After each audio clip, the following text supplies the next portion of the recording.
is starting to get future updates.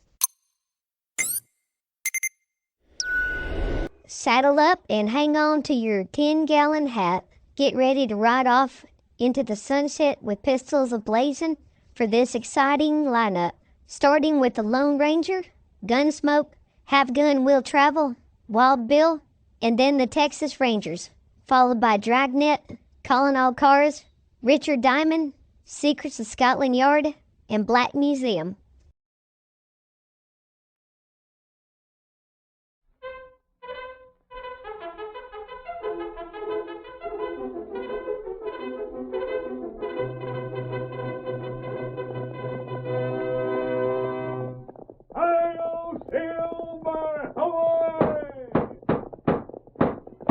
Fiery horse with the speed of light, a cloud of dust, and a hearty Hi-Yo Silver, the Lone Ranger.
The boys and girls who traveled to the western United States with their mothers and fathers and grew up in the great new territory heard many stories of the phantom figure of the plains.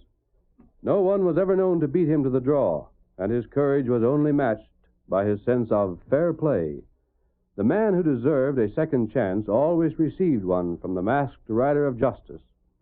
Return with us now to those thrilling days when the West was young. From out of the past come the thundering hoofbeats of the great horse Silver. The Lone Ranger rides again. Come on, Silver! There's going to be trouble in Boonville. We've got to hurry. Hi-yo, Silver! Away!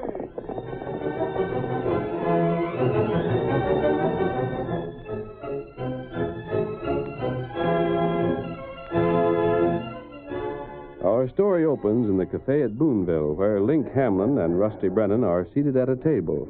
With them is young Neil Clark, who pushes back his chair and says, Well, I'll be seeing you fellas again, I reckon. Shucks, Neil. Stay on. Have another drink. No thanks, Link. I'd better be getting on home.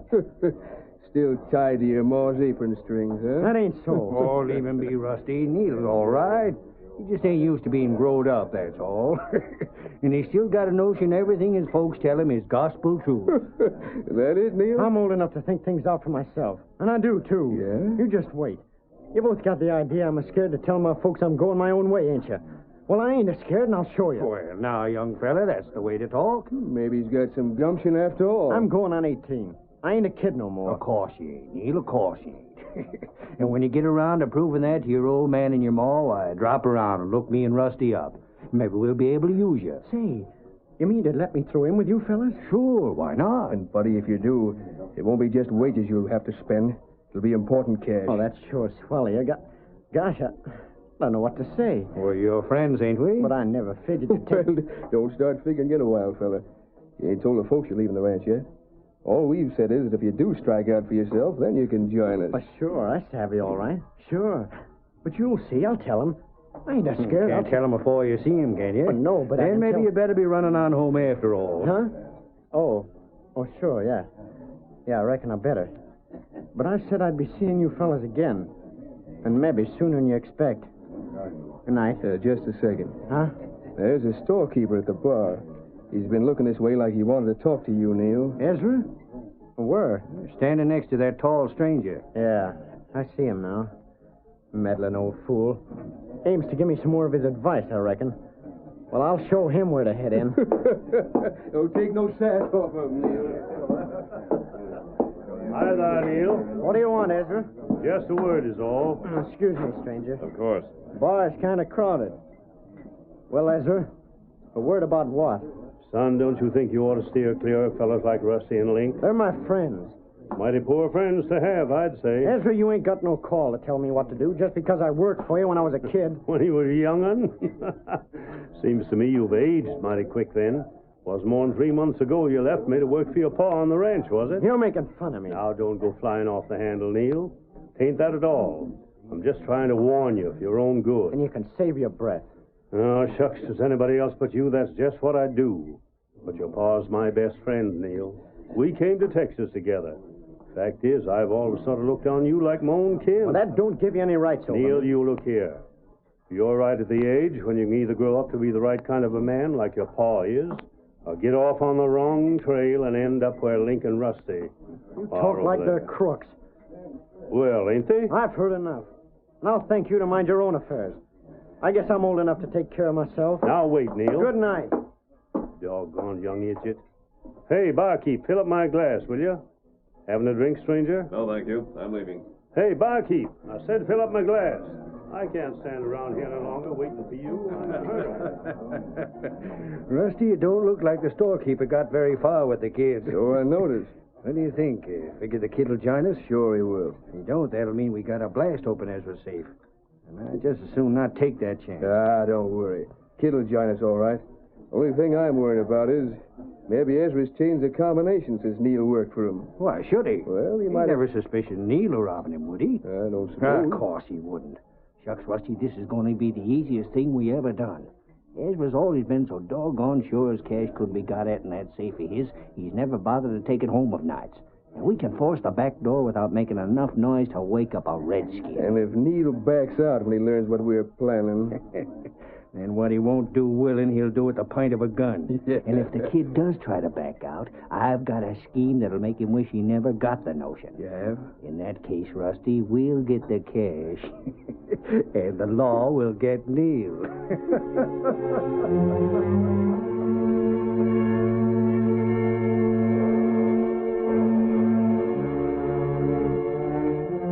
The next evening, Neil, with all his belongings loaded on a pack horse, rode to the corral where his father was attempting to rope a half-tamed Mustang.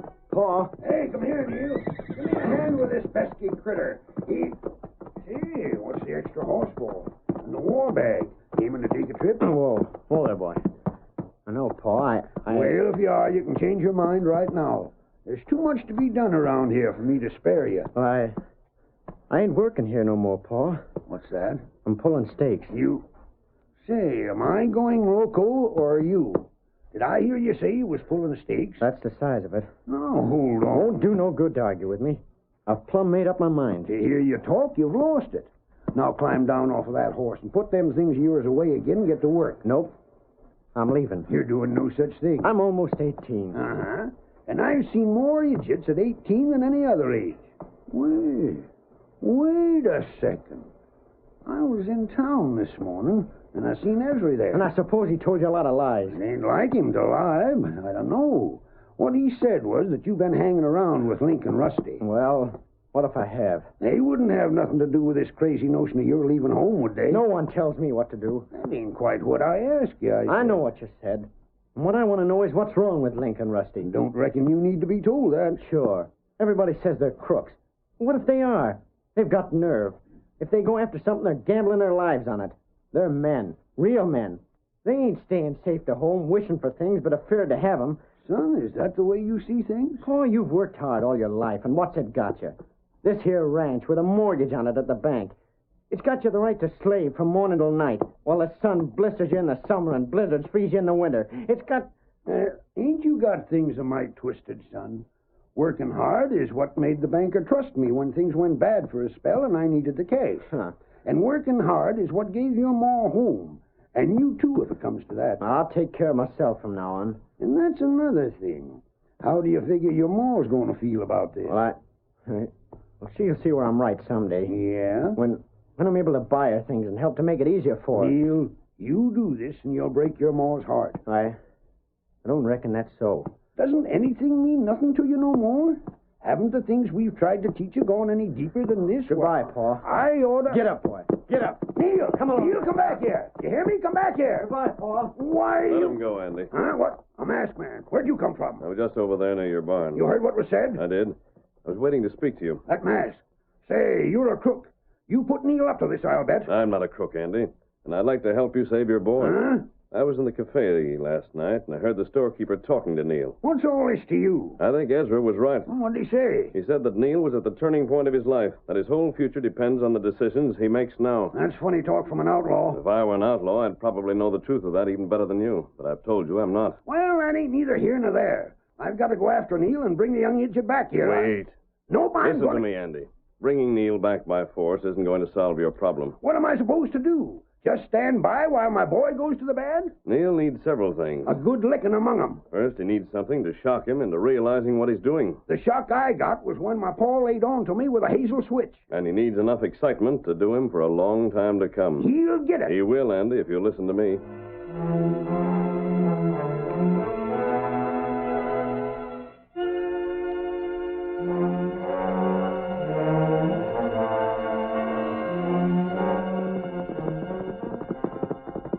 Oh, Silver. Oh, boy. Oh, there.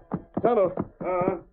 Oh, you see Andy? Yes, and he'll do as I suggested. Oh, me plenty glad to hear that. But we've got to remember one thing, Kimosabe. As long as we suggested this plan, we must see that no harm comes to Neil or Andy. I learned where Rusty and Link live. They have a small shack just outside of town. Me no place. And that's where Neil will likely go. If Link and Rusty really want Neil for a partner, they'll plan something soon. Once Neil has stepped outside of the law, he'll have to stay with them. They know that, and we'll take advantage of it. What we do? We're riding to town, Tonto. It'll be late in the evening by the time we get there. We may be able to learn their plans. Here, Scout. And, Tonto, I've got an idea if Rusty and Link do plan anything, they'll not stay clear of the law much longer. That's right. Let's go. Come on, Silver. Get him up, Scout.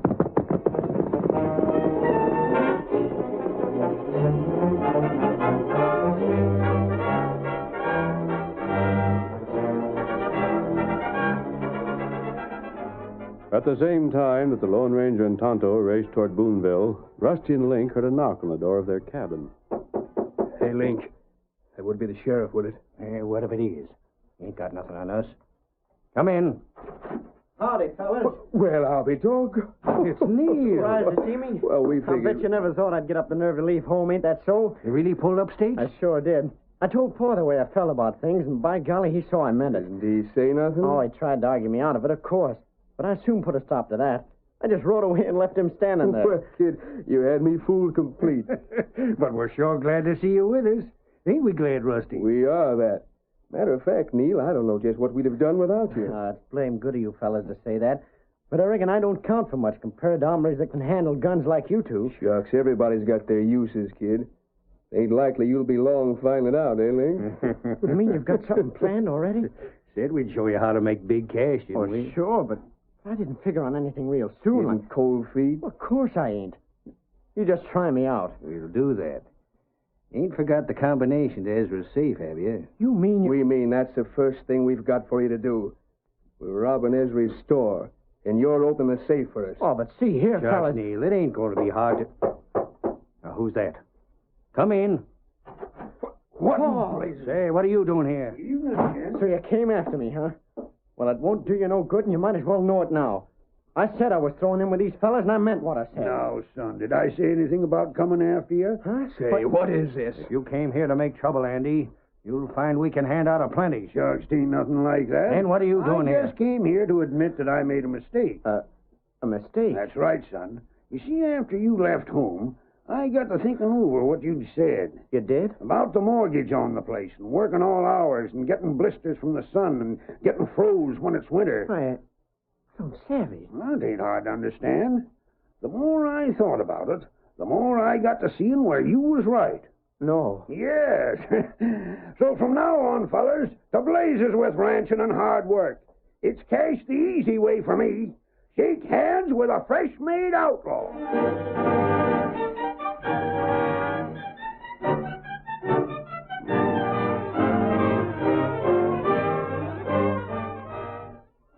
The curtain falls on the first act of our thrilling Lone Ranger drama. Before the next exciting scenes, please permit us to pause for just a few moments.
Now to continue our story.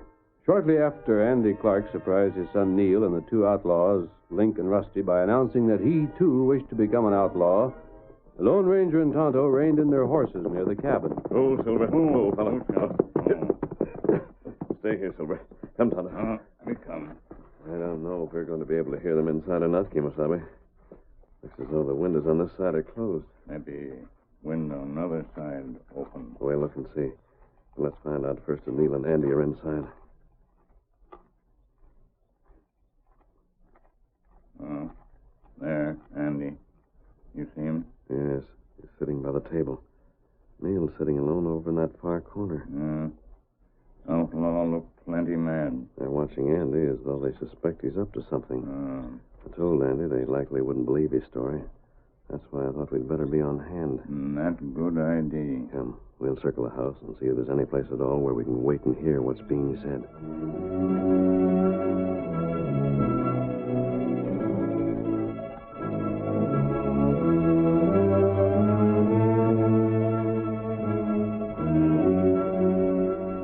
While the Lone Ranger and Tonto waited patiently, the hours slipped by. One by one, the village lights went out. Then, inside the outlaw's shack, Rusty spoke. Well, Link, reckon it's about time we was moving. There ain't nobody awake in town now. Yeah. And look here, Andy. Huh? You ain't fooling us at all. You're up to some trick. What it is, I don't know. But I'm warning you, you make a false move and it'll be your last. Said I was going to be a crook, didn't I? Don't you think I'm old enough to know my own mind? Hey there, Neil. Quit sulking and come over here. Oh, I've been thinking things over. Yeah? The way you've been sitting in a corner all evening without talking to anybody, I thought maybe you was mad at me. You can't do this. No? You can't just walk out on the ranch as if it didn't mean anything to you. Did it, didn't I? And just wait till the banker comes around to collect the cash we owe him. He's going to find himself in the cattle business. But how about Ma? Well, what about her? You can't leave her like this. Can I? Don't see as how I owe her any more than you do. Don't you figure after 30 years of paying bills, I've done my share? Look at all she's done for you. Now, son, what she done for me, she ain't done for you. Well, What's right for one is right for all, ain't it? Ma's done all kinds of things for you. That's right. And it seems to me I recollect her going without sleep for near a week, just nursing you when you had the fever. And there was a time you broke a wheel on old Zeke's buggy, and Ma took the blame so she wouldn't whup you. And I'll never forget as long as I live how she cried when you was born. She was that glad about it. What in blazes going on here? Andy, shut up. Now, partners, don't mind my calling you pards, do you? I'm just trying to show Neil I got just as much right to turn crook as he has. Well, I ain't going through with it. Yeah, now, what's this? I ain't, I tell you. It's wrong. Paul, you're going back to the ranch, and I'm going with you. And we're going right now. Just hold on. Now, let me handle this, pards. Neil's a mite excited. Maybe I can do more with him than you can. Paul, how can you sit there and talk like that? You ought to be ashamed. Son, you said yourself you wasn't a boy no But, more. Pa, don't and you... when you're a man growing, you learn that when you make a choice, you have to stick to it. And that's just what you're going to do. Pa, I never thought to hear you talk like this. Well, for the matter of that, I never thought a boy of mine would want to turn crooked. So that's it. Huh? You came here pretending to want to join us just so you can make the kid change his mind. Now, wait, Pard. Cards, eh? Now then, take a look at these shooting irons. I see 'em. And listen to what I got to say. You came meddling here where you wasn't wanted, planning on spoiling our scheme. Ain't you sort of jumping to conclusions? I savvy your game, but it ain't working. Neil ain't backing out 'cause it's too late. If you polecats figure I'm going to open Ezra's safe for you, you're loco. You'll open it, What makes you think so? or your pa gets shot. You wouldn't do that. Suppose you try us and see. Pa, what am I going to do? Neil, they're just bluffing. And you keep your mouth closed, Andy, or Neil gets shot. All right, you two, come along. We're heading for Ezra's store. And just keep this in mind. If either one of you try anything, it won't be yourself you'll be hurting. It'll be the other.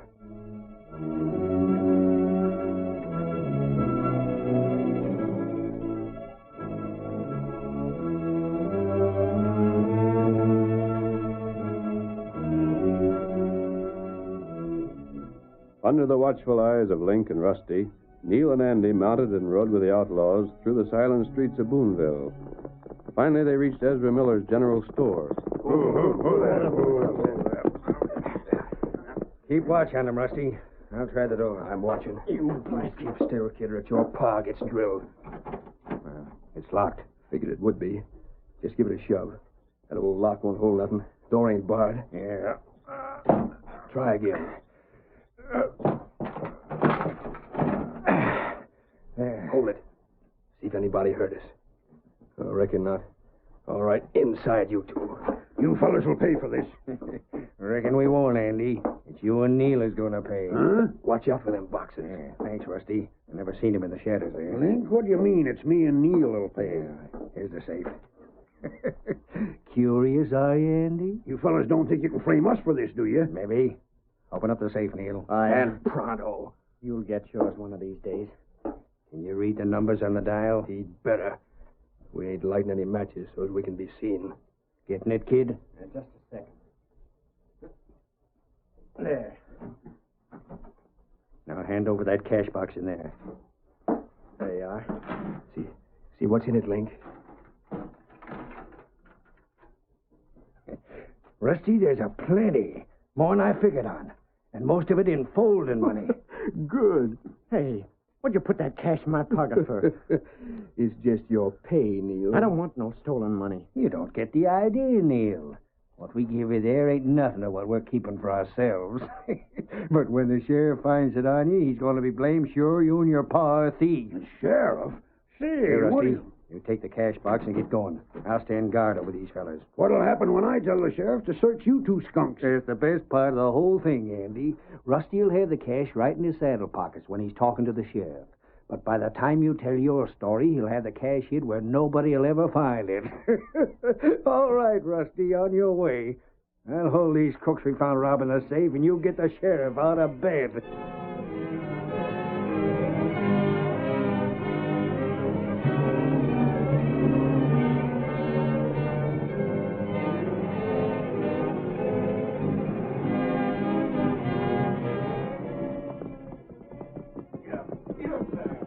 There goes Rusty, Tonto. Oh, Their scheme was clever, but they overlooked just one thing. what's that? There isn't time to explain now, Tonto. We've got to act fast. You make outlaw put cash back? I could have done that, Tonto, but then there wouldn't have been a robbery.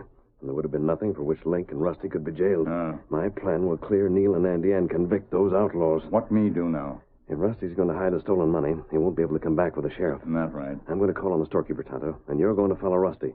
Let him tell his story to the sheriff. But when the sheriff leaves, hold Rusty till I get there.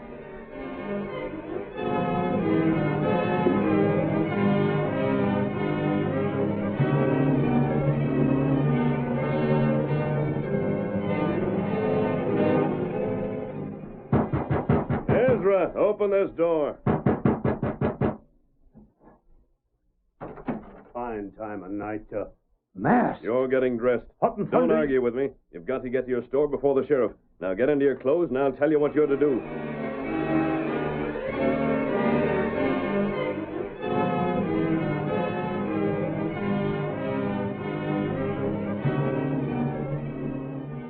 old storekeeper was at first indignant, but as the Lone Ranger explained, his indignation changed to excitement. He tumbled into his clothes, saddled his horse, and raced to the store.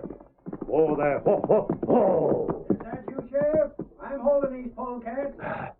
What's all the lights doing on in here? I made him light the lamps after I caught him, Sheriff. It ain't the sheriff. Ezra. Now, look, Mr. Miller, we What in didn't mean... thunder's going on here? Blasted Link, what are you holding a gun on them for? But I thought that they... And Neil, I thought I told you and your pa to get the cash out of the safe and bring it right back to me. What's that? You told us what? Why, Golly, Rusty was telling the truth. I got the crook, Sheriff. One of them got away, but I caught these two all right. Andy, I never figured you'd turn crooked. You neither, Neil. But, Sheriff, Hold on a second.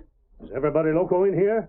Sheriff, what are you doing here? I come here just as soon as Rusty told me about your store being robbed. Who's supposed to have robbed it? Well, Neil and his pa here. Oh, we didn't mean to, Shut up, Sheriff. Neil. Sheriff, can't I send Andy and Neil after my cash without rousing the whole town? You sent him here, Ezra? Of course I did. That ain't true. You sent him here, why wasn't the lights on when I caught him? And why they bust the door to get in? I told them not to light the lamps, just so there wouldn't be a lot of fuss. And I broke that door myself this afternoon. That's what I wanted the cash for. I got to worrying. I'll hand it over, Neil. Well, this is all I got, Mr. Miller. There. I told you they were stealing. It was the fellow that got away who took the rest of the cash. Is this the man? What? Here's your thief, Sheriff. He had the cash in his saddle pocket. Now, they was in on it. Neil opened the safe. He and his pa helped us. It was just because... Andy, don't you know enough to keep still at your age? But Ezra... Wasn't it enough that took you and Neil so blame long to get back here with the cash that I had to come down here myself? Now, I don't want to hear another word out of you. That don't explain why Rusty roused me out of bed. But it does. These crooks figured you'd come to me, and I'd tell you I never sent Neil here. Then if Neil said Rusty had the cash, you'd just believe he was lying. Listen here, you can't Now blame take him me for out of this. jail, Sheriff. I'll do that. But who in tarnation is this masked feller? He's a friend of mine, and that's all you need to know. Maybe he's wearing a mask, but he ain't no outlaw. Ezra, your word suits me. And as for Link and Rusty here, I've been wanting to see them behind bars for so long, I just about give up hope of turning the trick. But that's where they're heading now. Get along, Link. You too, Rusty. Go on. Well then, Neil, you still want to be an outlaw? I've had enough of crooks to last me the rest of my life. But, Pa, you never meant all those things you said back in the cabin, did you? About leaving the ranch and Ma and all the rest? Of course I didn't, son. That was just part of the masked man's scheme to bring you to your senses. But, stranger, Yes? how did you get us out of this mess? I still don't see things quite straight. You're free, Andy, because, as I told Tonto, Link and Rusty made just one mistake. Yeah, what was that? Can't you guess, Andy? The masked fella knew you and me was friends. We always have been. Uh-huh. And Andy, the masked fella knew that real friends don't never let each other down.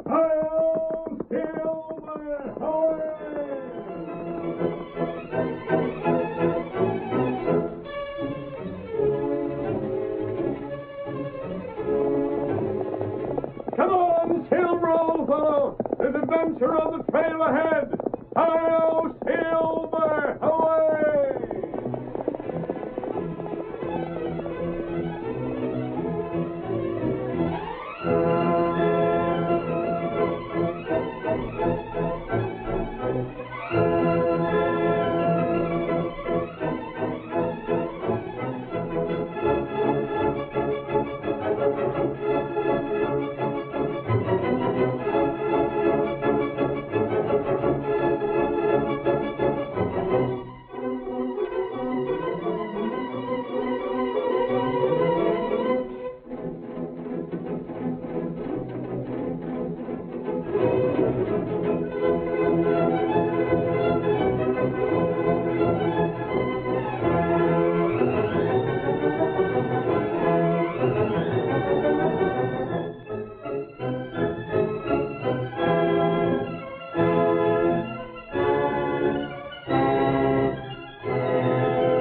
have just heard is a copyrighted feature of the Lone Ranger Incorporated.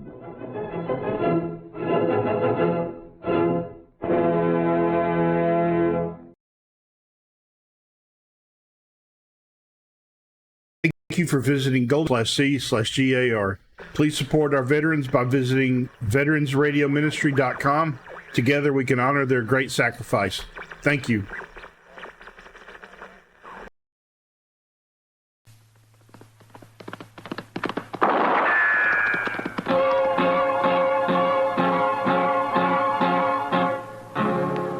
Gunsmoke, brought to you by L&M Filters. This is it. L&M is best. Stands out from all the rest. Around Dodge City and in the territory on West, there's just one way to handle the killers and the spoilers, and that's with a U.S. Marshal and the smell of Gunsmoke.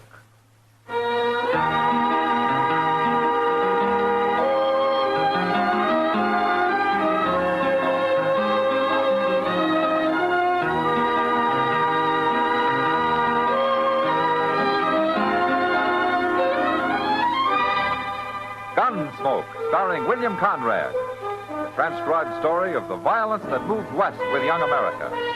And the story of a man who moved with it. I'm that man. Matt Dillon, United States Marshal. The first man they look for and the last they want to meet. It's a chancy job, and it makes a man watchful. And a little lonely.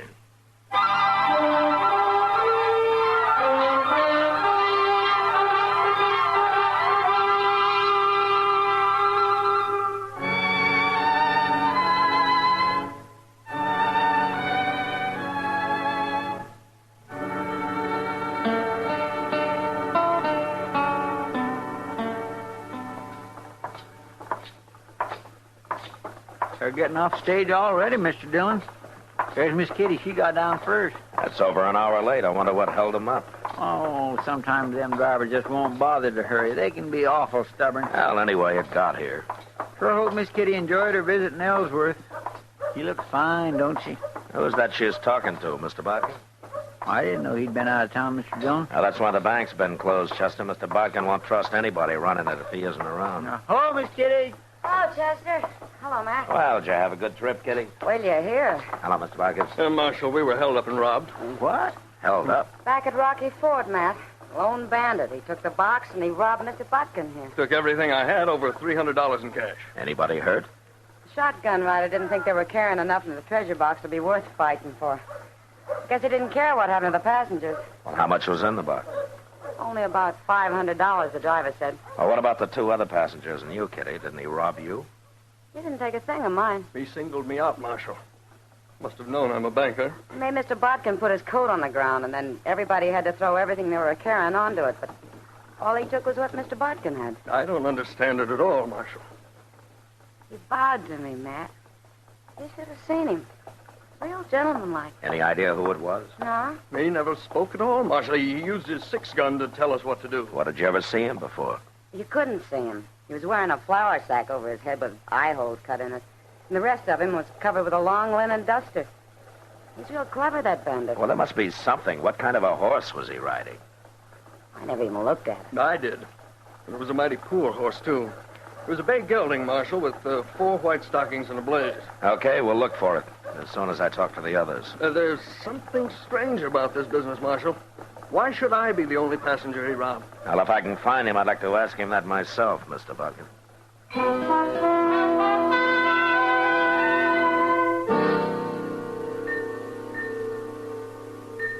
Neither the driver, nor the shotgun messenger, nor the other 2 passengers, who turned out to be a couple of homesteaders, could give us any more information on the bandit. So Chester and I saddled up and rode out to Rocky Ford. We found nothing there. About a half a mile further on, we spotted the bay gelding, standing alone and unsaddled. I put a rope on him, and then we got down to stretch our legs and take a closer look.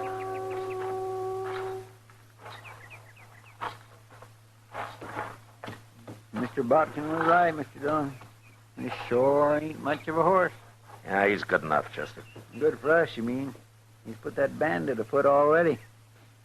Hey, Chester. Hmm? Come here. What? Hey, look at that brand. What? That's old man Miller's lazy am. That's Miller's horse, not the outlaw's. Nobody but a fool would ride a crowbait like that to hold up a stage, and this man's no fool. Well, but everybody saw him on this horse. He borrowed him, Chester, just long enough for the holdup. That way nobody saw his real mount. Well, now, ain't that smart? He head out that way? Yeah. Toward the river. Hell, I'm not even going to follow him. You're not? Now, once he hits the river, he'll swim downstream to a cattle crossing, and his tracks will be lost. And he's got about a 4-hour start on us anyway. Looks like he's going to get clean away, don't it? Chester. Hmm? Did you ever hear of Teddy Blue Fisher? Teddy Blue Fisher? Yeah. No, sir, I ain't. Well, he's got quite a reputation. I'm surprised you never heard of him. Why, what's he so famous for? For robbing the rich and sparing the poor. And for being quite a gentleman about the whole business. Nobody's been able to get enough evidence to charge him with anything that'd hold up in court. Why not? Well, like today.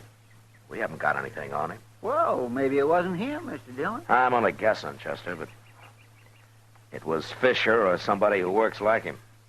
He held up the stage, took the box, and robbed the only rich man on it. And, of course, he wouldn't take anything from a lady. By gracious, if I went to the trouble to stop a stage, I'd take everything. He don't sound so smart after all. Now, that's part of his game, Chester. Everybody in the country will soon hear about him, and there won't be a poor family anywhere that won't hide him and feed him and give him anything he needs. He's got 'em all standing up for him, you mean, huh? Yeah, that's the way it works. You know something, Mr. Dillon? What? He sounds kind of like that green Indian they had over in one of them foreign lands one time. What? You know, Robin Head. You remember him? Robin Hood, Chester, and he wasn't an Indian. Yeah, but you're right. Teddy Blue Fisher works exactly the same way. Yeah, and outside of pure luck, I don't know how I'm going to stop him.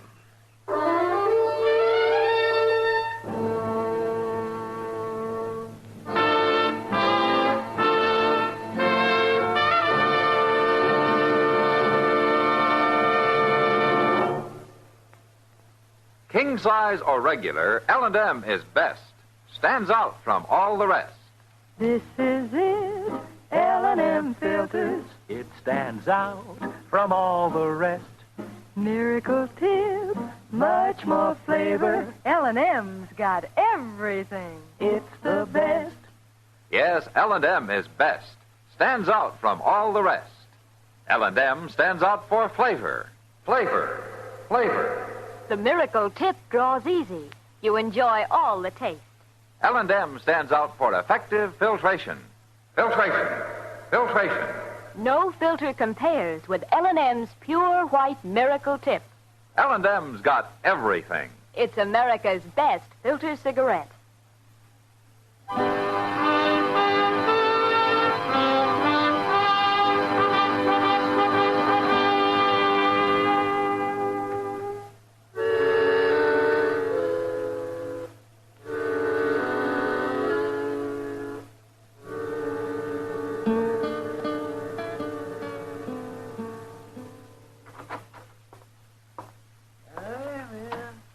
Hello, Matt. Chester. Hello, Doc. Doc, you look different. What have you done to yourself?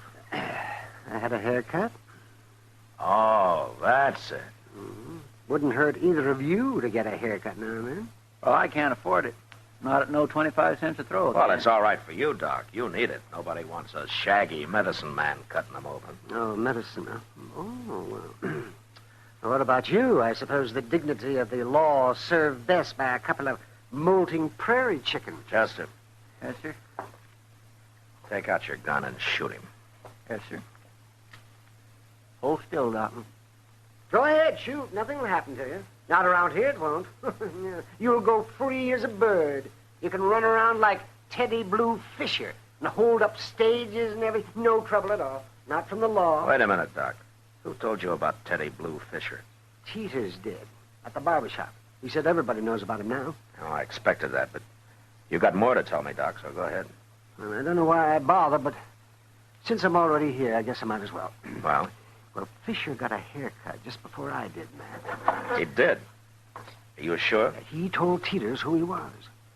Yeah, well, he's not wasting any time. What else did he tell Teeters? But said he was going to stay here and gamble for a few days. He's over at the Long Branch starting now. Now, he's got $800 for a stake. Well, you can't prove where he got it, can you? No, but there's something I can do. What's that? Look, Doc, his whole game's based on stealing from the rich. If I can stop it, maybe I can show him up for what he is. Well, you mean you think he's a fake? Now, did you ever hear of any outlaw admit he's nothing but a common thief? And a thief will steal from anybody, Doc, rich or poor, if he has to. Well, how are you going to stop him, man? Well, for one thing, I'm going to put 2 shotgun men on every stage that goes out of here. Men that'll shoot. Ah, that's a good idea. That's a good idea. Oh. But I hear Fisher's quite a gunman himself. Yeah, I know, Doc. I'd throw him in jail without evidence, but it'd only make him a martyr, and people would think more of him than ever. Now, I got to outsmart him somehow. If you can. Yeah, if I can.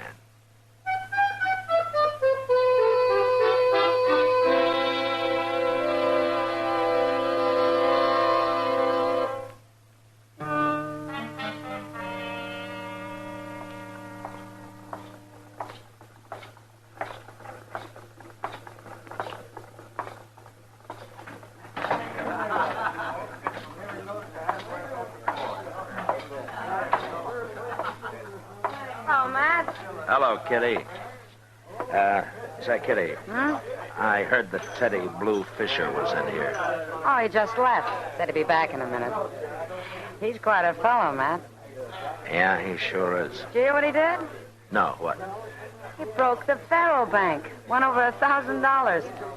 Well, that won't help. What do you mean? Well, all the money he's got now, he won't have to work at his usual trade. He can loaf around for a long time. No harm in that, is there? Now, that makes the law look pretty foolish, Kitty. And besides, he's got to be in action before I can stop him. You still think he held up the stage, don't you? Well, that's his way of doing things. You gonna run him out of town, Matt? I'd sure like to. Well, now's your chance. Here he comes. Buy that drink now, Miss Kitty. Well, there's a man here who wants to meet you first. How do you do, sir? I'm Teddy Blue Fisher. I'm Matt Dillon. Pleasure's mine, sir. That's right. The pleasure's all yours. Coming from anyone else, I'd take that real bad. But I can understand your feeling. And we know where we stand, don't we? And it's too bad. I would like to be friends. You know, you're a thief, Fisher, and you're probably a murderer to boot. That's a lie. I never shot a man in my life unless he tried to shoot me. To kill a man who's trying to protect his property is murder, the way I figure it. Well, I'm not going to argue with you, Marshal. No, I didn't think you'd be dumb enough to. That'd be admitting what you are, wouldn't it? People talk, make up stories. I have never done anything wrong. How long are you planning on staying in Dodge? Well, Marshal, I never planned. But I'm living pretty well in Dodge. I kind of like it. Yeah, so I hear. Only trouble right now is finding somebody willing to buck me gambling. My luck's been showing too much. Well, I'm sure you'll find somebody, Fisher. I thank you kindly, Marshal. I hope to. That reminds me, I want to talk to a man over there about it. Miss Kitty, if you'll excuse me, I'll be right back. Sure. Oh, I'll buy you a drink, too, Marshal. No? Then some other time. Kitty. Huh? I want you to do something for me. Yeah, You know Vent Butler? of course. Okay, now, when you're talking to Fisher, tell him you think maybe Vent will buck him at faro. Tell him Vent's the one man in Dodge who's got the bankroll and who's enough of a gambler to try it. Oh, Matt, you know since Vint went straight, he's barely made enough to live on. Well, don't tell Fisher that. Well, I don't understand it, but I'll do it. Thanks, Kitty. I'll have Vent here in about a half hour.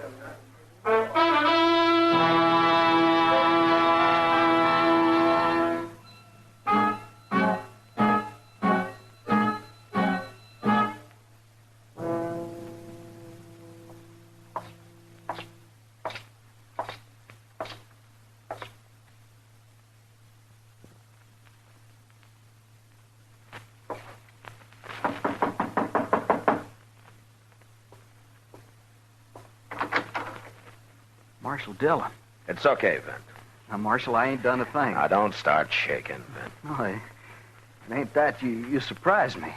Well, I think I'm going to surprise you more. But let's go inside, huh? Sure. Come on in.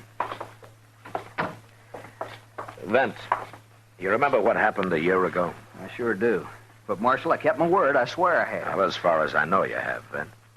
Good, you had me worried there. You remember I told you that if you went straight and quit dealing crooked, I'd give you a chance? You could have put me in jail the way things were, Marshal. Now, you're the most accomplished man with cards I ever saw, Vint. No, not anymore. I'm no better than any other man now. Tell me something. You know how to win dealing faro? Oh, I used to take 'em something fierce at faro. It was slaughter. How much money you got, Vint? A couple of hundred. Why? Is that enough for you to take about 2,000 off a man? 2,000? Dealing crooked. You been drinking or something, Marshal? I'm asking a favor of you, Vint. Well, you really mean it, don't you? Teddy Blue Fisher. What? Kitty's setting him up for you at the Long Branch right now. You go down there and take him.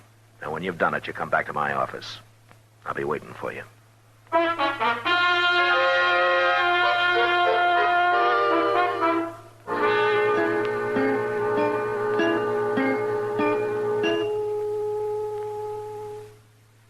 It's near midnight, Mr. Dillon. Yeah, Vint must be rusty. Maybe he's taking his time so as to get the full pleasure out of it. Now, he better take his time. If Fisher catches on to him, there's going to be trouble. Want me to go over and see what's happening? No, we better stay out of there, Chester, both of us. Yes, sir. Here comes somebody.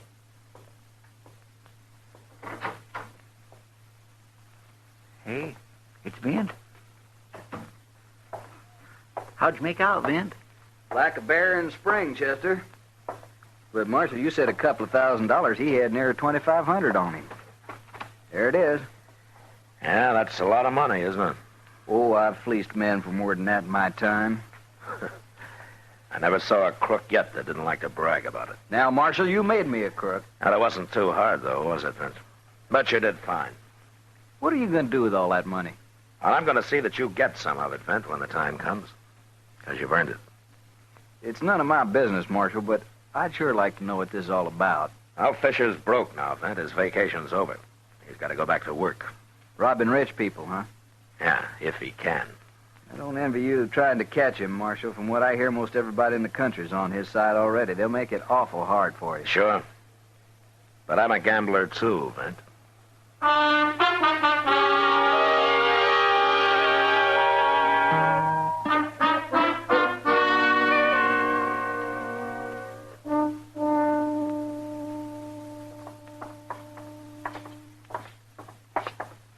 By gracious, if I owned a bank, I'd want it busier than this, Mr. Dillon. Well, I wouldn't worry about Mr. Bodkin, Chester. He makes money even when it's closed. Oh, wait here, will you? I won't be long. Okay, sir.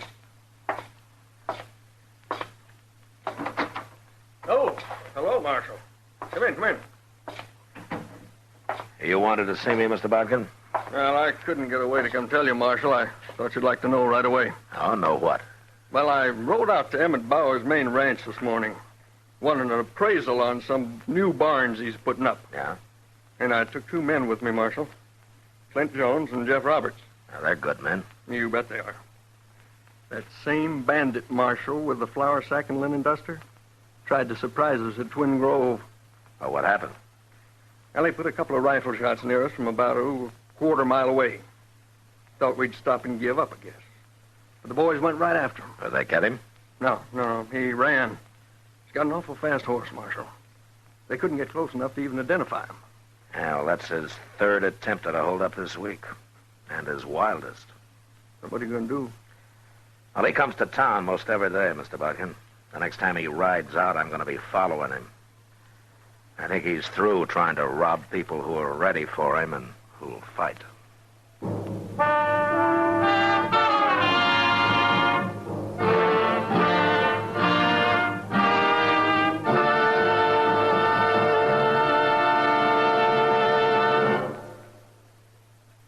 L&M is best, stands out from all the rest. L&M's got everything. Everything? Yes, everything. L&M stands out for flavor. The Miracle Tip draws easy, lets you enjoy all the taste. And L&M stands out for effective filtration. No filter compares with L&M's Pure White Miracle Tip for quality or effectiveness. L&M stands out for highest quality tobaccos, low nicotine tobaccos, L&M tobaccos, light and mild. L&M's got everything. Everything? Yes, everything. King size or regular. It's America's best filter tip cigarette.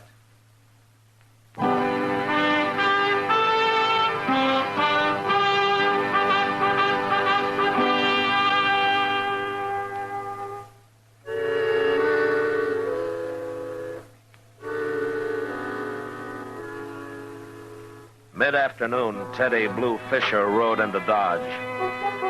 He stood around the plaza for a couple of hours, watched the stage pull out for Abilene with its 2 professionals riding shotgun, and then suddenly, seeming to make up his mind, he mounted his horse and rode slowly out of town.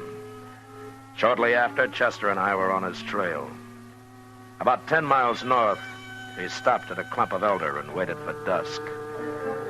Then rode on another couple of miles to the house of a homesteader called Charlie Bowen. It was dark when he went inside, and Chester and I got down and crept up to the place on foot.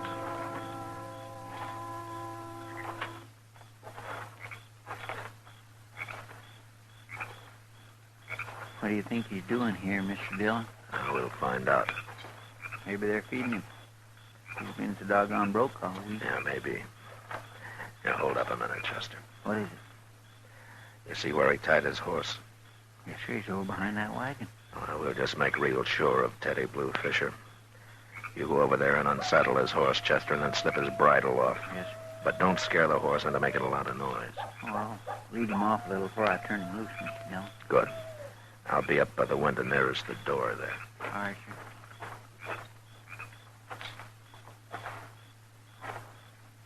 I wish I'd known you was coming, Mr. Fisher. My wife could have fixed a couple of chickens. This is quite an honor meeting you. There's a little cold pork out in the cellar, and I got a jar of spiced apples left. How's that sound? Why, that sounds fine, ma'am. Just fine. You folks doing pretty well out here, aren't you? Well, we got no complaint. The Lord's been good to us. Yeah, but we've been doing better than most homesteaders. Yeah, that's what I thought. You did? Oh, I've rid by here a couple of times lately. And I can see you got yourself a nice house, some stock. Most folks got nothing but a patch of corn, a sod hut. It's a shame, ain't it? The way people have to live. Yeah, well, that's why we kind of stand behind a man like you, Mr. Fisher. Now, I ain't saying nothing, but you take a big banker like old Botkin. Why, he's got more money than he knows what to do with. It don't hurt him none to lose a little of it now and then. Why, that's true. Us bankers don't have all the money in the world. They don't have none of ours. And they never will. You don't believe in banks, ma'am? No, sir. I wouldn't put a penny in them. That's right smart of you. Yeah, well, she's like that, Mr. Fisher.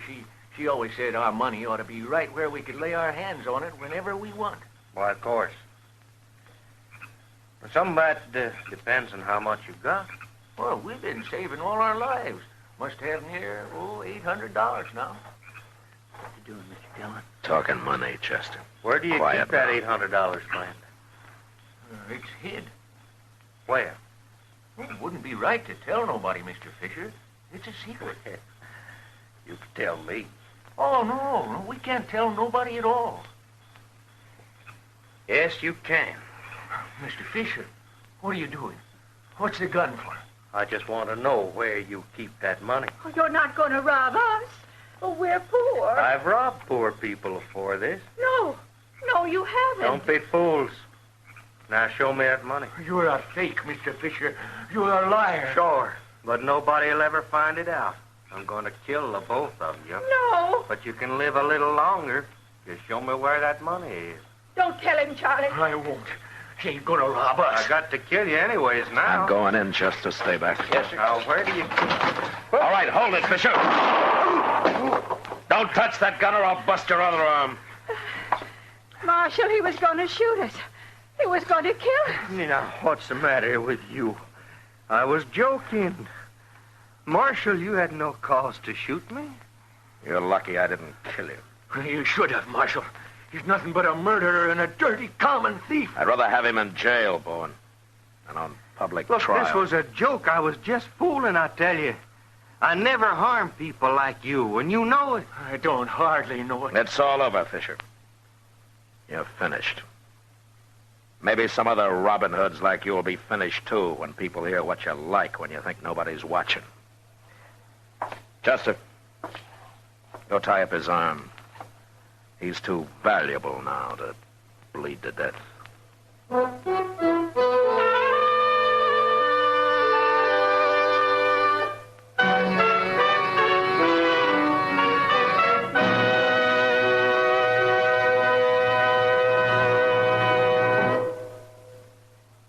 Now our star, William Conrad. Thank you, George. Today, there's one filter cigarette that stands out from all the rest. L&M stands out for flavor, for effective filtration, for highest quality tobacco. L&M's got everything. That's what makes it America's best filter tip cigarette. Try L&M's king size or regular. I know you'll go for them.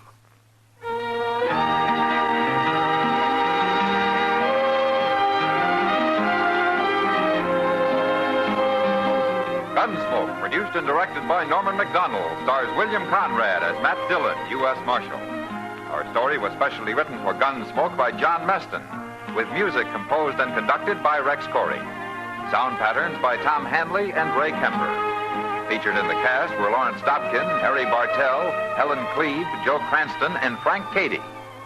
Parley Bear is Chester, Howard McNear is Doc, and Georgia Ellis is Kitty. Put a smile in your smoking. Try Chesterfield today. Instantly, you'll smile your approval of Chesterfield's smoothness. You want them mild. We make them mild. Mild and mellow, with the smooth, refreshing taste of the world's best tobaccos. Instantly, you'll smile your approval of Chesterfield's satisfaction.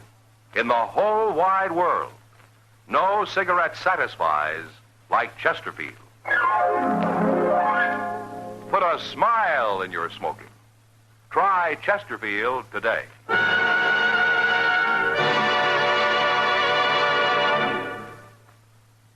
The current issue of TV Radio Mirror carries a feature story on Gunsmoke, complete with pictures of Matt, Chester, Doc, and Kitty. It is available at your local newsstand.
In Brazil invites you to join the Soul of Brazil, one incredible experience at a time. Click on the link in the description and embark on the ultimate Brazilian odyssey.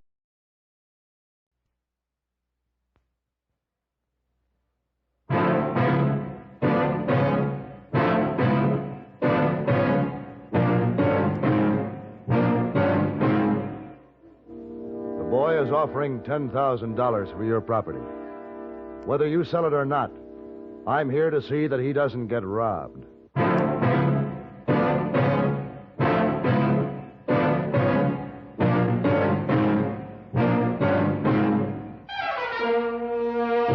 Have Gun, Will Travel. Starring Mr. John Daner as Paladin. San Francisco, 1875. The Carlton Hotel, headquarters of the man called Paladin.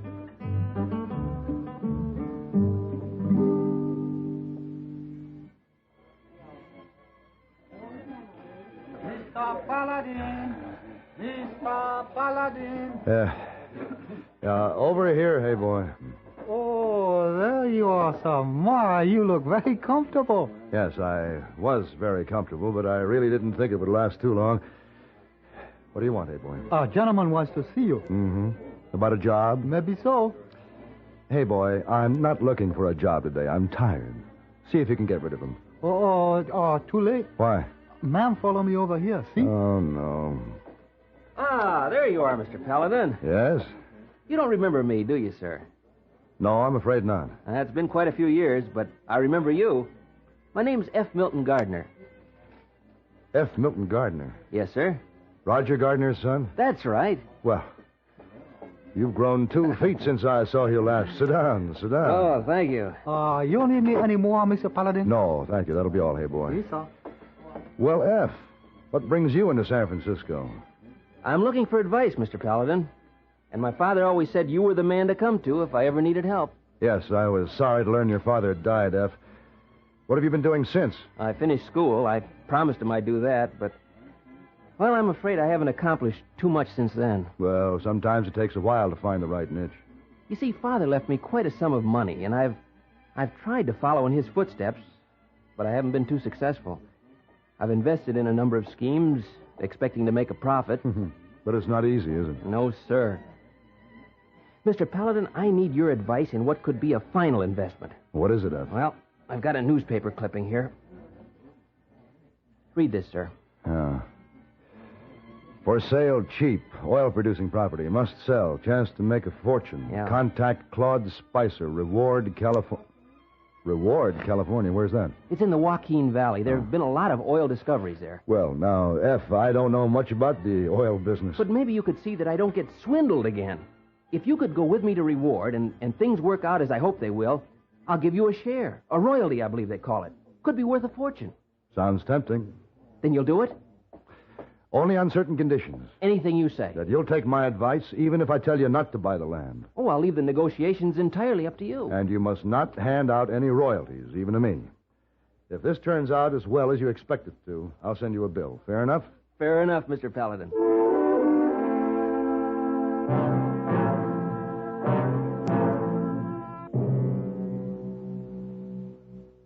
From San Francisco, F. Milton Gardner and I journeyed south aboard the schooner Allie Mae.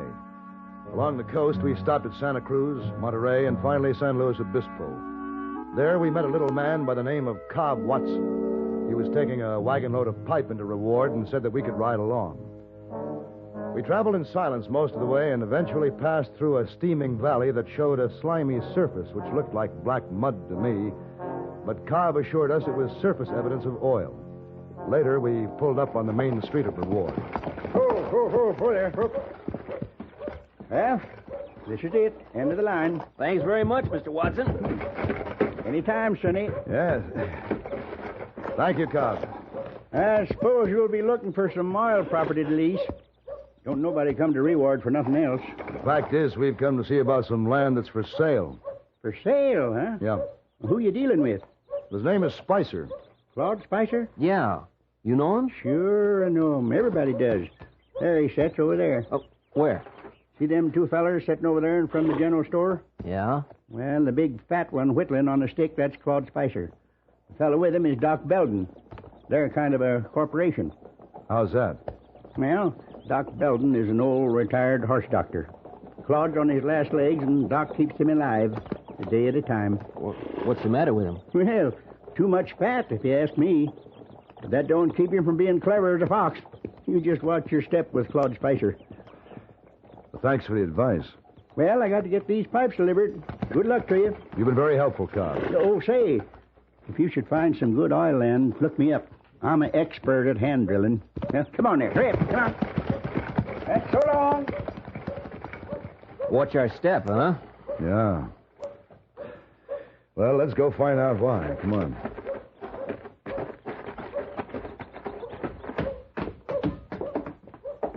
Hello. Hello? We're here to talk to Mr. Spicer. I'm Doc Belden. This is Claude Spicer. So we were told. Somebody say my name, Doc? Easy, Claude. There's a couple of strangers around here to your left. Well, you men come around front so I can see you. That's better. We're from San Francisco, Mr. Spicer. Oh. Seen the ad, did you? Yes, sir. I'm F. Milton Gardner, and this is Mr. Paladin. We've come to buy your land. Good. Mr. Spicer, is there somewhere we could go and talk over this business? Oh, right here is good. It's good enough. Doc, is Murphy in town today? Yeah, I seen him hanging around the blacksmith. Good. Don't let him get away. Truth is, Mr. What's your name? Paladin. That's it. Truth is, I think you're too late. Got another party looking at it. Hey, now take it easy, Claude. Another party, so if you wanted that quick, you get down to the livery stable and ask for Spicer's horses. Where's the property? Oh, stable boy will tell you. Yeah. Well, all right, if that's the way you do business. Come on, F. No, you go, Mr. Paladin. I don't want to influence your decision in any way. I'll go check into the hotel. All right. I'll talk to you when you get back. I hope you brought your money, Paladin. That's the boy who is buying. I'm here to see that he gets a fair deal. Oh, good. Well, I'll let you know how good it is after I see the property. Goodbye. Yeah, bye. Well, Claude, what do you think? Get Murphy, Doc. Get Murphy. Oh, you ain't gonna need him for these two. Get him, I said. Tell him to get right out to the well and do the usual.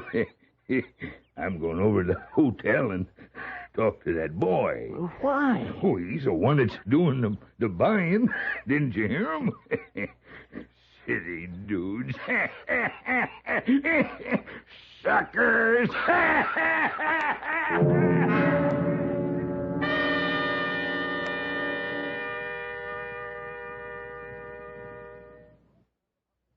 There's frost on the pumpkin, and Halloween is here again. Yes, come Monday night, your doorbell will be a-buzzing with trick-or-treaters.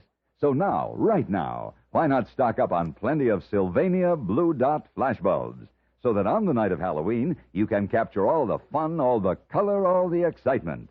But remember, only with Flash can you get all the clear, sharp details. What's more, flashbulbs work with any film, anytime, day or night, anywhere, with any camera. So hurry. Now's the time to ask for Sylvania Blue Dot flashbulbs, the world's largest selling brand. And when you do, also ask for Sylvania's 32-page free Flash guidebook. This year, when the kids start coming to your door, don't make the mistake of saying, "Gee, I wish I had some bulbs so I could take pictures of them." Instead, make sure you have plenty of Sylvania Blue Dot flashbulbs ready and waiting, right along with the candy, nuts, and pennies. That's Sylvania Blue Dot flashbulbs.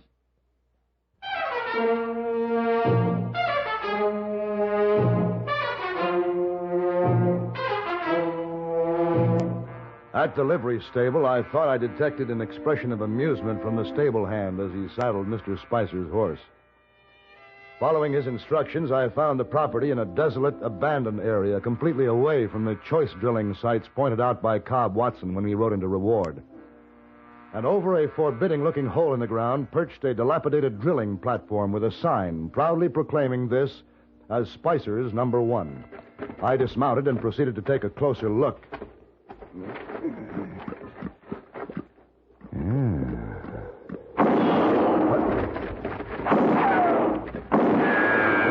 you don't.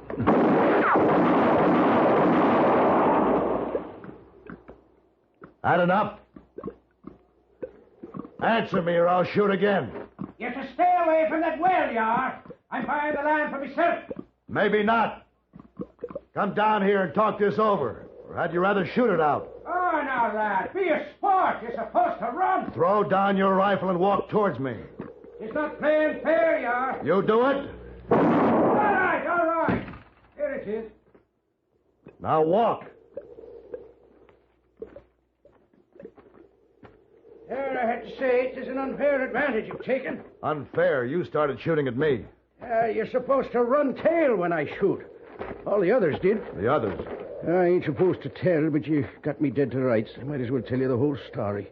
Murphy's me name. What's yours? Paladin. Glad to meet the likes of you, Paladin. You sure know how to handle a gun. Start talking, Murphy. Well, Spicer pays me to come out here and shoot at them what's come to buy the property. I'm to keep them from getting a good look at this dry hole. When I hollers that I want the land for myself, it makes them greedy. I see. Then they rush back to Spicer to buy the land. Is that it? That way he gets their first money, the down payment. You know, lad, you're the first one to shoot back. I like you for that. Here, let me show you something. Come here. What is it? Look in the hole. See the aisle? Yeah, I saw that before you started shooting at me. That is the teaser. Now look closer. You see that pipe? Yeah? There's a plug in the end of it. Kind of hard to see for the oil. When we pull that plug, there's lots more oil. Well, this is a dry hole. How does he manage that? By storing 1,000 barrels of oil on yonder hill. He just pipes it over to this spot. Ah, I see. Hey, did you pull that plug in the pipe? No. And it's busted. Look at the oil oozing out of there. Yeah. See, you don't suppose there's any chance... Nah, it couldn't be, not out here. Old Spicer must be getting desperate. Yeah, it is another of his tricks, you can be sure of that. Maybe. Murphy, I think I'd better get back to town.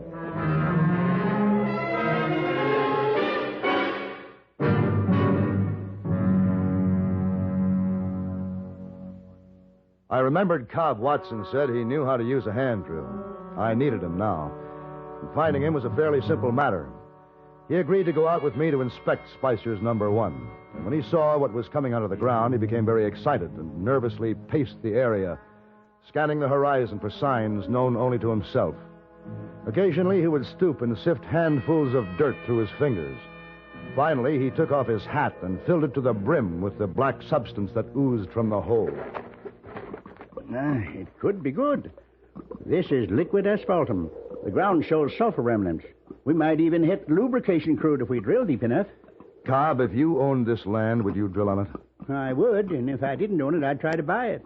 Well, if I get this land, will you boss the drilling job? Well, I ain't much on bossing, but I can drill that hole deeper than any man in these parts.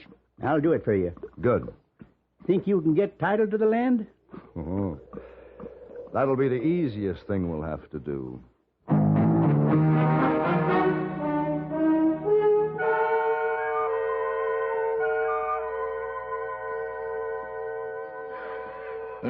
Now, let me get this straight, Paladin. You want this boy to buy the land? That's right.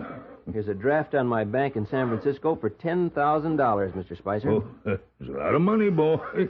What are you stalling for, Claude? Take it. No, hold on, Doc. Paladin, the boy tells me you're a gunfighter. Only when I have to be. What about old Murphy? You run into him out there? Yes, it did. Murphy, he must have thought a tornado hit him. You didn't kill him. No, he's all right. Good. What about it, Mr. Spicer? You selling? Of course he's selling. No, hold on. I ain't so sure I'm going to sell this boy. I like him. Claude. But he's offering $10,000, Mr. Spicer. I know. But I wouldn't want to see him robbed. Is there any chance you're thinking of swindling this boy, Paladin? He's my friend, Mr. Spicer. You can't ever be sure, boy. Look, Spicer, you said the property was for sale. We've come all the way from San Francisco to buy it. All right, all right. I'll take the check. But tell me something. What makes you think it is such a good buy, huh? Like you said, the well is already producing. Producing? Oh, well, sure. That's right, it is. Why, you know, I'll bet you could get 1,000 barrels out there your first day.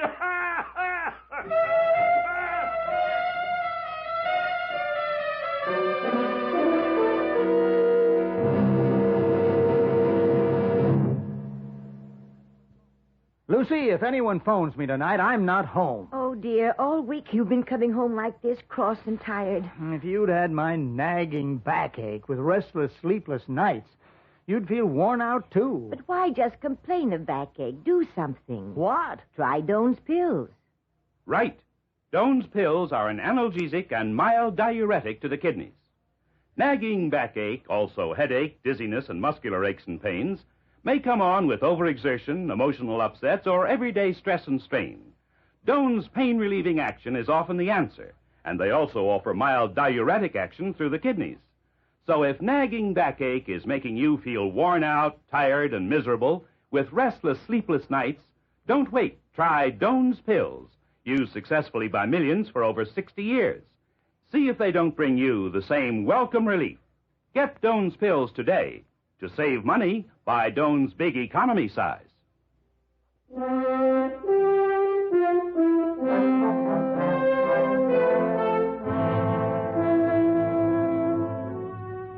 For 6 weeks, F and I helped Cobb Watson construct a drilling rig.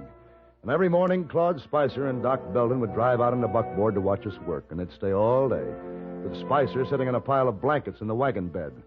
Occasionally, he'd break into uncontrolled laughter, and Doc would drive him off a ways to settle him down. Afterwards, they'd come back and take up their vigil once again. Finally, the day came. I was leading the horse, pulling the crosspiece on the drill, while Cobb and F handled the drill pipe at the hole. Come on, boy, come on. Come on, keep moving. Paladin, wait. Go now. What's the matter? Come here. What's going on? Listen. What does it mean, Mr. Watson? It means we've hit it, boy. Paladin, get that horse unhitched and hurry. I gotta get these tools loose if it ain't too late. All right. Hey, easy, boy. Easy now. It's all right. It's all right. Come on. Hurry up, Paladin. We'll have to leave the tools. She's gonna blow up. Hurry, come on, run. Come on, boy. Come on. Come on. Come on.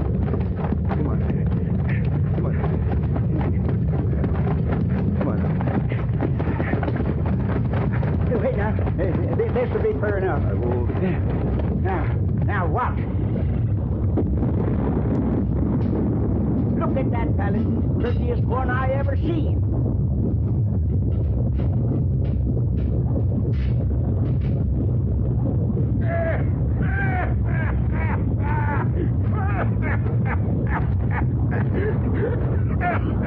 Congratulations, boy. You finally did it. Brought in my well. Your well? Aren't you a little mistaken? Now, Claude, don't get yourself all worked up. Oh, come on now. Don't spoil my fun, Doc. I've been waiting a long time for this. I want to thank you, Paladin. I want to thank Doc, help me.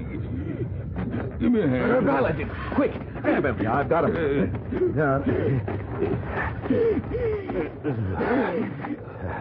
Get some water, F. Yes, sir. No, never mind, boy. Water won't help now. Well, my well.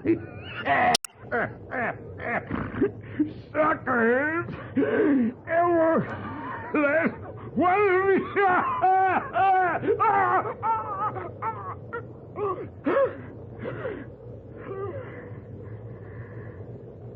Gee, that's a shame, Mr. Paladin. I knowed this was going to happen. Tried to tell him. He just wouldn't listen to me. Doc, what did Mr. Spicer mean when he said it was his oil? Oh, this was Claude's last joke. Joke? Sure. Son, you know that bank draft you give him? Yeah? Well, it's down in my safe. He gave it to me to keep. He never banked it. He didn't want to cheat you none. And that title he gave you, that was a fake. A fake? You mean the boy doesn't own this land? No, it was his last big joke. Claude was like that, you know. Yeah. He didn't want to cheat the boy. He liked him. Old Claude was just having fun. Mr. Paladin, what are we going to do? I don't know, F. Looks like old Claude had the last laugh on both of us. All we can do now is go back to San Francisco and find you a new advisor.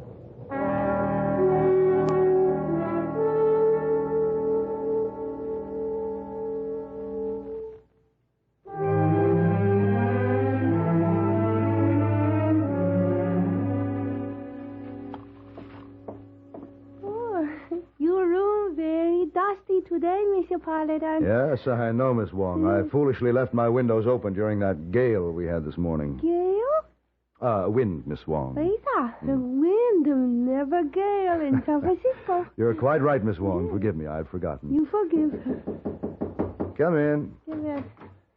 Oh, Mr. Paladin, I have a letter for you from a funny place named Reward. Reward? It's been 6 months since I was there. Let me see. From F. Milton Gardner. F. who? F. Milton Gardner, Miss Wong. You remember my telling you about him? Oh, yes, sir. Mr. Wong, remember now. Well, what's this? Oh, look like check money, Mr. Paladin. It is. A check for $5,000. Oh, my. What does the letter say? Let's see. And when Doc Belton found Mr. Spicer's last will and testament, he sent for me. And what do you think? Mr. Spicer had left all that property to me, lock, stock, and barrels. Oh, very nice. Why he do that, Mr. Paladin? Well, he goes on to say Mr. Spicer did it because F provided him with the biggest laugh of his life. That's too bad. Oh, why too bad if a man laughs? Well, Miss Wong, I've seen a lot of men die. But that was the first time I'd ever seen a man die laughing. And it was that last laugh that killed him.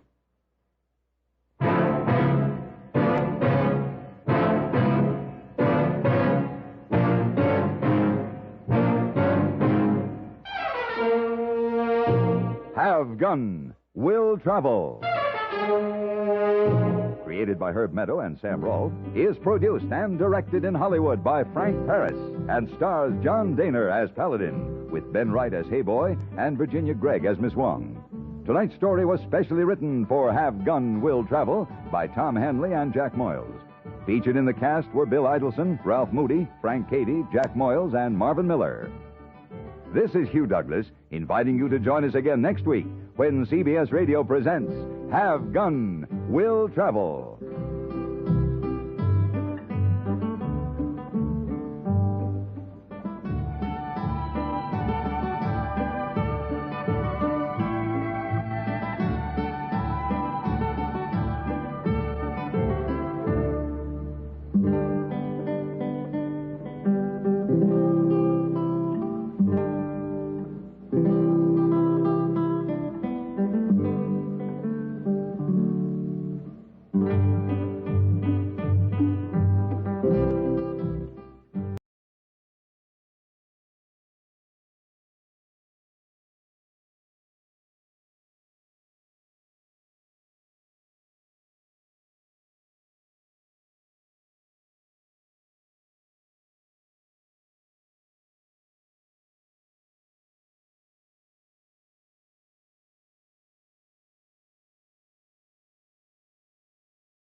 Thank you for visiting Golden Age Radio, rumble.com/C/GAR. Please support our veterans by visiting veteransradioministry.com. Together we can honor their great sacrifice. Thank you. Kellogg's, the greatest name in cereals, presents Wild Bill Hickok!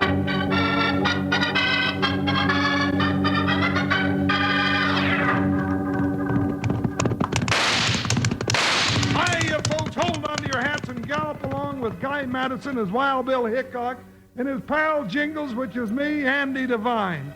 We've got another rootin' tootin' Wild Bill Hickok adventure story for you from the world's only talking cereal, Snap, Crackle, and Pop, Kellogg's Rice Krispies! Today, Kellogg's Rice Krispies brings you Wild Bill Hickok, transcribed in Hollywood and starring Guy Madison as Wild Bill and Andy Devine as his pal Jingles. In just 30 seconds, you'll hear the exciting story, The Secret of Mile High Rock. There's a fellow who once said, start your day with a song and you'll be happy all day long. You know, he could very well have been thinking about Kellogg's Rice Krispies when he said that. It sure is wonderful to start the morning to that friendly snap, crackle, pop of Rice Krispies. Why don't you ask Mom to bring home a package for the whole family next time she goes to the store? You'll like Kellogg's Rice Krispies.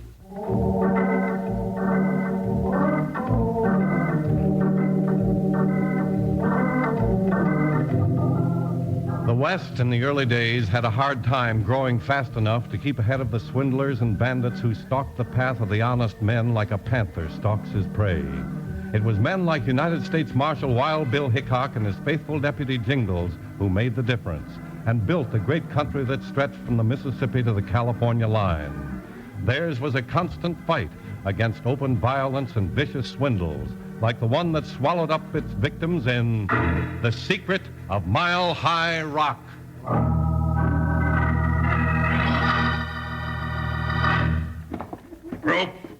Rope, come in here. Yeah, Big Load, here I am. What do you want? You got the St. Louis Dispatch? Sure I did. Here it is. Good. Let me see what our ad looks like. It's on page 3, and it's just as pretty an ad as you ever did see. Where is it? There it is. Well, now, that's what I call a Class A come-on. Are you a slave to a desk? Then here's your golden opportunity. Stake a claim on Mile High Rock overlooking the glorious sun-painted land of Arizona. See B.L. Jackson. He's your friend. Open his door, and you open the door to opportunity. That'll bring him in. Yeah. I just hope Wild Bill Hickok don't hear about this new swindle you got cooked up.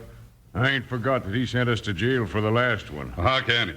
Hickok and Jingles are riding some lonesome trail way out west, and we're here in St. Louis. Don't make no difference. Hickok's got ways. Forget about Hickok. If he cuts my trail again, I'll take care of him for good. In the meantime, I'm going to send a pack of suckers to Arizona, looking for their golden opportunity on Mile High Rock.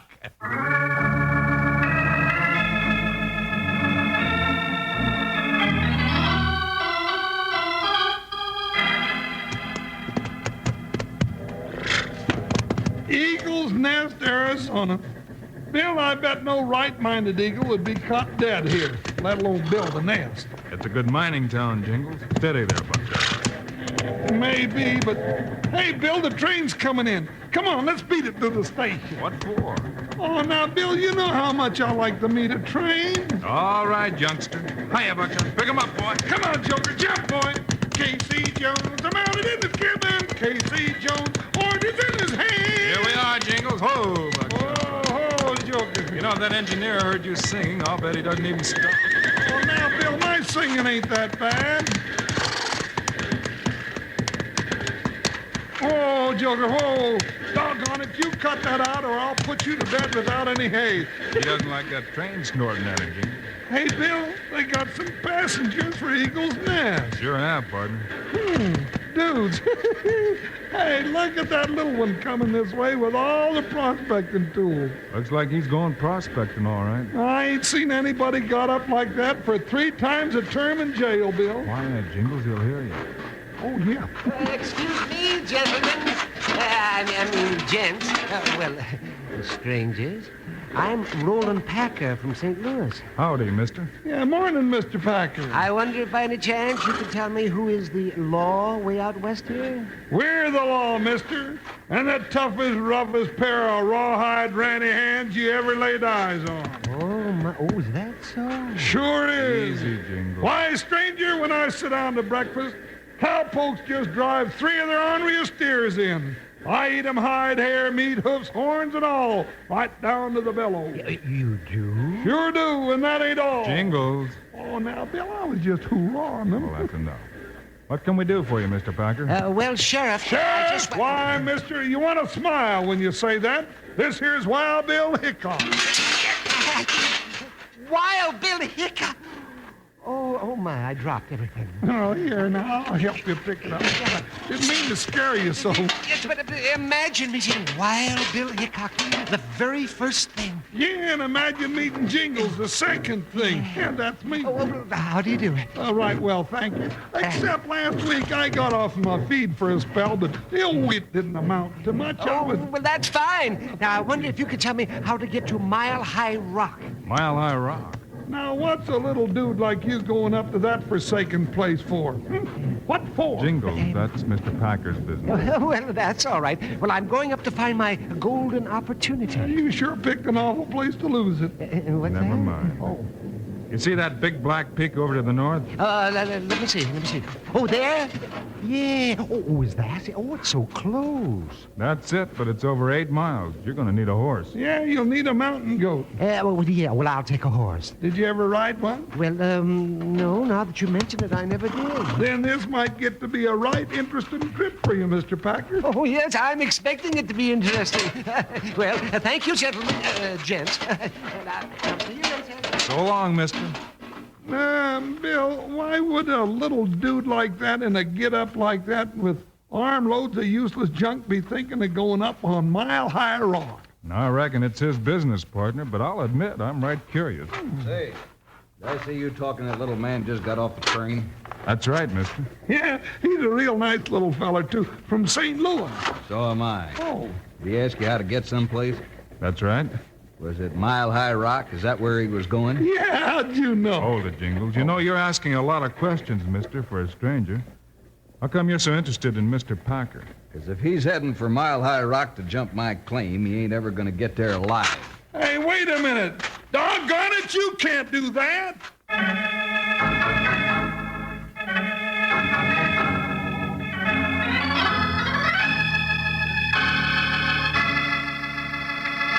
Wranglers, I see our old friend Slim's tinkering with a stopwatch and a bowl of Kellogg's Rice Krispies. Now, let's go over and see what he's up to. Hey, what are you trying to do with that stopwatch, Slim? See how long it takes you to eat a bowl of Kellogg's Rice Krispies? Nope, Charlie. I'm just trying to find out how soon those Rice Krispies start to snap and crackle and pop after you pour the milk or cream over them. How long does it take? Well, I can't rightly say, Charlie. I'd no sooner get the milk on them and doggone if they ain't a-sounding off already. Well, now, Slim, you know there are lots of other good things about Kellogg's Rice Krispies other than just that they go snap, crackle, pop. One of them is that wonderful, fresh, crisp flavor. And friends, you just don't know how good a cereal can be until you've tried Rice Krispies. Why, say, if you slice some bananas over a bowl of Rice Krispies, you've got yourself a treat that you'll be wanting to repeat often. Tell Mom to put a package of Rice Krispies on her shopping list right now. Kellogg's Rice Krispies, Kellogg's Rice Krispies. Let's march right up to the table now. Rice Krispies taste the best, and how? Snap, crackle, pop. Kellogg's Rice Krispies, Kellogg's Rice Krispies. Now, you have Kellogg's Rice Krispies tomorrow morning, and you can bet your best pair of spurs you'll be singing for 'em often. Kellogg's Rice Krispies, the world's only talking cereal.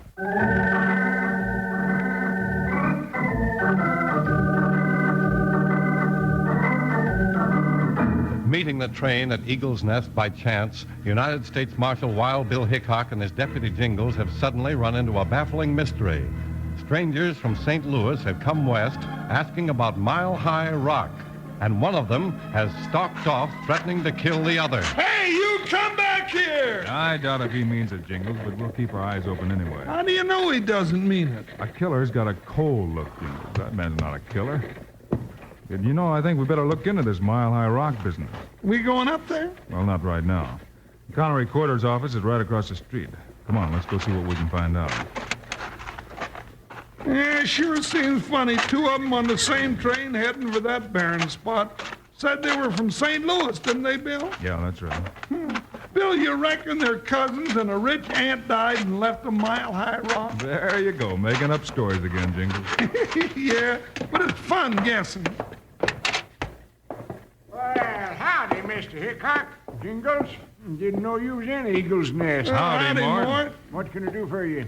I'm just wondering who owns Mile High Rock, Mort. Yeah, we got a mystery we want to clear up. Mystery, huh? What is it? Well, we don't know. That's what makes it a mystery. Well, now ain't that strange? Yeah, it is, isn't it? If you two will quit kicking the apple back and forth, maybe I can clear up some of this mystery. Who owns the rock, Mort? A fella named B.L. Jackson of St. Louis. He come out here, staked the claim, and paid the fee for setting the whole rock down in my register here. And then he took off, and I ain't seen him since. He's the first owner, huh? Yeah, that's right. Big fella with a flair. Smoked cigars just like them big bank presidents do. Didn't like him, though. You didn't? Nope. Didn't like his flair, huh? Weren't his flair, 'twas his air. Oh. Just didn't like him. Well, that's all we wanted to know, Mort. Thank you. Come on, Jingles. We're going to have to climb Mile High Rock after all. Climb it? Now, Bill, I've been drumming at you to go out and see what this here mystery was all about, but not to go climbing that hunk of black granite. Why, it's a mile high.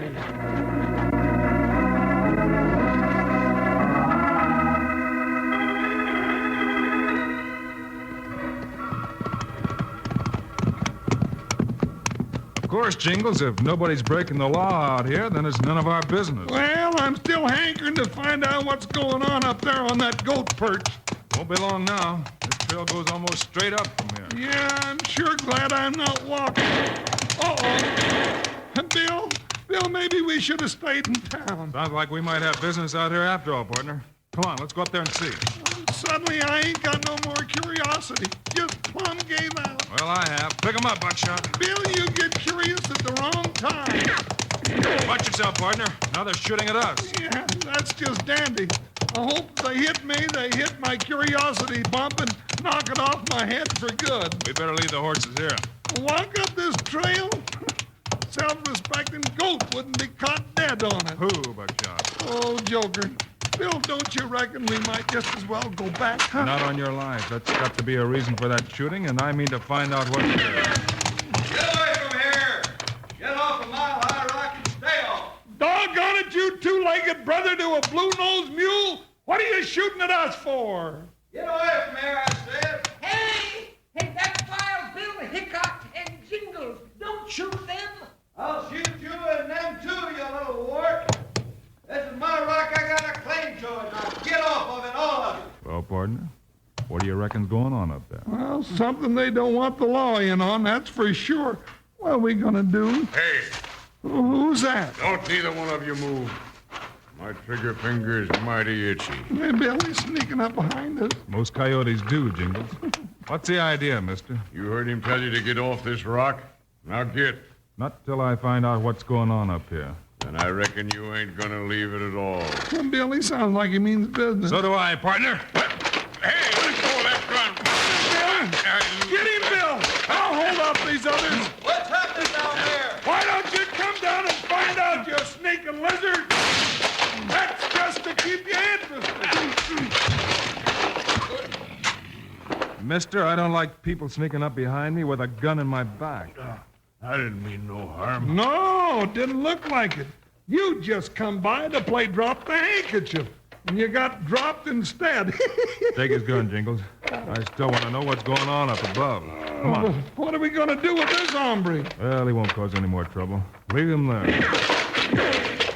I told you to get off this rock. Doggone it, I'm getting tired of you shooting at me. Now put that rifle down before I come up there and shove it down your throat. Hold your fire, Tully.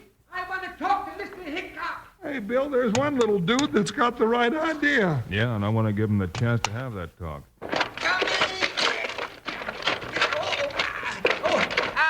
Oh, yeah. Oh, Mr. Hickok, I'm mighty glad you came. I've been swindled after all these years of being careful. I've been swindled. Now, what are you blabbering about? Take it easy, Mr. Packer. Now, tell me all about it. That man Jackson, he sold me a worthless piece of property. There's no gold up there. Gold? Did he tell you there was gold up there? He led me to believe it. Who is Jackson? Well, he's in St. Louis. He put an ad in the paper, and I answered it. And those other men did, too. Oh, that scoundrel. And he charged me $500. Oh, my whole life savings. Bill, I told you I knew there was something wrong out here. Looks like you were right, partner. Mr. Packer, would you like to help us catch this swindler? I'll do anything in the world. Then let's head back to town. I've got an idea that might work.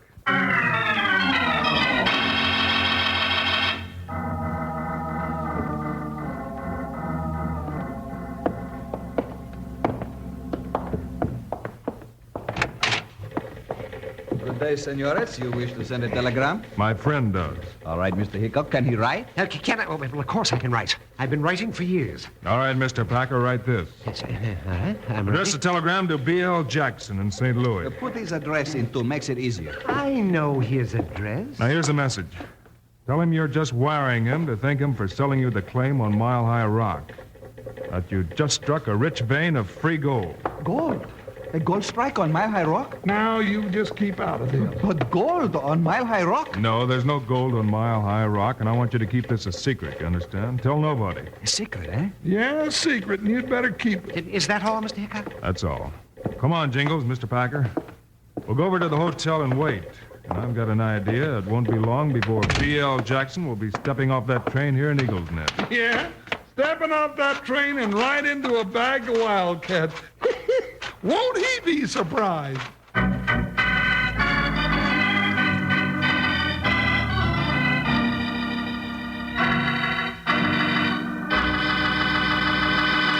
Lots of you kids have been writing in wanting to know what a maverick is. So let's go down to the bunkhouse and have Slim tell us about it. Come on along. Hi, Slim. Say, the kids have been wondering just what a maverick is. How about telling them all about it? Sure thing, Charlie. A maverick is a stray, unbranded animal. And sometimes it means a stray sort of a wild cowpoke, too. Well, now there's your answer, Wranglers. Slim sure knows all the answers when it comes to anything connected with cowboys. And he's got the answer to real breakfast enjoyment, too, haven't you, Slim? You bet your doggone boots, Charlie. Kellogg's Rice Krispies, the world's only talking cereal. Right, Slim. There's a breakfast that's not only fun listening to, but twice as much fun eating. Always so fresh and crisp that they just have to speak right up with a snap, crackle, pop. Yes, sir, Wranglers. When you want a breakfast that makes every morning a real pleasure, you latch yourself onto Kellogg's Rice Krispies. Then you'll join us in our Rice Krispies marching song like this. Kellogg's Rice Krispies, Kellogg's Rice Krispies. Let's march right up to the table now. Rice Krispies taste the best. And how? Snap, crackle, pop. Kellogg's Rice Krispies, Kellogg's Rice. Take Mom aside and ask her nice like to bring you home a package of Kellogg's Rice Krispies next time she's at the store. The whole family will like Kellogg's Rice Krispies.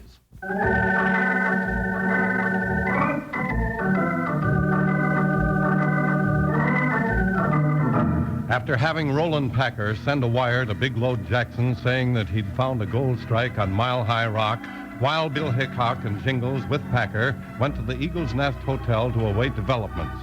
It was 4 days later when the train from St. Louis arrived at the Eagle's Nest station. Bill, Jingles, and Packer watched it come to a stop, but stayed out of sight. But, Bill, ain't we going out to meet the gent? We don't know that he's coming yet, Jingles. And I hope he does. Oh, I hope you catch him for what he did to us.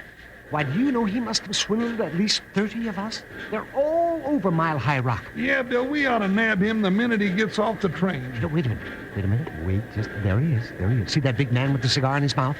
And the black derby? Bill, I recognize that gent. That's right, Jingles. It's Silver Dan. Silver Dan? Oh, no, that's Big Load Jackson. That's just another alias, Mr. Packer. Silver Dan has got more names than a rustler's got brands. Yeah, and he's been in and out of jail with every one of them. Hey, look. There's Croup, gone to meet him. Croup? Bill, ain't he one that stuck that gun in our back up on Mile High Rock? The same one, Jingles. Looks like business is picking up. Well, let's go get him. Not so fast. I got a feeling he's going to head for Mile High Rock. We'll catch him there. He sure is having a big fat argument with Croup. Huh. Oh, I'd like to know what those two Gila monsters are jawing about.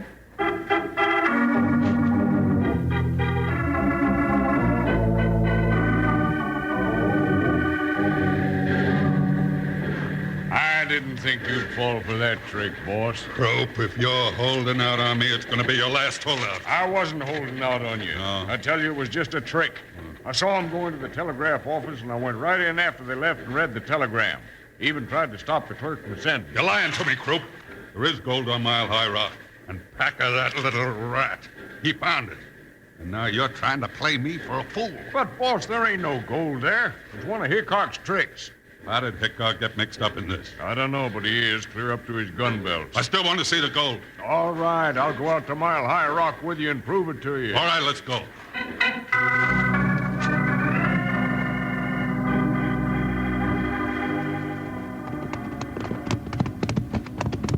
Well, I can see him, Bill, right up yonder on that ledge. That's right.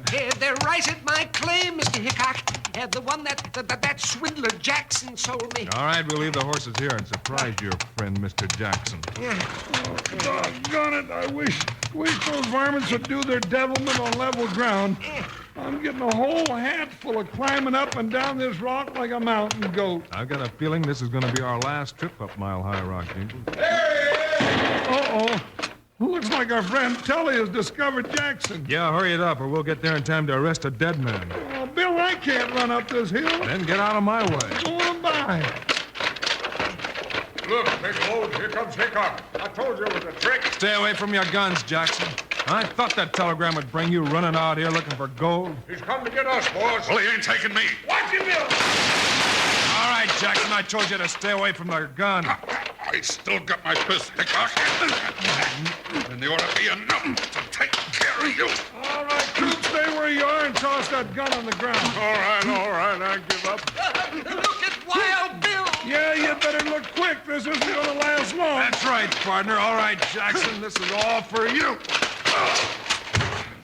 Now, make him give me back my money, Mr. Hickok. It'll be up to the courts to get that back for you, Mr. Packer.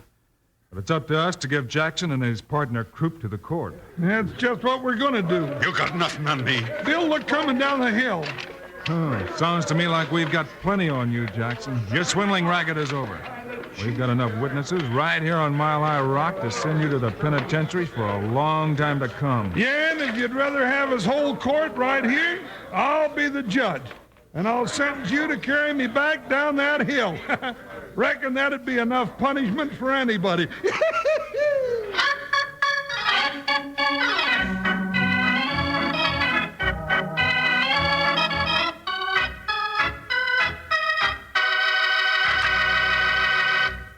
And now, here are the stars of Wild Bill Hickok, Guy Madison and Andy Devine. We hope you enjoyed our story today, folks, and we'll be with you again on Monday. Right, Guy, with a story about a dangerous desperado and a dangerous weapon.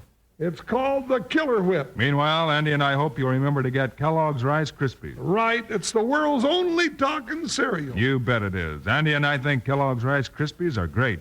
So long. See you Monday.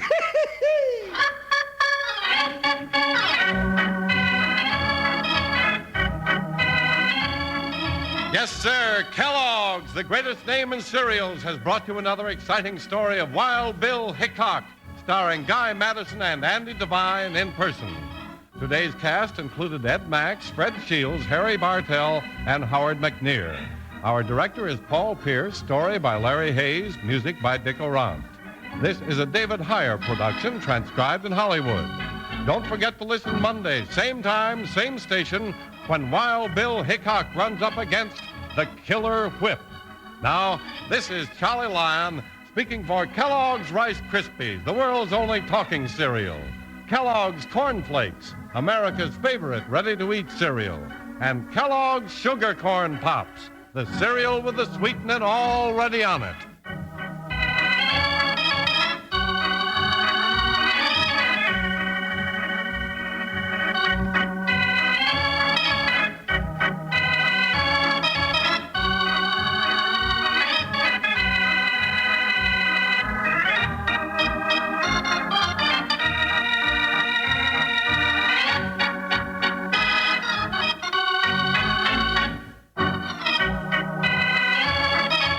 Lost in Brazil invites you on an unforgettable journey, where every moment is an adventure waiting to be discovered. Join us as we uncover the soul of Brazil, one incredible experience at a time. Click on the link in the description and embark on the ultimate Brazilian odyssey. The National Broadcasting Company presents Joel McCrea in Tales of the Texas Rangers. Tonight, transcribed from Hollywood, another authentic reenactment of a case from the files of the Texas Rangers.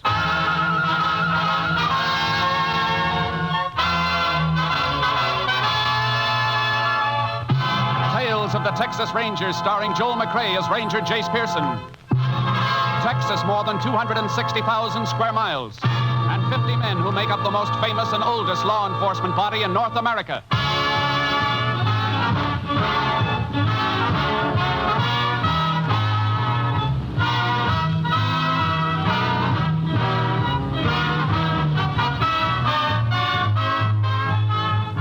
From the files of the Texas Rangers come these stories based on fact.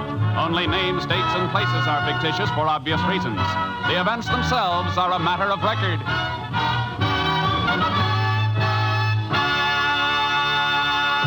Case for tonight, Pressure.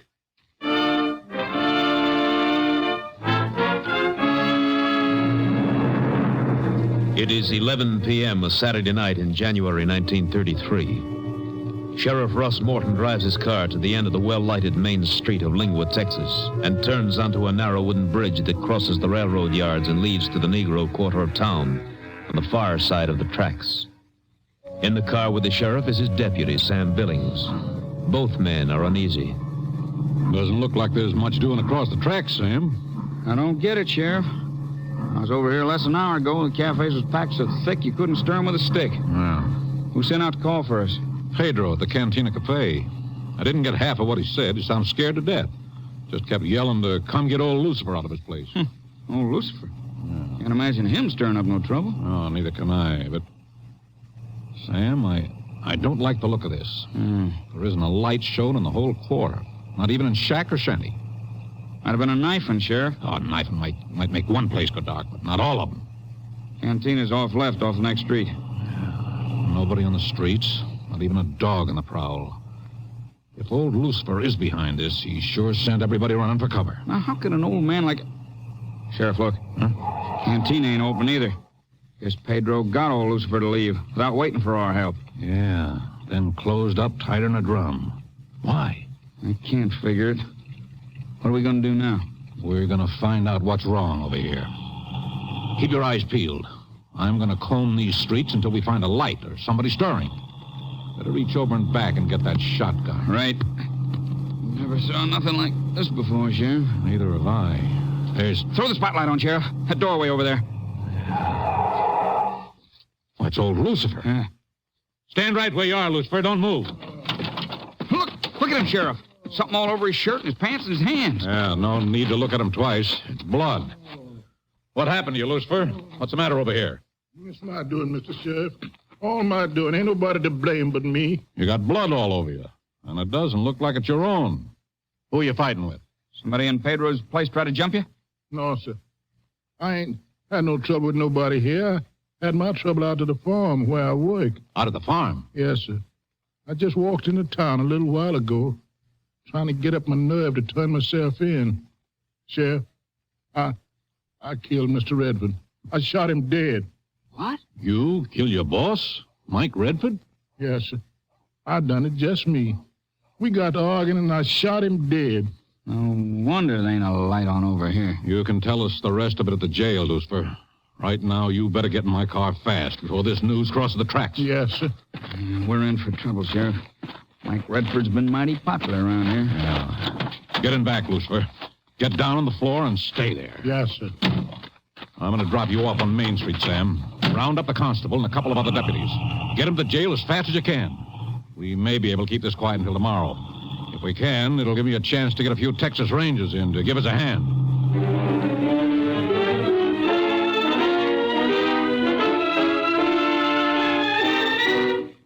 The news of Mike Redford's murder struck the town on the afternoon of the following day. But by that time, Sheriff Morton had help. He was joined at the Lingwood jail by Texas Ranger Jace Pearson. Here's Lucifer's confession if you want to see it, Jace. He made a full statement when we brought him in last night. Pretty short statement. Yeah, short and to the point. Says he had it in for Redford for a long time. Made up his mind to settle it last night. Went up the house, started to fight, and shot him. These are the clothes Lucifer was wearing. Blood all over him. Have the blood analyzed? Yeah. Medical examiner did it when the JP ordered an autopsy. It matches Redford's blood type, all right. We ought to have a full autopsy report in an hour or so. Captain Stinson ought to be here by then. Good. I got my deputies posted around, but extra hands will be a help in case of trouble. Town looks peaceful enough. News hasn't been out long. We couldn't keep it quiet after the medical examiner had the body brought in the funeral home, though. Where are you keeping Lucifer? Oh, that's him in the bunk in the cell, back at the end of the block there. No other prisoners? I had them all moved up into the tank upstairs. Good idea. A statement says Lucifer worked on the Redford farm all his life. Yeah, started there when Mike's grandfather owned the place and just stayed on. Old Lucifer must have gone crazy or something, Jace. He's had a good home out there.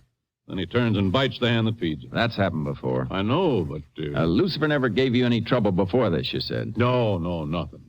Unless you want to count a little row he got into last summer. Didn't amount to much. What was it? Old Lucifer hit somebody with a shovel. Some wandering farmhand that worked out at Redford's for a few days. Him and Lucifer cleaning out a pig pen, it seems, and this migratory started cussing Mike Redford. Lucifer told him to shut up. The guy wouldn't, so Lucifer clipped him with a shovel. That's the way the story come out when they brought Lucifer up before the judge. Judge fined him $25, and Redford paid the fine for him and took the old man home. Sounds like Redford and old Lucifer were pretty close. Oh, Redford always treated him square. What you just told me doesn't fit in with this statement you got from Lucifer last night. What do you mean? Last summer, he hit a migratory for cussing Redford. Yeah. But look here. On page 2 of this statement, Lucifer says, I had a grudge in for Mr. Redford ever since his pappy died, and he come to be my boss 8 years ago. I didn't like him, and I made up my mind I'd kill him. It doesn't fit, does it? If this statement were true, Lucifer wouldn't have been up before a judge for defending Redford last summer. Howdy, Jace. Took your horse out of the trailer and watered him. Thanks, Sam. Sheriff, Lucifer's grandson Chad's out in the hall. Wants to know if he can see the old man. Just for a minute, please, Mr. Sheriff. Well, I guess it won't hurt none. Come on. Thank you. Got a visitor for you, Lucifer. Grandson, Chad. No. Please, don't let him in. I don't want to see him. Don't want to see nobody. Grandpa, we got to get you a lawyer or something. I don't want nothing. You go home. Don't talk to me. You just have home and stay there. Make him go, Sheriff. Make him go. You know you ought to go. That old man may be right. I don't want to see you no how. Don't ever come here again. But Grandpa, you got to... Never mind, Chad, never mind. You get out like you said and go home. Come on. Sam, you'd better drive him out of town. Let him cut across the fields and through the hills to his place, but see that he stays off the highway when you leave him. Okay, Sheriff. Go ahead, Chad. Yes, sir.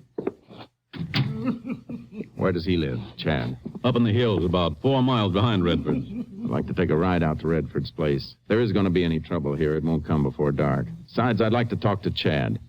I'm going to catch Sam and ride with him. Yeah, I'll see if I can stop him from the window. Sam? Yes, Sheriff? Wait a minute. Ranger's going to ride out with you. Okay.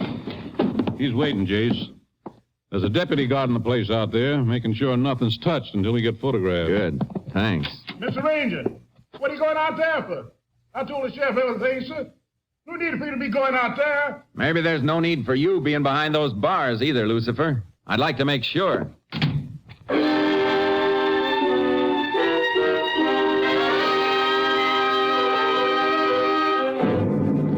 I'd noticed a few peculiar marks on Chad's face in the sheriff's office, and in the car I got a chance to see him close up. They looked like scratch marks, and the edge of a dirty bandage showed beneath the frayed cuff of his shirt. You took a full chance walking into town, Chad. People are mighty hot about Redford getting killed. My grandpa wouldn't never kill him. One who'd know that best is your grandpa. He says he did kill him.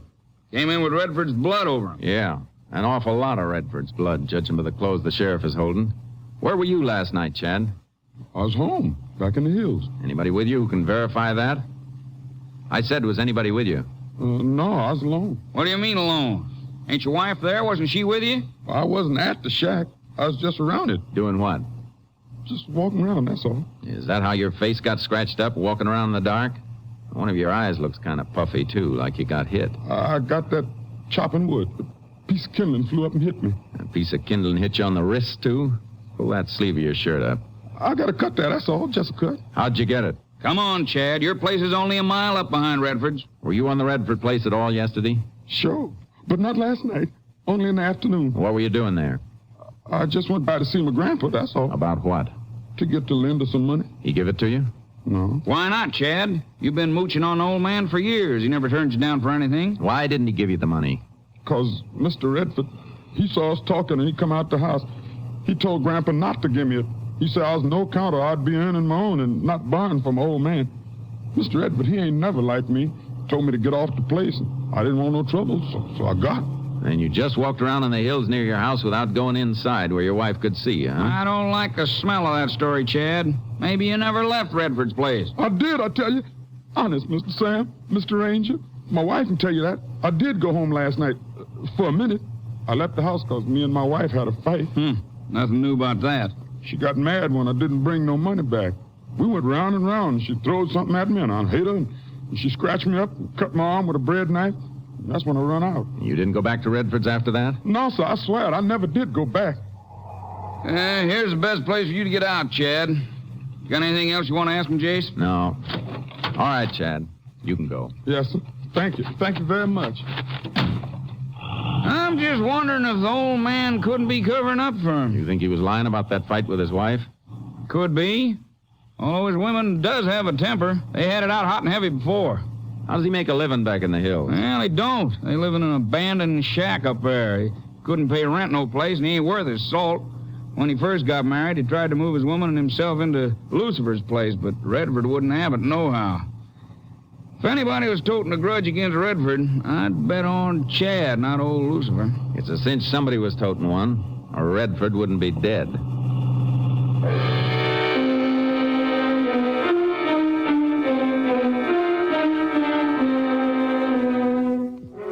Old Lucifer's actions hadn't fit into the usual crime pattern, and when we got to the Redford house, the pattern became even more jumbled. Except for the body having been moved, everything was left as the sheriff had found it. The body was laying right here, Jace. You can see the stain on the rug. Yeah. Furniture knocked around. Must have been quite a fight. A broken bottle over here. Yeah, sheriff figured that's what finally knocked Redford out. Then he got shot while he was out cold. What made the sheriff so sure of that? Well, the body. Bullet fired right into the head from close up. Burns on the face. And no blood around except that one spot on the floor. And those handprints Lucifer left on the furniture and the wallpaper. Those handprints are what bother me most. Why? If Lucifer shot Redford, why didn't he just back off and get out of here? How'd he get blood all over him? And why'd he smear it all over everything like a kid with a 10-cent tube of red paint? Yeah, I see what you mean. Does seem like it was kind of deliberate. You think an old man like Lucifer could have wrecked half this room fighting a younger man like Redford?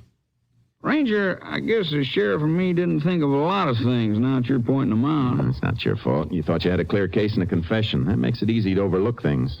Young fella like Chad might have put up quite a fight with Redford. What about the gun Redford was killed with? Well, we haven't got it. Lucifer said he threw it into some bushes on the way into town. Couldn't tell us where. Weapon might have been a 32 or 38. Autopsy will tell us when we get the slug. All right. Let's get back to town. If the old man is covering up for his grandson, how are we going to break him down if he keeps on Wait saying... a minute, Sam. Look at this. On the cupboard. What? 2 whiskey glasses. Yeah, and both of them full. Ring on the wood here shows where the bottle was standing. Looks like Redford poured 2 drinks, one for himself and one for somebody else, but they didn't get to drink them. Fight probably started before they got a chance to bend elbows. We know the bottle was used to knock Redford out. Hey, that kicks a hole in what we've been thinking. A big hole. Who was Redford drinking with? It's a cinch it wasn't Chad. Redford ordered him off the place. And the old man's confession must be on the level. No, it isn't, Sam, because it's not likely Redford would have been having Lucifer in for a drink either. There was somebody else here. Somebody who either killed Redford or saw who did.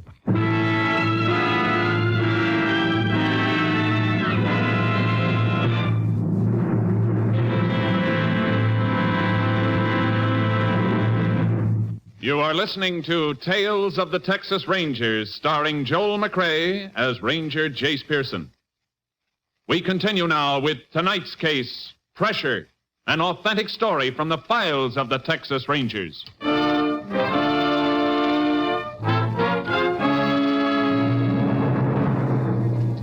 Sam and I headed back for town. The streets were crowded but quiet, the way they should be on a Sunday afternoon. But there was a tension we could feel. We made one stop at the funeral parlor for a look at Redford's body. The medical examiner was just finishing.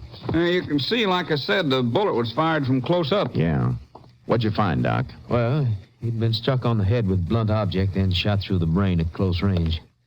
I had the bullet here. You want that, of course? Please. There you are. Thanks. .32-20 caliber.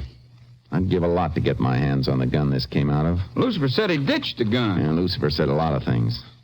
And slugs flattened out plenty. Unusually so. I noticed that. There's something else to notice, too. On the body, the burned area around the wound. Well, what about it? Ought to be some powder grains buried in the flesh, but there aren't. None that I can see. None that I can see either. How about that, Doc? No, it is an unusual wound. When Lucifer told you he threw the gun away, did he mention what kind of a gun, Sam? No, why? Because this may give us a chance to trip him up. This bullet didn't come from a small weapon. It came from a .32-20 caliber rifle. Well, how can you tell that without a ballistic check? Well, for one thing, the way the slugs flattened out. Rifle has a couple of 100 pounds greater impact than a sidearm. Yeah, and plowing through a skull would flatten it plenty. Yeah, but there's another thing about a close-range rifle shot. It leaves a burn, but no powder grains in the skin. A revolver will leave powder grains every time. That makes sense, Doc? Yes, it does.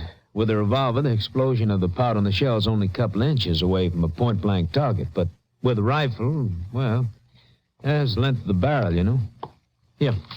Here's my report if you're headed for the sheriff's office. We'll drop it off for you. So long. So long, Doc. Goodbye. I'm learning a lot as we go along here, Jace. There's still something we both got to learn. Who killed Mike Redford?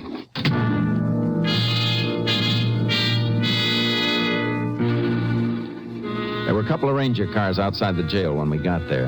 Men from my company were standing casually at points along the street. But they weren't as casual as they looked. Jail was carefully circled, and they commanded all approaches. Captain Stinson was inside with the sheriff. Jace, the sheriff tells me you're not satisfied with Lucifer's confession. That's right, Captain. How about bringing Lucifer out here for a minute, Sheriff? Sure thing.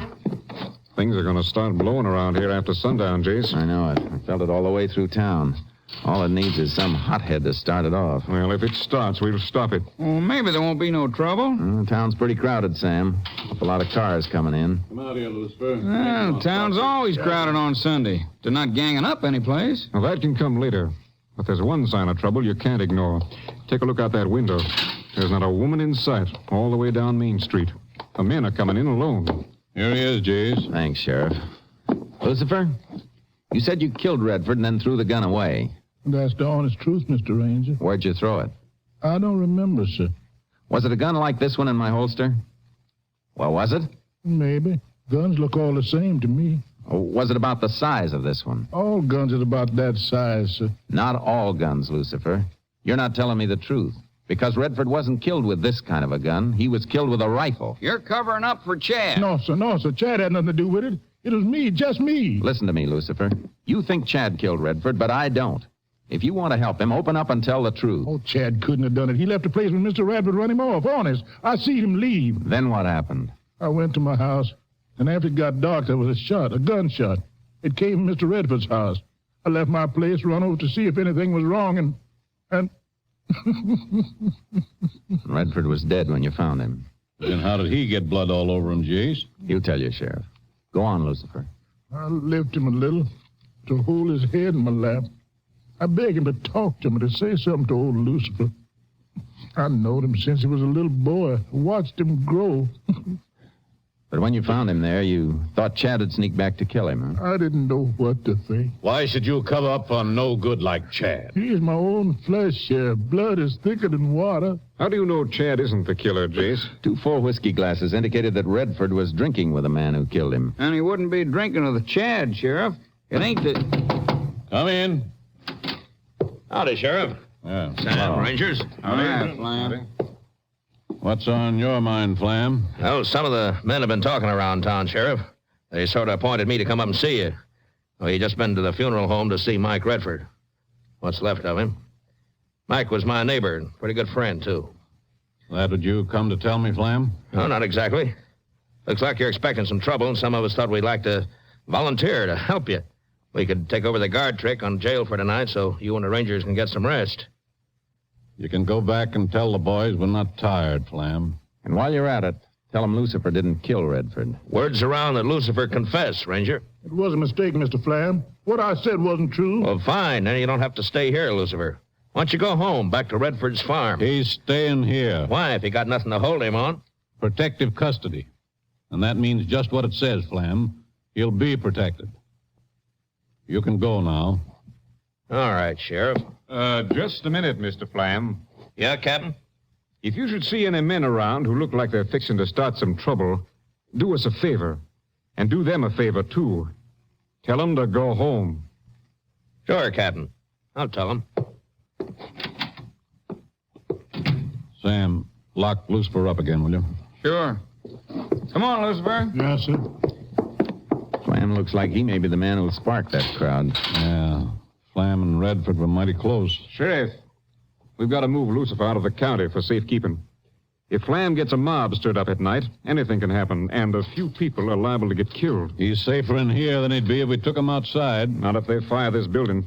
We'll move him right after sundown. How? Where? Seems to me the best place would be some small-town lockup across the county line where nobody'd know him and nobody'd think of looking for him. That's what I had in mind. Sam? Yeah, Captain? Get Jace's horse, Charcoal, out of his trailer. Pick up 2 more horses and take them all to the field south of town. Hobble them and stash the saddles away under cover so you'll know where they are later. Okay. After you leave them, on the way back, you can drop the word that we're moving Lucifer out of here tonight. You mean you want the whole town to know it? They won't know as much as they'll think they know, Sheriff. After dark, you and I can make a run in my car. They'll figure we're moving Lucifer, and they'll all make a run to block us. Meanwhile, Jace and Sam can slip him out the back and make for the horses in the field. After that, Jace, it's up to you. It's 11 miles cross-country to Hill's Crossing. There's a lockup there. See that nobody stops you from getting him to it.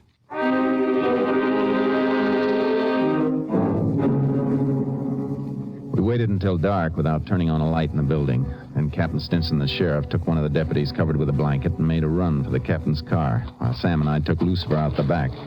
We ran across the field where the horses had been left and began to saddle them. Listen. Sounds like the sheriff and your captain have hit trouble, Jace. Probably somebody tried to block the road and kept scaring them off. Hurry with that last Yeah, thing. ready to go, Jace. After I take this one hobble off. Good. Come on, Lucifer. I'll give you a boost. Yes, sir. Here's Charcoal, Jace. Ready to run. Thanks. Steady, boy. You set, Sam? As soon as I get mounted. No more shooting. No. Captain discourages them quick. Yeah, but by now that crowd may know they ain't got Lucifer in the car. Too late to do them any good. This is going to be a rough ride for you, Lucifer. Let us know if you want to slow up or stop. I'll be all right, sir. Good. Let's ride. Up, Charcoal. Get up, boy. Come on. Just hang on the horn, Lucifer. Yes, sir. Come on, boy. Up.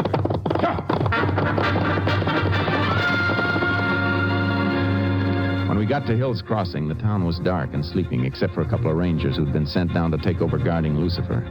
Once he was safe under lock and key, Sam and I started the ride back to Lingua. Hey, you're cutting the wrong way, Jace. We should turn down that valley to Lingua. I know it. We're not heading back for town yet. I want to make one more stop. Where? Back to Redford Farm again? It's not much out of the way.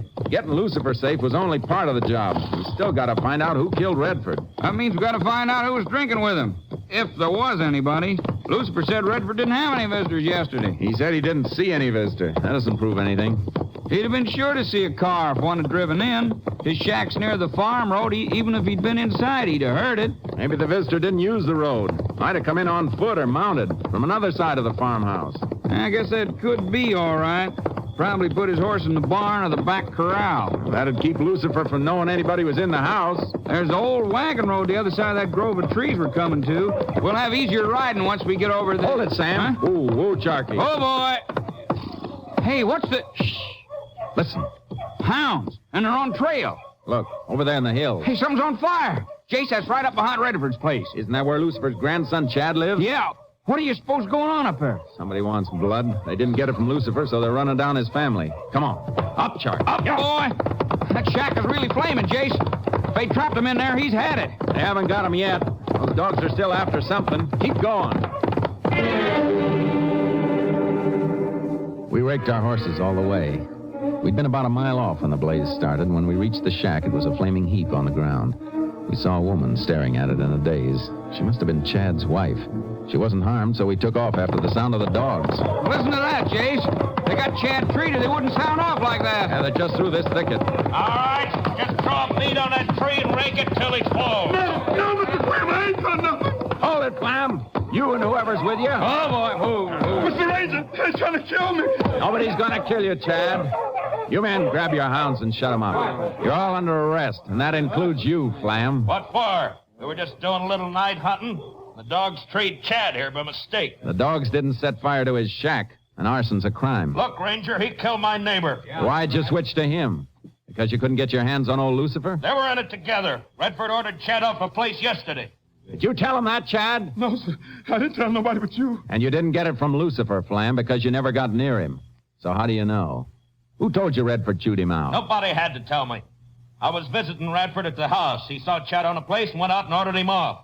But after I left, him or the old man sneaked in and killed Mike. Throw that rifle over here, Flam. Why? Never mind why, just throw it over. And be careful how you throw it. We're willing to leave here peaceful. Just a hunting weapon. A .32-20 hunting weapon. Just like the one that killed Mike Redford. For the last time, Flam, throw it over. Come and get it. Hands off those guns, the rest of you. That's better. Now gather in and pick up your pal, Flam. You followed him out here, you can tote him back. You hit me. I'm hurt bad. There, you just winged. It's a better breaking you gave Redford when you killed him. It was self-defense. I killed him in self-defense. Sure. While he was knocked out after you hit him with that whiskey bottle. Should have finished your drink, Flam. You'll never see another glass of whiskey as expensive as that one.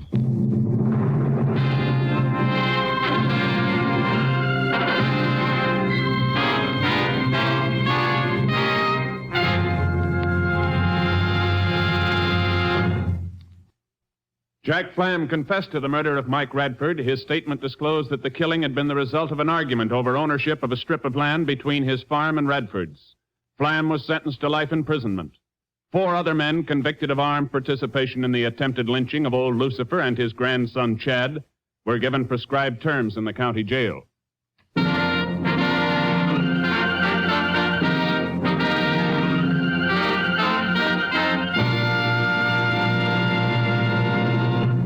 And now, here again is the star of our show, Joel McCrea. There are thousands of people living today who have survived only because of the Red Cross. These people will never have to be reminded of its great service to humanity. But this year, the Red Cross drive has fallen short of its needed goal. So give to the Red Cross, won't you? And invest in humanity. Good night, folks. Next week, Joel McCrea in another authentic reenactment of a case from the files of the Texas Rangers.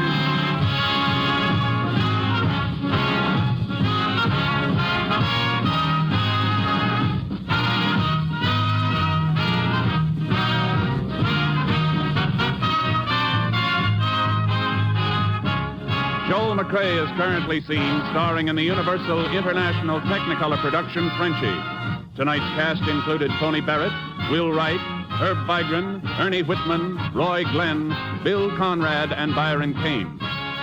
This story was transcribed and adapted by Joel Murcott, and the program was produced and directed by Stacy Keach. This is Hal Gibney speaking.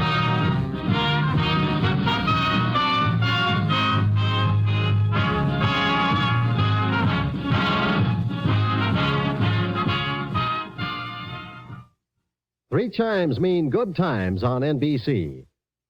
Coming up next on NBC, it's the $64 question. Accordion-playing quizmaster Phil Baker gathers another group of contestants around the microphone to play your favorite quiz game. And there are prizes for the lucky participants and excitement and laughs for you at home. Join Phil Baker now as he asks America's favorite question, the $64 question on NBC. Thank you for visiting Golden Age Radio, rumble.com/C/GAR. Please support our veterans by visiting veteransradioministry.com. Together we can honor their great sacrifice. Thank you.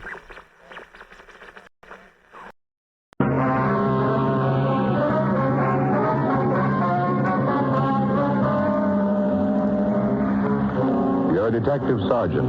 You're assigned to burglary detail. In a year's time, a burglar has taken approximately $80,000 in money and jewelry. None of his victims can describe him. Your job, get him.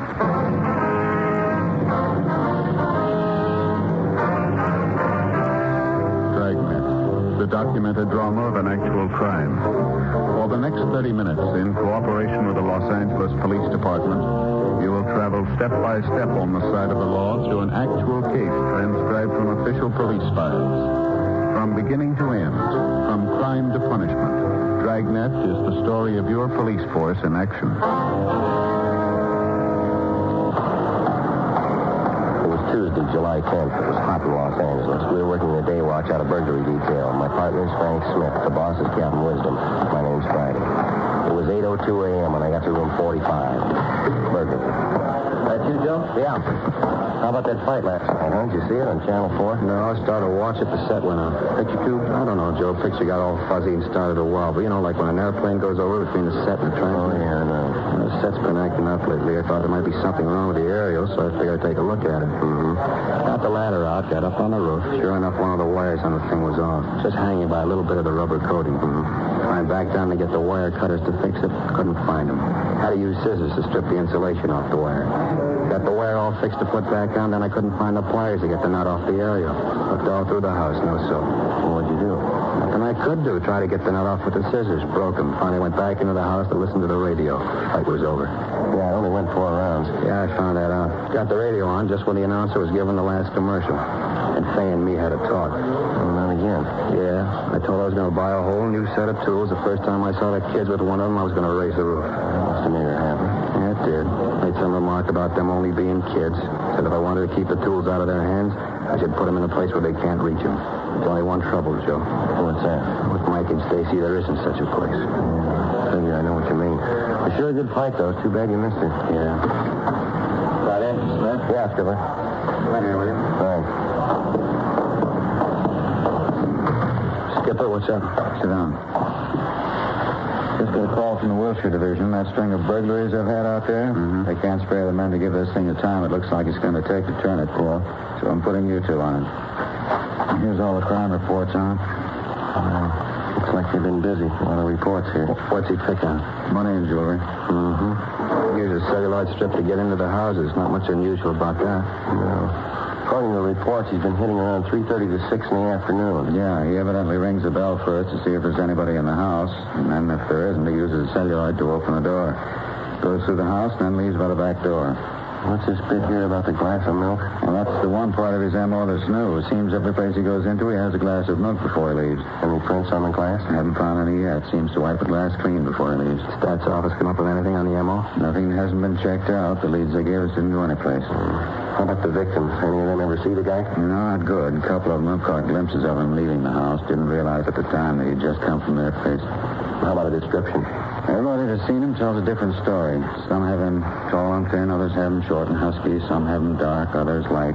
Anybody's guess. Oh, that makes it easy, huh? You been working any one area, Skipper? Yeah, according to those reports, he works around in here. And here. From Wilshire to Pico on the south, La Brea to Robertson on the west. A lot of areas, Skipper. Yeah. How about help? Much as you need. Metro will give you as many men as they can spare. Said you could probably count on 10 teams. Well, we should be able to patrol the area pretty well with them. You get more than one place a day? Yeah, sometimes 3 or 4. Depends on how much time it takes him to go through a place. And he never works later than 6 o'clock? No, not that we know. It's pretty smart. More people on the streets that time of day, less likely to be noticing. That's probably the way he figures it. I still don't think I get this milk thing here. Yeah, it's a weird one. You have it every place he goes? Seems to. The owner comes home and finds all the money and jewelry in the place gone and an empty glass on the table in the living room. Living room? Yeah, in the living room. Evidently pours the milk right after he gets into the house and carries it around with him while he works. Finishes it up before he leaves. Boys from Wilshire have found those rings, you know, when you put a glass down on the table. Yeah, I know. Found them all over the house. I haven't found any prints at all, huh? No, Leighton Prince has gone over the places completely. Everything they found has a right to be there. Belongs to family or friends. $80,000. How about the pawn shop detail? They turn up anything? No, nothing. None of the jewelry's turned up as far as we can tell. Looks like a gem, huh? It is. It's all yours. All right. We'll get started on it right away. You two stay on this until you clean it up. Right, Skipper. Any ideas where you're going to start? Well, only one place, the neighborhood where he works. Yeah? We don't know him. Maybe he'll come to us. Frank and I went over the reports. In general, the operation was the usual type. Use of a celluloid strip to enter a house wasn't new. The suspect operated during those times when detection was least likely. He never operated in the rain. All in all, with the exception of the milk drinking, the case could have been 100 others. Frank and I spent the rest of the afternoon talking to the victims who had seen the burglar. They were all sure that the man they'd seen was the one we wanted, but their description varied from each other. All the victims had been shown mug books, but failed to identify the suspect. We called Metro Division and asked them to give us as many radio units as possible to cover the area. They assigned 10 cars to the detail. Frank and I covered the entire area in our car.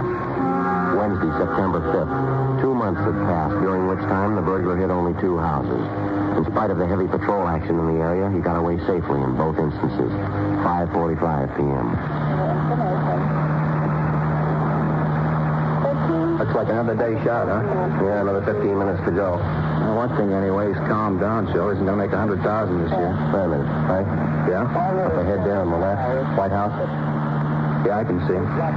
Pull over here. We'll walk down it. Right. Come on, you get on my side. All right. Still working? Yeah, probably a double lock on that door, huh? Celluloid won't work there.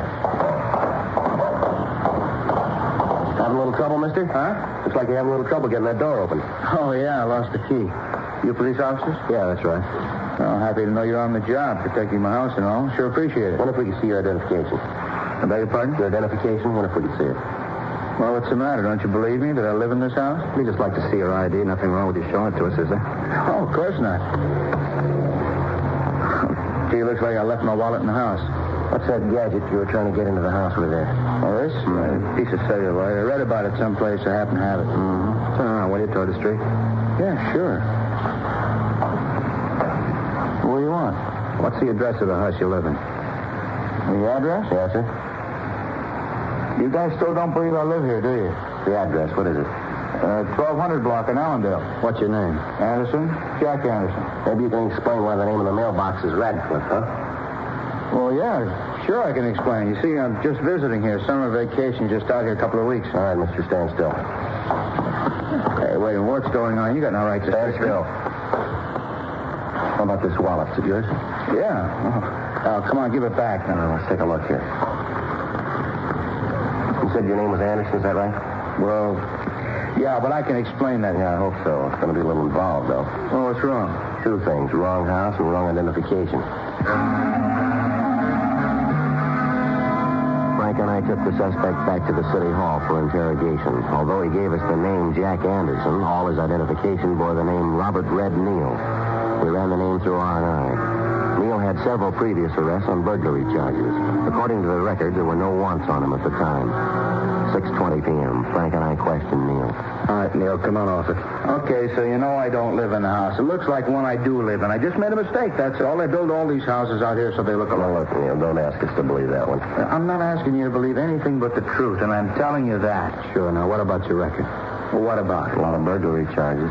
All right, I did a little time. Now, what's that prove? I'm going straight now.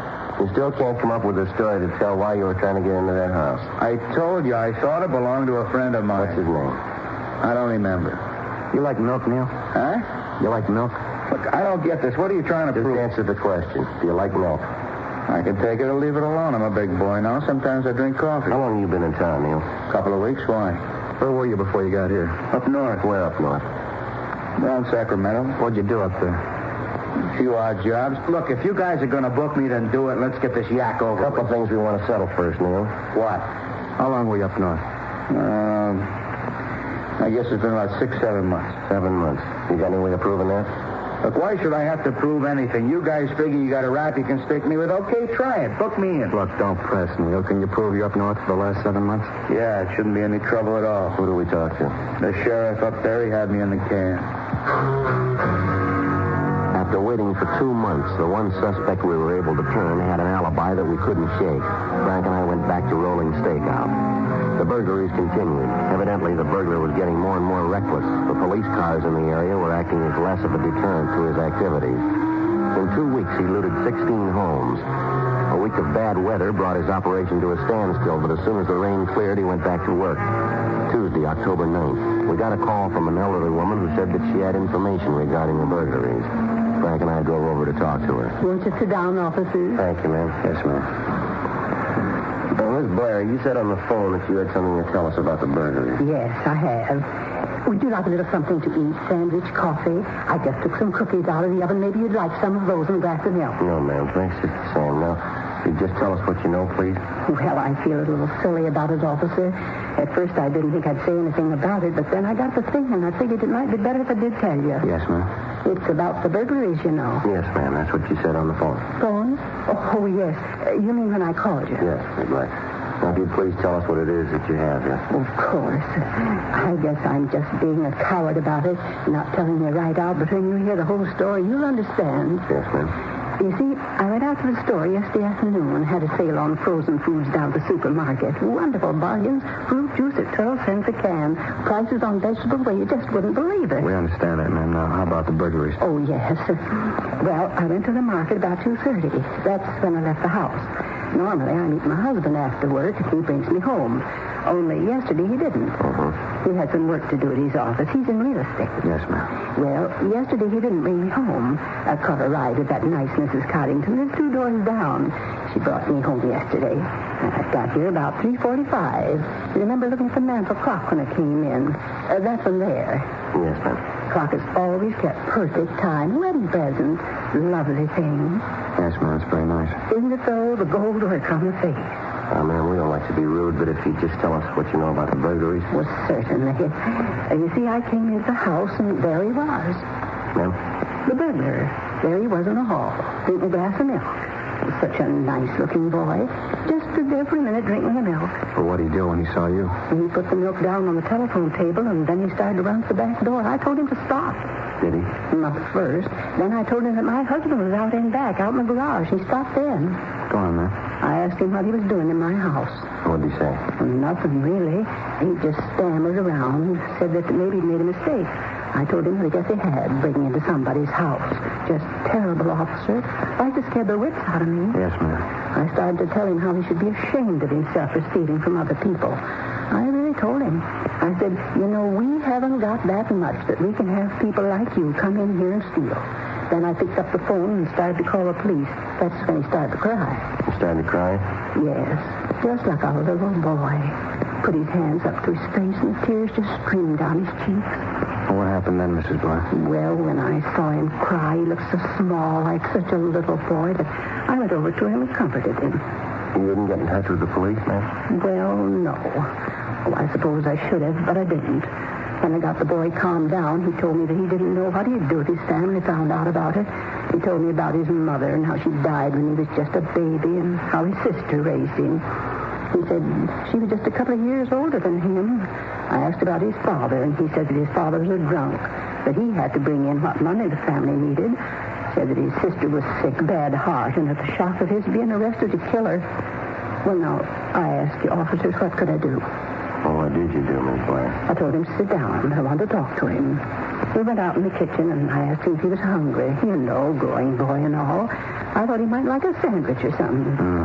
He said that he didn't want anything to eat, but he said he would like a glass of milk, so I poured him one. He said that you'd talked with him? Yes, I thought that maybe I could talk him out of continuing this way, stealing. I asked him if he had a job, something to earn an honest living. Yes, ma'am. He told me that he'd tried to find work after school, but anything he'd get just didn't pay him enough. He tried to get along on the money, but it just wasn't enough. Medicine for his sister and all. Then there was his father, horrible man. But what did he say about his father? Oh, he told me all about him, how he drinks and causes trouble, spends what little money they have on liquor. Did this boy tell you his name, ma'am? Not at first. He said he didn't want me to turn him in. I told him that I wouldn't, and then he said he was Bob Allison. Did he tell you where he lived? Not exactly. Said someplace out on East Los Angeles. I got the idea that he wasn't too proud of his home. Can't say that I blame him. How about a description, ma'am, what he looked like? Well, now let me think. Well, I'd say he was young, about 17, maybe 18. Such a young man to be doing something like this. How tall would you say he was, ma'am? Tall? Oh, I guess as tall as you are. Maybe just a teeny bit taller. That'd make him about 6 feet? Yes, I guess so. How about his build, ma'am? Oh, nice, broad shoulders. You got no idea how I felt when I thought about this boy being a thief. It's terrible. Right, ma'am. So would you say he was heavy or slight? About how much would you say he weighed? No, I'm bad at guessing people's weight. It'd be difficult to say. Well, ma'am, would you say he was as heavy as I am? Yes, about your weight. How about the color of his hair? Light, nice blonde hair. He had a little wave right here in front, blue eyes. Looked like such a little boy when he cried. Yes, ma'am. Was there anything unusual about him that you might have noticed? Scars, moles, anything like that? No, not a thing. Well, how about the way he talked? Anything unusual there, maybe? Sorry. How about his clothes, Mrs. Blair? How was he dressed? A pair of slacks, a white shirt, and no tie. A button was missing from his shirt. Poor boy probably hasn't got anyone to take care of his clothes.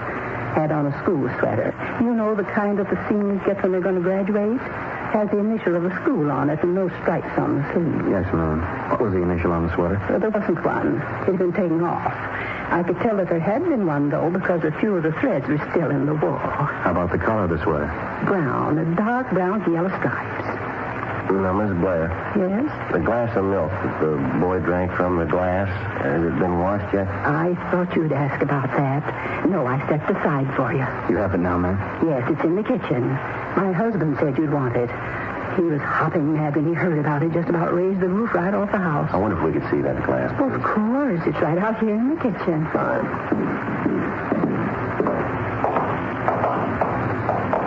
There it is on the drain board. Anybody touched it since the boy? No, I don't think so. My husband might have, but I don't think he did. He was quite adamant about me not washing it until you came. Now, Miss Blair, this happened last night. How was it you waited until this morning to report it? Well, at first I believed the boy. Really thought that it was just circumstances that made him steal. I felt so sorry for him when he broke down and cried. Right here, leave him. Give him every chance. That's how I let him go. I thought that it might do some good, sort of a new beginning. And I told my husband about it. Like I said, he was pretty sore. Talked about the young thief. We never had any children of our own, and I felt so sorry for the boy. I guess my husband couldn't understand. When Bob, that's his name, when Bob said he was sorry, I believed him and let him go. Just let him walk right out of the house. My husband got home, and I told him. He said to call you. I tried to talk to Sam, that's my husband, make him understand, but he insisted. And then this morning, of course, I agreed with him, and so I called you. Well, why was that, Mac? Bob stole my watch.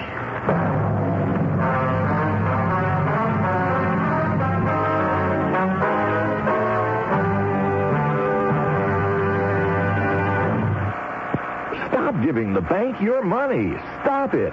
If you think you're paying a high interest rate on your home loan, call Coastal Mortgage today, and they'll help you figure out how you can lower your monthly payment. When you buy a car, do you ask the salesperson if you can pay more than the sticker price? So why should you pay more than you have to on your home loan? Let an experienced broker represent you before more than 70 lending institutions, and you'll be assured the best possible rate and program. Imagine what you can do each month with the money you'll save. Just call Coastal Mortgage at 949-833-9144, and they'll walk you through a very simple process. There's no risk, because if they can't lower your interest rate, you're not obligated to take the loan. Call Coastal Mortgage right now at 949-833-9144 and speak to a qualified loan representative. That's 949-833-9144, 949-833-9144. Finding out you or a loved one has cancer is never easy. It's natural to be afraid when faced with the decision of choosing a cancer treatment. For many cancer patients, fear of the treatment is almost as bad as the cancer itself. The Proton Treatment Center at Loma Linda University Medical Center is the result of 4 decades of leading-edge cancer research and treatment. Opened in 1990, the Proton Treatment Center offers a non-surgical procedure that is superior to traditional radiation therapy in a number of ways. Proton therapy is so precise, there is little or no damage to surrounding tissue. This results in minimal side effects, and most patients experience no disruption in their daily activities. In fact, proton therapy is offered as an outpatient procedure. Call 1-800-PROTONS for a free information packet and videotape explaining the benefits of proton therapy. 1-800-PROTONS. The Proton Treatment Center at Loma Linda University Medical Center. 1-800-PRO-TONS. KNX 1070 News Radio.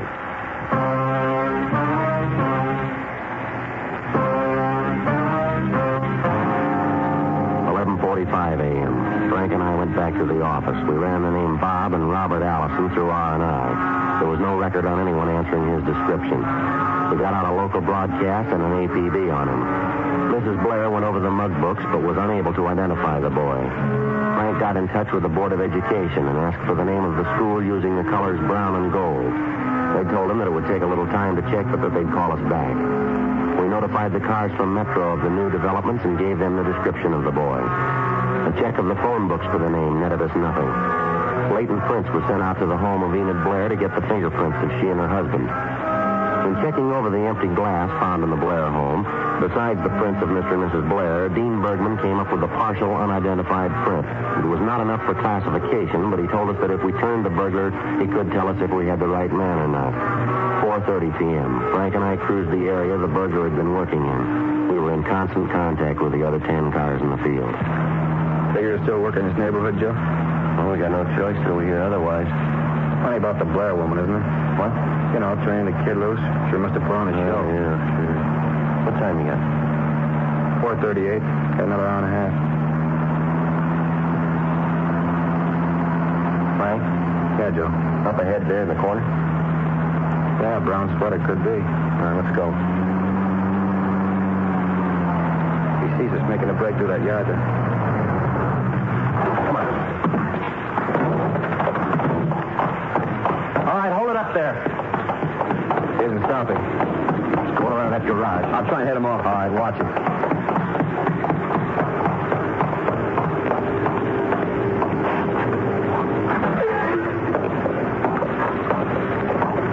Joe, you see him? No, we missed him someplace. Gotta get back to the car. Right.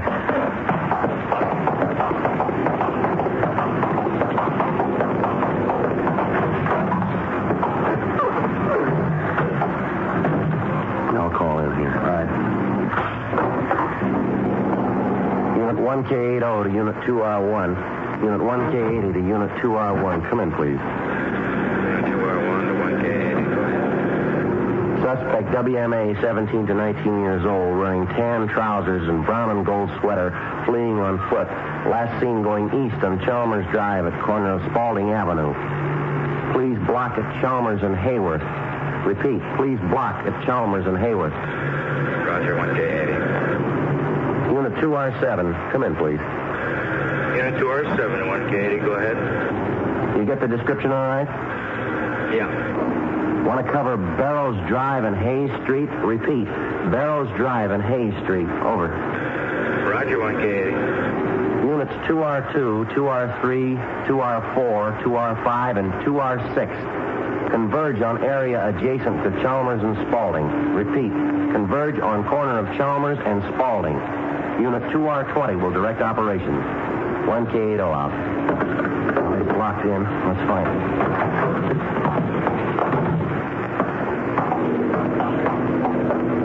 The suspect was in the blockaded area. With the units from Metro Division blocking the street, there was no escape for him.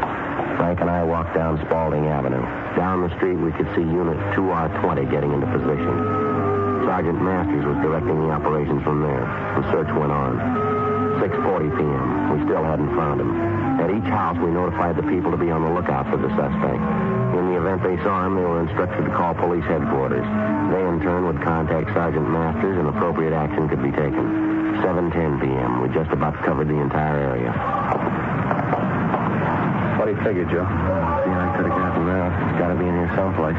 2 more blocks to go, not much cover. Figure that he hasn't been sitting still. He's probably been moving, too. Yeah. How about that garage back there? Check it. Big place, Joe. Looks like a workshop. Yeah. Wonder who it belongs to. Well, imagine that house over there, don't you? That's where the wires laid. Wait a minute. Here, what's this? Broken padlock. This must be where he is. Not easy.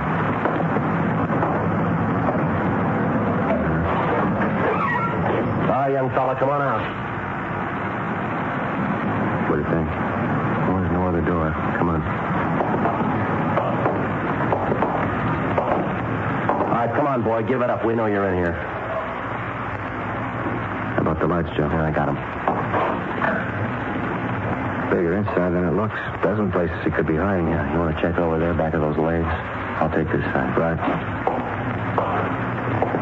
Don't send them over here. How about you? No. How about that balcony up there? The wooden paint can, see up there? Yeah. Somebody could hide up there. All right, I'll take a look. Take it easy, Joe. Yeah. All right, give it up, fella. You got no place to go. Watch it, Joe. The paint can. Let me go. Frank. Yeah, Joe, I got it. Get away. Get away. All right, watch it, Frank. I see it. All right, come here, you.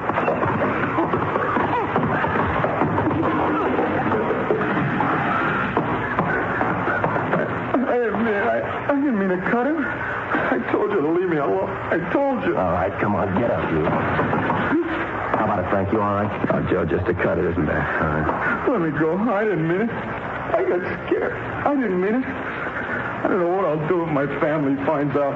Yeah, sure. You going to tell us about your sister, the one who was sick, and your drunken father? Huh? Well, are we going to get the full treatment here, the same one you gave Miss Blair? She told you, huh? Yeah, she told us. What's your name, boy? Akins. Robert Akins. You sure got me tagged for the jobs, huh? Yeah, we got you tagged.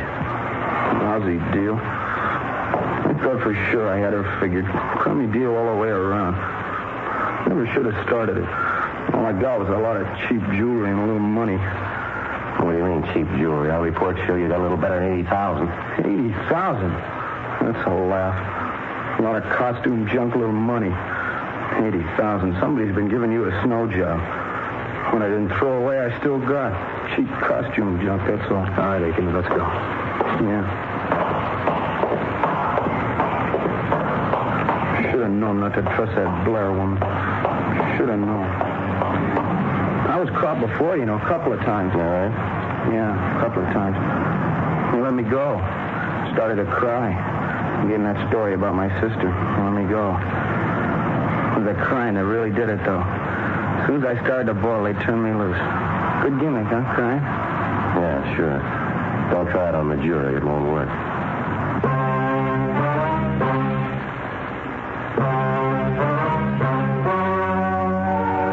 The story you have just heard was true. The names were changed to protect the innocent.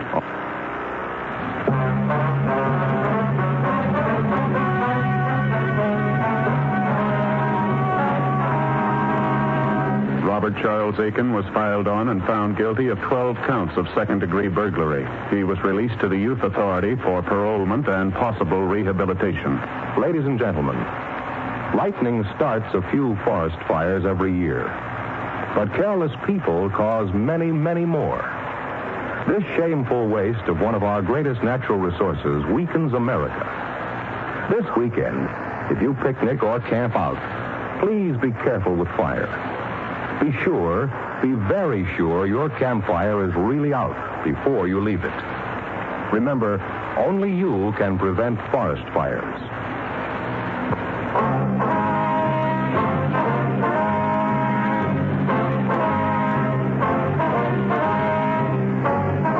You have just heard Dragnet, a series of authentic cases from official files. Technical advice comes from the Office of Chief of Police W.H. Parker, Los Angeles Police Department. Technical advisors Captain Jack Donahoe, Sergeant Monty Wynn, Sergeant Vance Brasher. Heard tonight were Herb Ellis, June Whitley, Jack Crucian.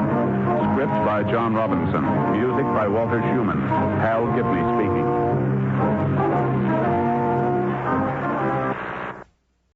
Lost in Brazil invites you on an unforgettable journey where every moment and adventure waiting to be discovered. Join us as we uncover the soul of Brazil, one incredible experience at a time. Click on the link in the description and embark on the ultimate Brazilian odyssey.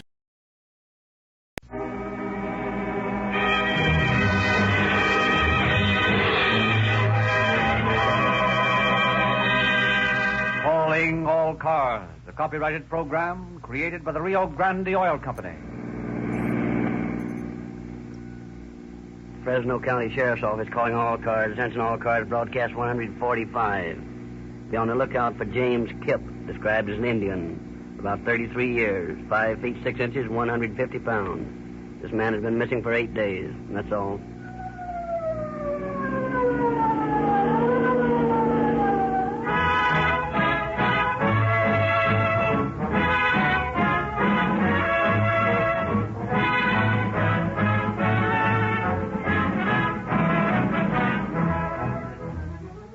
In the wild, mountainous regions of California, Arizona, and Nevada, the work of the city police is taken over by the county sheriffs and their deputies.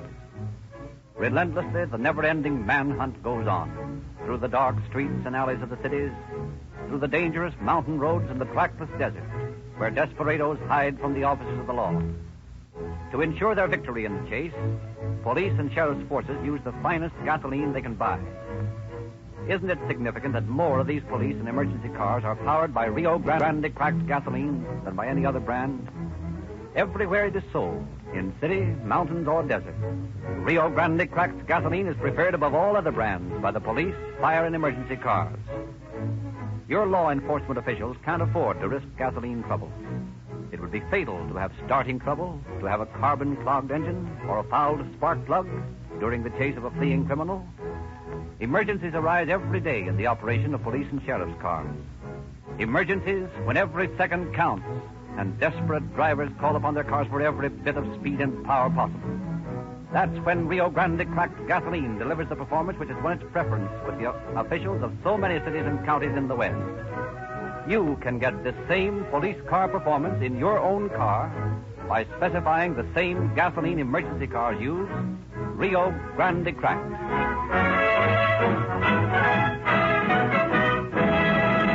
And now it is our great pleasure to present Sheriff George Overholt of Fresno County. Sheriff Overholt. Good evening. There are two elements almost always found in murder cases. First, the killer's own conscience, and second, his desire to cover up his movements. And in a great many cases, it is one of these two things that traps him. In the story you will hear tonight, both of these elements were highly instrumental in bringing the original crime to light and eventually placing the murderer in our hands. Had the killer not made the mistake of trying to cover up certain bits of evidence that he thought were dangerous to him, it might have been months or even years before the crime was discovered, and the chance of our locating the man who did it would have been pretty slim. However, as you will hear, his own fear of the law led him to make a mistake that in the end cost him his life on the gallows.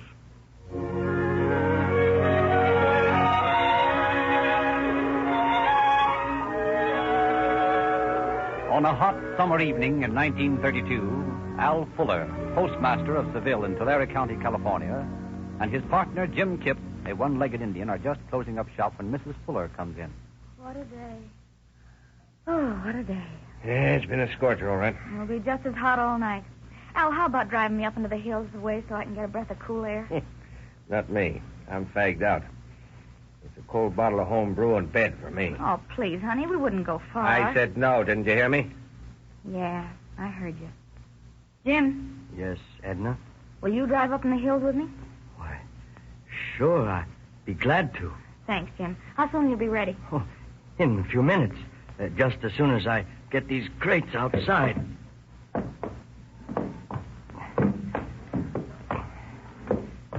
Here, let me open the door for you.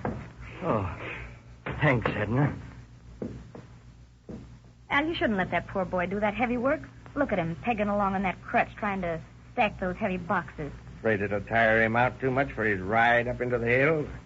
Al, what do you mean? You think I'm blind? You think I don't know what's going on? That poor boy says you licking your lips. I'll be glad to go for a ride with you, says he, losing his breath. Think I'm going to let you get away with that? Oh, Al, you're crazy. I've never been with Jim a minute that you haven't been there. And you're not going to start now. I asked you to take me out for a breath of air. You refused. So you figured that gave you the right to go off with that dirty one-legged Indian, huh? Al, he's your partner and your friend. Yeah, he's still a wife-stealing Indian. I won't stand here and let you talk about him like that. Oh, you won't, eh? And what are you going to do to stop me, you tramp? That's just a sample. Let me see you making eyes at that redskin, and I'll break every bone in your body.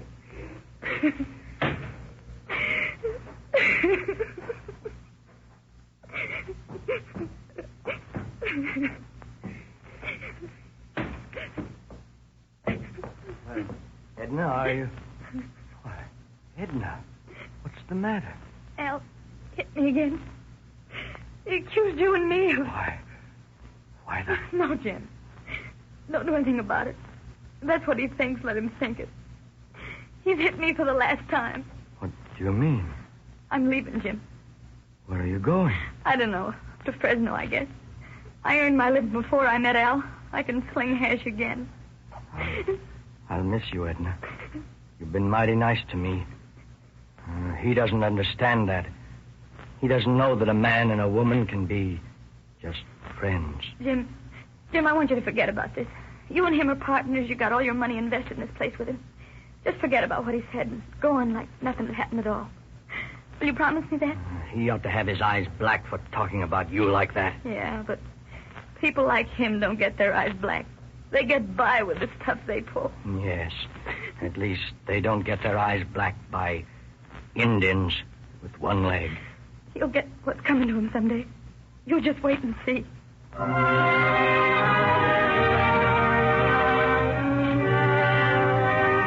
Edna moves to Fresno, and Jim, on his frequent trips to town, never fails to drop in for a friendly chat.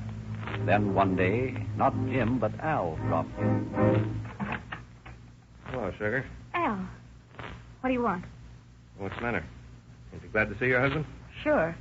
But... I want to apologize for what I did that night, honey. I'm sorry. It's all right, Al. I forgive you. Thanks, kid. I don't know. Maybe it was the heat or something that made me go wild that night. Well, I guess we might as well forget it, Al. How's everything down at Seville? Not so good, Edna. Store burned down the other night. Oh, Al, no. Yeah. Lost everything. But you had insurance. Yeah. Well, what are you going to do about the mail? I'm still handling it. Set up over at Pop Andrews temporarily. Going to get another place? I don't know. I suppose so. How's Jim taking it? All right. Say, Edna, how about taking a little ride with me? Where to? Oh, up the valley a ways. Well, all right. Come on. Wait till I get my hat. Oh, you don't need a hat. We'll only go as far as Madeira. All right, then. Let's go.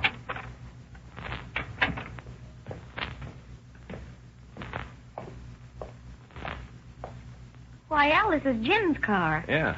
Was your car burned up in the fire? No, it's all right. I just borrowed Jim's car for today. Come on, hop in.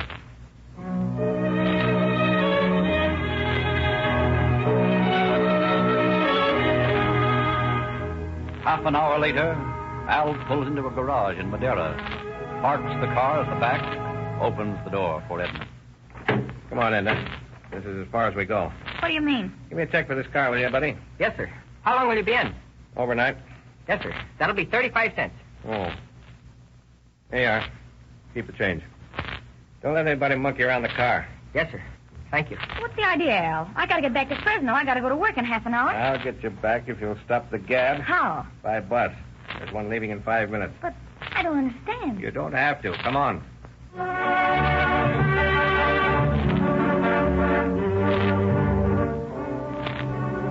The next day, Al calls for Edna again, forces her to accompany him to Madeira, this time in his own car.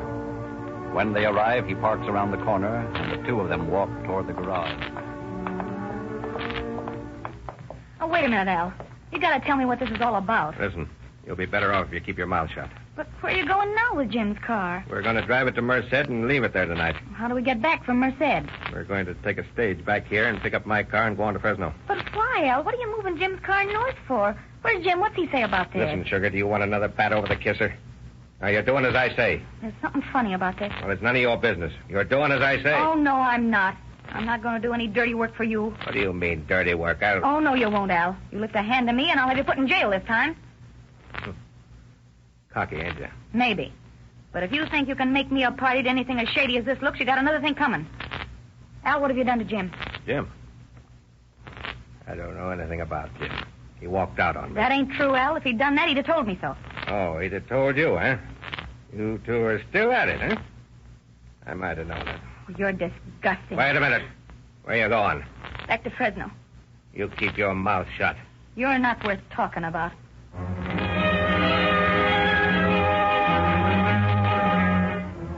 But Edna feels that Jim is worth talking about. After a sleepless night of worry, she takes her problem and her suspicion to the district attorney, tells him the story. So that's all I know about it, sir, but it doesn't sound right. Him moving Jim's car north by short jumps, and Jim never shown up for more than 2 weeks now. Well, what do you think he might have done to this Jim Kipp? I don't know. But Al's capable of doing anything low and mean. Why, he might have murdered him and thrown his... Yeah. That's it. What? Al was a partner with a fella in a mine up near Raymond a couple of years ago. I was up there with him one day, and we were looking down an old mine shaft. Al dropped a rock down it, and after a long time we heard it splash in the water in the bottom, and Al looked at me sort of funny-like and said, this would be a good place to do away with a person. You think this husband of yours would do such a thing? Of course he would. Well, we'll investigate the matter and try to locate Mr. Kipp. In the meantime, please don't mention this to anyone, especially to your husband if you see him. Don't worry, I won't.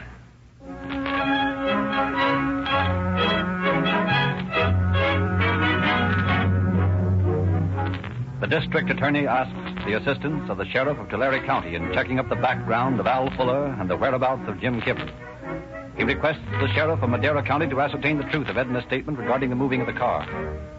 When the officers are ready to report, they meet in the office of Sheriff Overholt of Fresno County. I've asked you boys to meet me here in George's office so he can hear the result of your investigation. And if we have any proof that a crime has been committed, we can possibly discover in whose jurisdiction the case lies.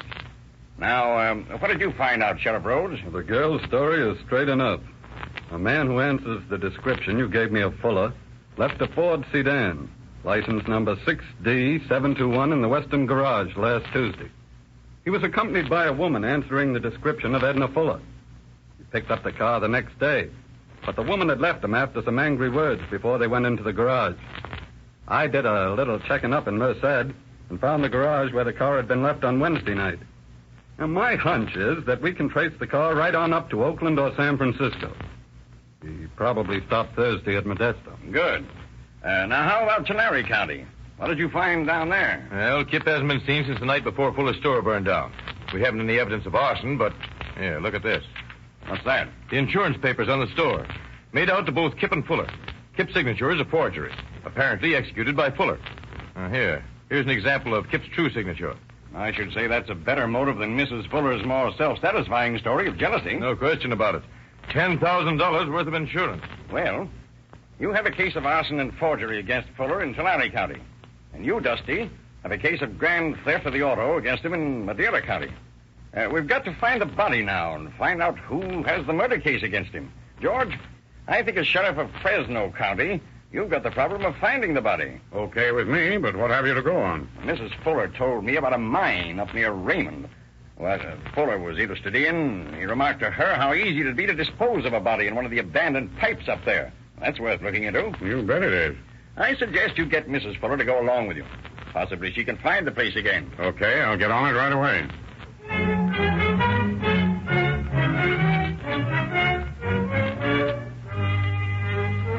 Accompanied by Mrs. Overholt and Under Sheriff Jack Tarr, Sheriff Overholt and Mrs. Fuller leave Fresno late in the afternoon.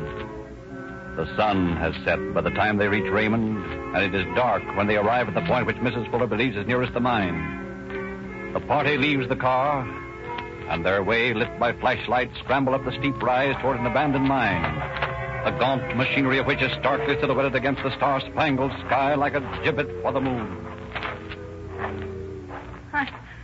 I don't like this, Sheriff. I'm afraid. Well, there's nothing to be afraid of, Mrs. Fuller. You don't know Al Fuller. He's a killer. What makes you so sure of that? I got a good idea he killed a bank clerk in a holdup back east somewhere. He was drunk one night and boasted about murdering a section hand in Macon, Georgia. He threatened me if I talked. Oh, I shouldn't have said anything about this. Now, listen to me, Mrs. Fuller. You've done exactly the right thing, especially if this man has committed such crimes before. I did it because of Jim Kipp. Oh, please understand, Sheriff. There was never anything between us, but he needed sympathy and understanding. That's what I gave him. That's what he gave me. I understand. And now we're looking for his grave. And if we find it, we'll be looking for mine soon. Oh, Mrs. Fuller, be sensible. No, I know it. Al will kill me. I know he will. Well, what's the matter? Something just pushed by me. Something like a ghost. I gotta get out of here. I can't stand it. I gotta get out of It's here. only a branch of a tree. Oh, Dr. Jim's ghost. Oh, God in heaven, save me. Save me. Save me. Well, Jack, we can't get anything out of her tonight, that's sure. We'd better take her back to town, George. We know the general location of the place. We can come back here later and look for the body. All right. But I think the next step is to arrest Fuller. I'm more convinced than ever that we've got a murder case on our hands. The next day at a bootlegging joint in Fresno, Jack Tar is talking to the bartender. Know a fellow by the name of Al Fuller, Pete? Sure. You been around lately? Hell, he's out in the back room now playing the slot machine. Thanks. I want to talk to him.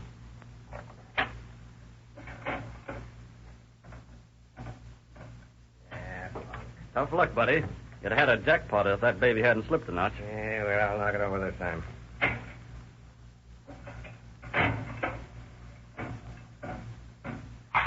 Yeah, what did I tell you, huh? Not quite a jackpot, but not bad. Yeah, I'll get it yet. I'm not so sure of that. What do you mean? This is one time you're going to walk out with your winnings. What the devil are you talking about? You're under arrest. What for? Suspicion of murder. You got the wrong guy. So who are you looking for? Al Fuller. Well, you got the wrong guy, I tell you. I'm not. Stick out your hand.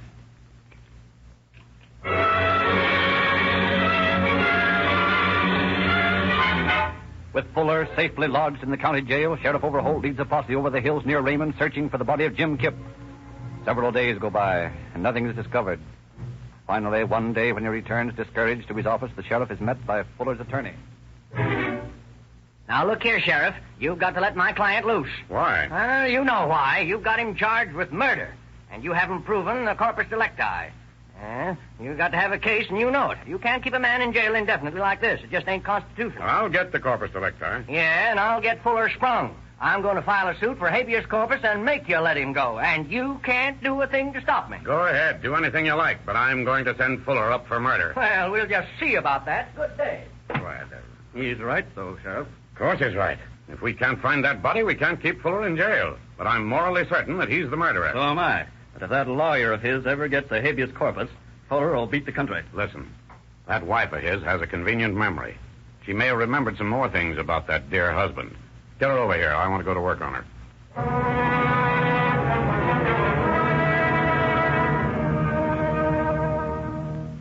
Mrs. Fuller, I'm afraid we've got to release your husband. Why? He's guilty. I know he is. I feel he is, too, Mrs. Fuller, but unfortunately, we have so far been unable to prove that a crime has been committed. So when his attorney obtains the necessary court order, we'll have to release him. Now, what I asked you to come over here for was to arrange for the necessary bodyguard for you. Bodyguard? For me? Well, what do you mean? Well, naturally, your husband knows that his arrest came about because you told the authorities your story. Now, I'm afraid once he's at liberty, he will attempt to get his revenge on you. And our job is to prevent crime as well as solve them. Oh, don't let him out, Sheriff. Please, for the love of heaven, don't. He'll kill me. Bodyguard or no bodyguard, he'll kill me. I'm afraid we have no choice in the matter but to release him. Isn't there some way? Well, of course, if he committed a crime of any kind in Fresno for which we could hold him, it would be different. But apparently, the only thing we have on him is the suspicion of this murder. Oh, but he did commit other crimes. He held up Johnny Schroeder's pool hall. Oh, he did? Yeah, he did that job. He told me all about it. Why didn't you tell us that before? Well, I don't know. I didn't want to squeal on him too much. Sometimes it's the safest course, Mrs. Fuller. I feel like an awful heel, Sheriff. Well, if you'll think how you've just saved your neck, that feeling will pass. Thank you very much, Mrs. Fuller. You're welcome. I'll call you when I want to talk to you again. Yes. Pretty smart, Sheriff. Pretty smart. They never did have a suspect on that Schroeder holdup. Fuller will do beautifully. That was a city case. We'll lend our prisoner to the police department until we find that body. Hello? Chief? This is George Overholt. Listen, I've got a suspect on that Schroeder holdup. Yeah, Fuller. The same guy I've got in on suspicion of murder. Well, listen, will you make out a warrant for robbery against him and hold him as your prisoner for a while? Yeah, I'm beating a smart lawyer with a habeas corpus at his own game. Thanks.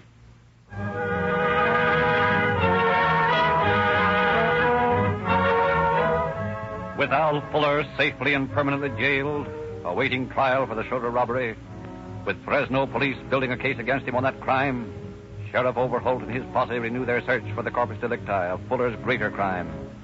Then, one day, as the sheriff and Jack Tar are climbing a hill back of Raymond.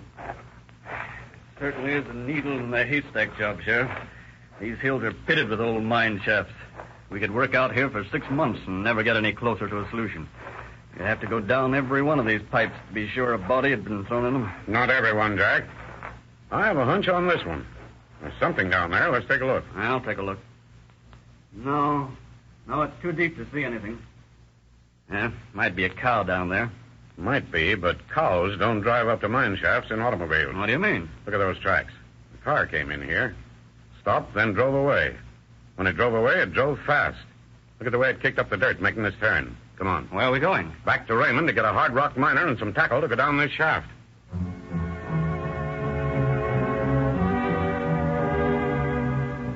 Back in Raymond, the sheriff enlists the professional assistance of an old prospector.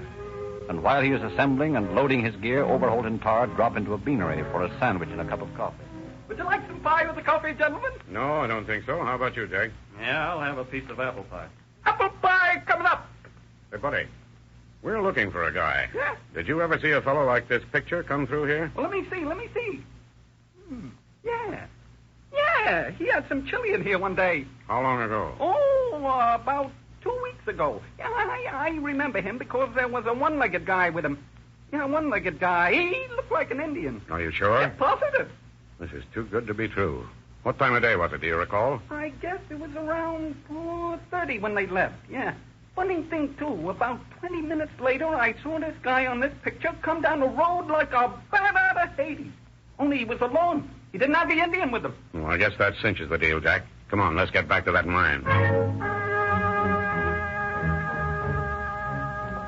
Working in the glare of automobile headlights, the miner, with the willing assistance of the deputy sheriffs, assembles the windlass, and with two men slowly paying out the line, starts the descent into the deep. Well, sure, that's a job I wouldn't want. Oh, it's bad enough up here. Hey, you said it. It certainly is a deep shaft. What did you say? I'm down to water. God. Guess he's found it. You can hardly see his light down there. Must be 40 Pretty feet. dark down there. Haul away. Found something. Hold it. What's the matter? A couple more things you want. His cuts in his hat. Hey, that was him. Okay, take it away. Easy, Hat, that sounds like it. Stand by to give him a hand when he gets to the surface, boys. Nearly up just a little more. All right. Here he is. Swing it. Take it easy, boys. Don't drop him. I don't want to have to go back down there again. Get him under the shoulders. Let's have a look at this. Hard to tell anything. Been down there so long. But he's got only one leg. See if there's any identification in his pocket. Yeah, well. Throw the rope in the truck. He's the one. And then you put him plenty again. Here are a couple of papers. Mm-hmm. Some bills made out to Jim Kipp. Well, boys, I guess we've got our corpus delicti all right.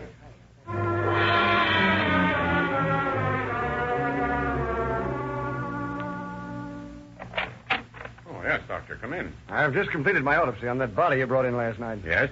Death was caused by drowning. By drowning? Exactly. The man was hit on the head by a sharp instrument, which fractured his skull, but that didn't kill him. How do you know? His lungs were full of water. Then Fuller beat him over the head, knocked him unconscious, and then dumped him in the shaft, throwing his crutch and hat after him. Well, Jack. Yes, Sheriff? Bring Fuller down here. I want to talk to him.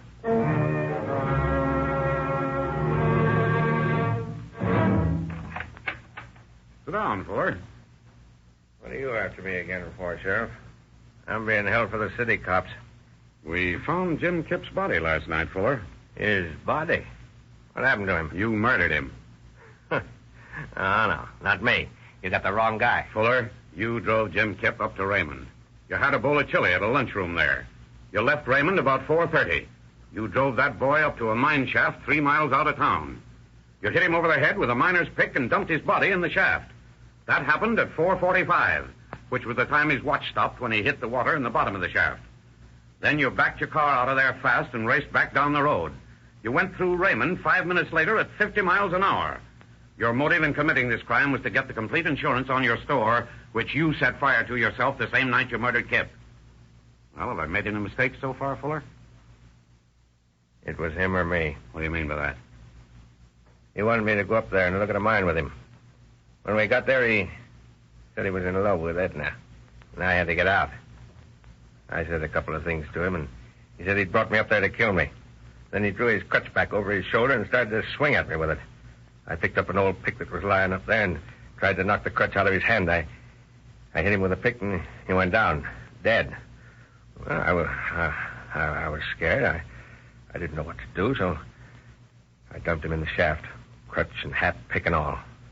Aside from the fact that he wasn't dead when he hit the water, there's another point I'd like to clear up. Just stand over there in the middle of the room, Fuller.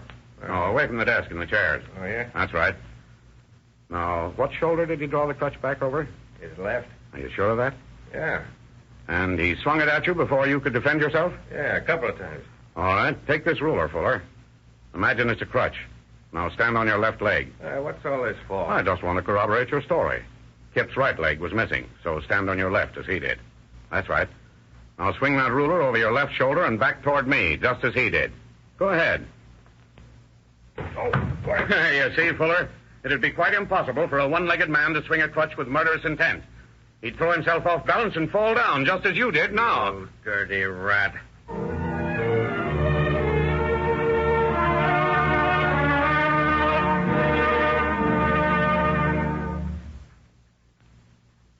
Al Fuller's weak story was blasted full of holes by the concerted efforts of the boys of my office and the sheriffs of Tulare and Madera counties. We brought him to trial and we won our case. The jury found him guilty and he sentenced him to hang in San Quentin prison. Thank you, Sheriff Overholt. Ladies and gentlemen, today a new issue of the Calling All Cars News is displayed everywhere Rio Grande cracked gasoline is sold. And in the next few days, 500,000 motorists will drive in to get a free copy of the news.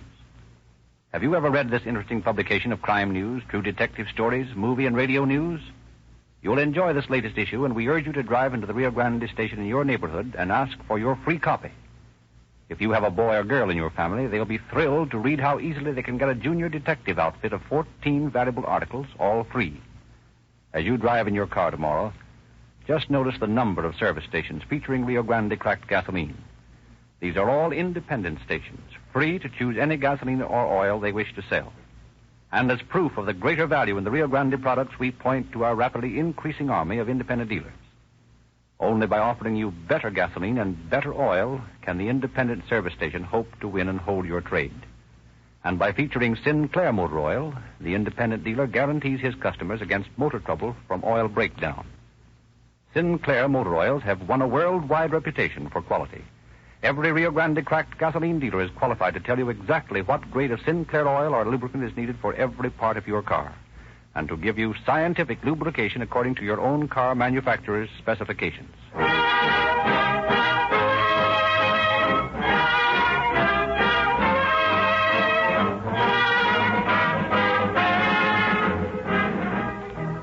This is your narrator, Frederick Lindsley, bidding you good night for the Rio Grande Oil Company.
Thank you for visiting Golden Age Radio, rumble.com/C/GAR.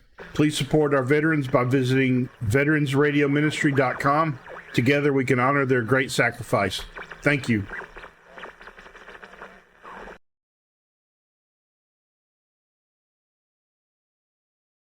This is your FBI.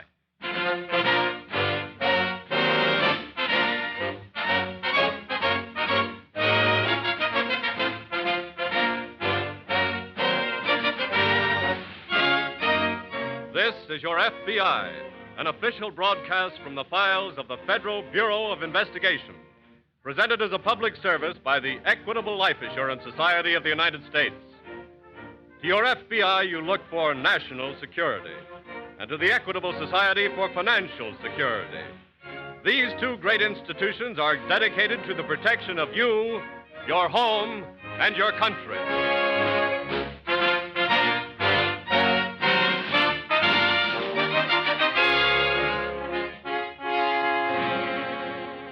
Tonight, the story of a peril to the nation. Escape prisoners of war.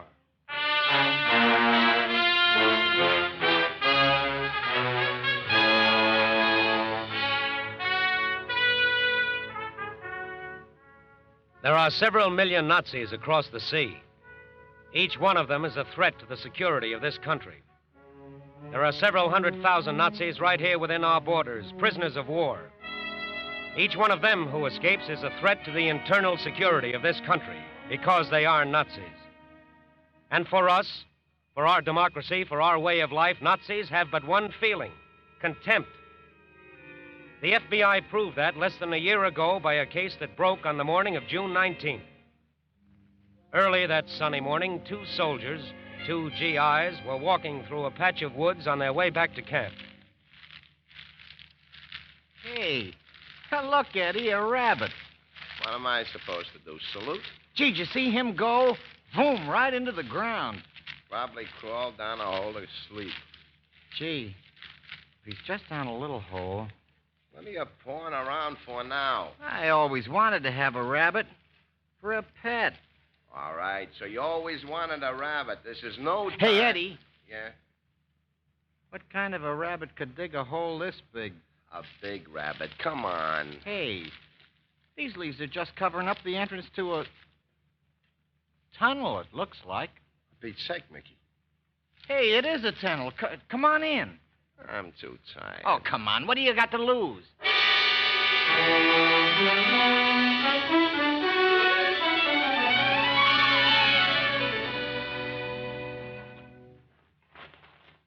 Well, I really am tired. Oh. Where's your pioneer spirit? And where's your rabbit? And don't tell me... Oh. What's the matter? It stops here, that's all. Oh, that's great. Now, I suppose we crawl back like a couple of brave pioneers. Hey, wait a second. Help me push this thing up. What thing? The roof here. Feels like boards or a trapdoor or something. Yeah, it does. Come on, push. I'm tired. Will you push? 1, 2, 3. Eddie, close it. Eddie, you know where we are? Yeah. Right under the barracks of the Nazi prisoners.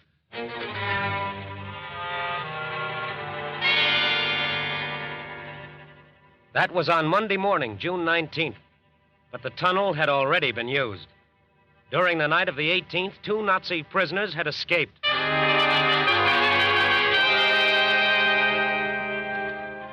That was in Texas. And immediately, the FBI headquarters in that state were notified by military authorities. They weren't caught unprepared because special arrangements had been made for such an emergency. And the special agents went to work immediately. The newspapers, the radio stations, and most important, the local police of Dallas and Fort Worth were notified and given detailed descriptions of the 2 men. The police radioed warnings to all sheriffs and all peace officers, and broadcasts were also sent out over the Texas State Patrol's network. By late afternoon, the FBI was busy checking the dozens and dozens of reports which kept coming in. Dean speaking. Yes? Yes. Yes, okay. Thanks a lot, Sheriff. All right. Well, that's another lead going, Phil. Which one? Those 2 fellas spotted fixing a puncture on a back road. Those local police sure got on the job quick. Age 23. What? I was just reading over the description of Tanner. Oh. Lieutenant Paul Tanner of the German Navy. Captured when submarine disabled by depth charge. Dean speaking. Yeah? Uh-huh. I see. Okay, thanks a lot. All right. Which one was that? Those 2 men seen sleeping in that cemetery. Bad lead? Yes. Something's got to turn up, Dean. Yes, and you know when it does, Hackenberg's going to be easier to spot than Tanner. Because of that scar on his cheek. Yeah. Well, with the whole state out on the hunt, there's got to be... Dean speaking. Yes? Yes? Yes. Thanks. Right. Bicycle was stolen from a house 1 mile from the camp the night of the escape. Bicycle? Yes, and the house was on the same road the prisoners took when they went on labor details. That sounds good. That sounds better than good. 2 men on 1 bicycle. They ought to be easy to spot, Phil. If we can spot them before they get rid of the bike, let's send out a call. Right.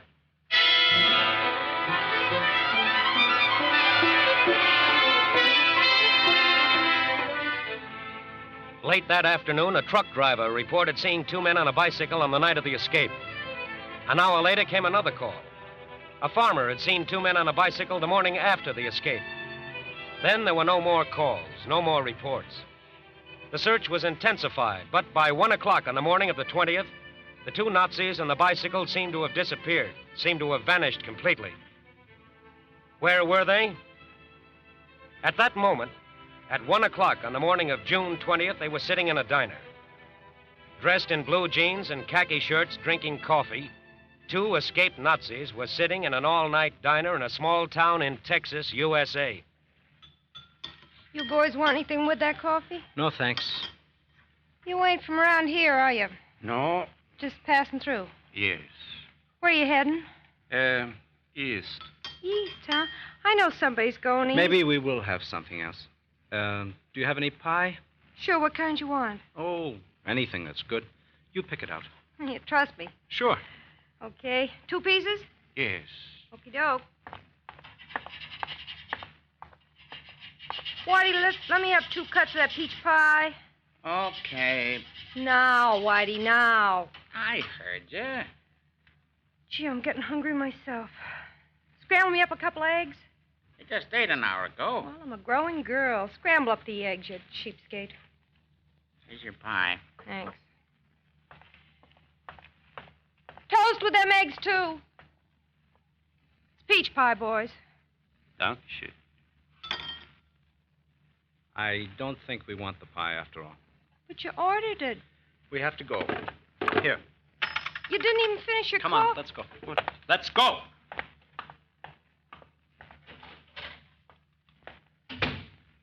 Oh.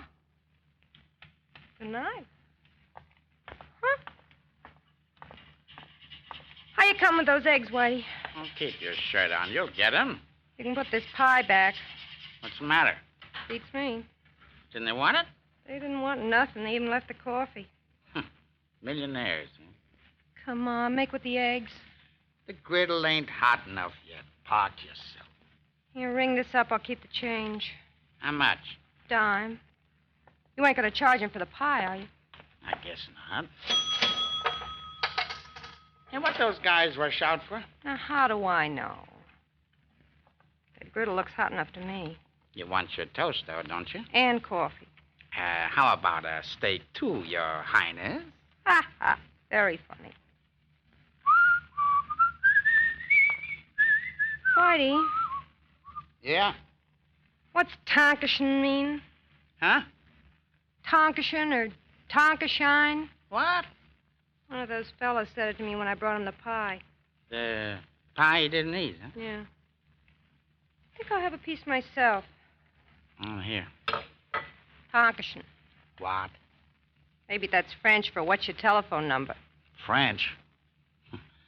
Sounds more like German to me. Where do you get German out of that?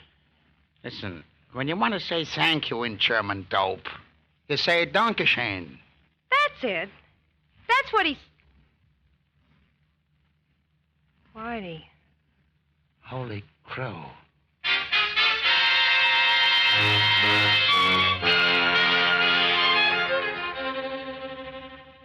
That diner was in a small town. But even the smallest town has more than one road leading out of it. And it's never long before a road branches into other roads, into a network of roads, into highways. As soon as the telephone call came in from the diner, the FBI and the local police drove out after the two men on the bicycle, after the escaped Nazi prisoners. They tried to cover all roads. They kept in touch with each other by radio. And they drove fast because they realized that even on a bicycle, a man can make time if he's desperate. Where are we now, Dean? About 20 miles outside of Vancourt. Must be awfully strong. Who? Whoever's pedaling that bike. To get this far so fast. And with a passenger. Yeah, if they're still using the bike. Or if they haven't ducked off into a field. Well, if they have, we should be able to catch them in the morning. The whole area's been alerted. They managed to disappear completely for at least 24 hours so far. I know, Phil, but if we... That is a bicycle, isn't it? Looks like it from here. You have your gun ready? Yes. Dean, do you see anybody on the handlebars? No. Don't tell me it's going to be a farmer out for a joyride. At this hour of the morning? Say. Huh? Pull over to the side there.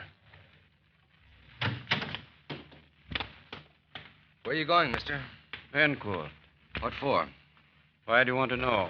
We're federal officers. What's your name? Frank Johnson.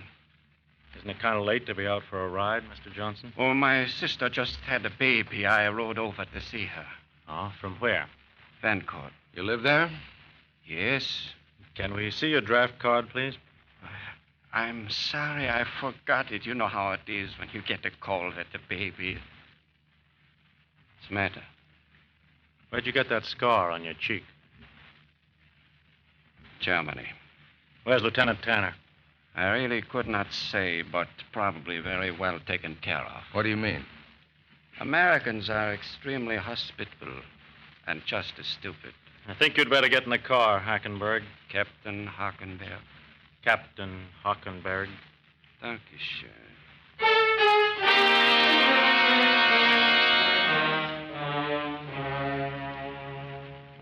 By morning, the Texas newspapers and radio stations had spread the report.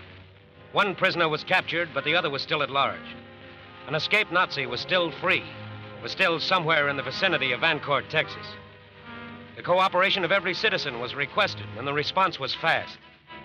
Report after report came into the FBI and the state and local police. Report after report was checked and followed up. The most promising came from a doctor. Well, gentlemen, I was coming home from a late call, and just as I passed that filling station outside San Angelo, I noticed a man climbing into the back of this truck. About what time was that, Doctor? Oh, I left the hospital at 2. I guess that was about 5 after. What'd the man look like? Well, to tell the truth, I didn't notice him much or think much about it. Till I heard the radio broadcast about the escaped prisoners this morning. Well, thank you, Doctor. We appreciate your help.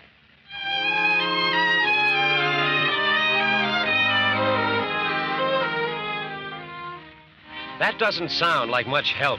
It doesn't even sound like a real clue. But the FBI checks everything, every report. Special agents immediately called the owner of the San Angelo filling station. He remembered selling gas to a truck driver a little after 2 in the morning before. But he'd only seen one man on the truck. From the gas coupon, the agents learned the license number of the truck. From the license registration, they learned the name and address of the owner. And then they went to him to see what they could learn from the truck itself. You can see for yourself. I'm here fixing a blowout like I was. Anybody could hop on the back without me seeing them. Would be pretty easy, don't you think, Dean?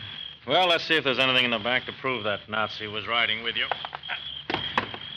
What you looking for? Oh, lots of things. Fingerprints? Yep. But with all this cloth back here, I doubt if we'll find any. The surface is too soft. Phil, you have your flashlight? Sure. Shine it over here, will you? Is that your hatchet, Mr. Lang? Yeah. Use it to open crates. You mind if we borrow it to send to our laboratory for a fingerprint check? No, sir. It's all... Hey. What? Well, that Nazi could have been riding the back of my truck and picked up my hatchet. Hey, I had a pretty narrow escape. We don't know yet whether he was the one. Even so... Wait a minute. Shine that flash over here, Phil. Right. Yeah, this may be something. That? Sure. Why, that's just a little piece of thread. Here's an envelope for it, Dean. Thanks. This little piece of thread, Mr. Lang, is going to take a long trip to our laboratory in Washington. What for? They'll find out what kind of a shirt it came from. And I got a hunch it came from the kind of shirt worn by prisoners of war.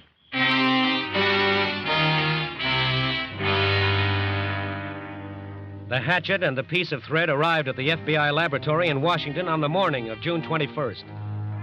That afternoon, the result of the examination was teletyped to special agents in Texas. From a small piece of thread, from one fingerprint on the blade of a hatchet, there was proof, conclusive proof, that the hitchhiker on the back of the truck had been Lieutenant Paul Tanner of the German Navy. But where had he gone? Where was he now? An escaped prisoner of war, a Nazi, was still at large in the state of Texas.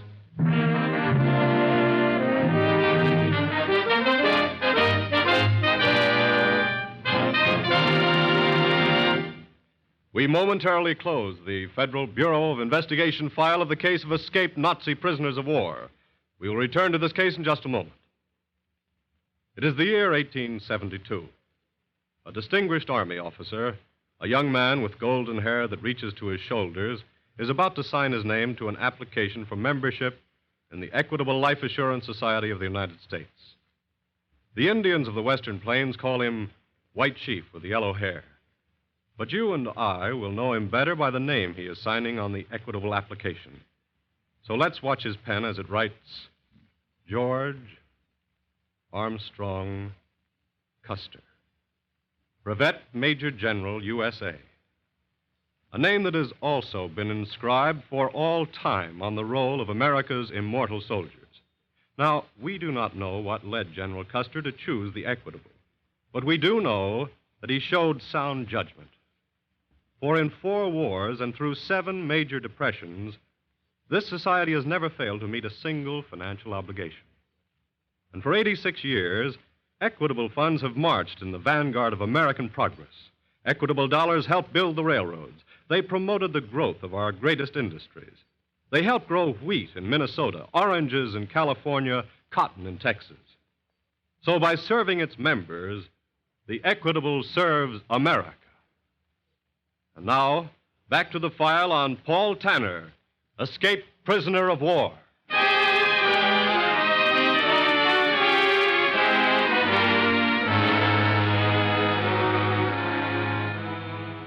When a convict escapes jail or when a Nazi escapes prison camp, it is fairly easy to catch him during the first 2 or 3 days because the trail is fresh.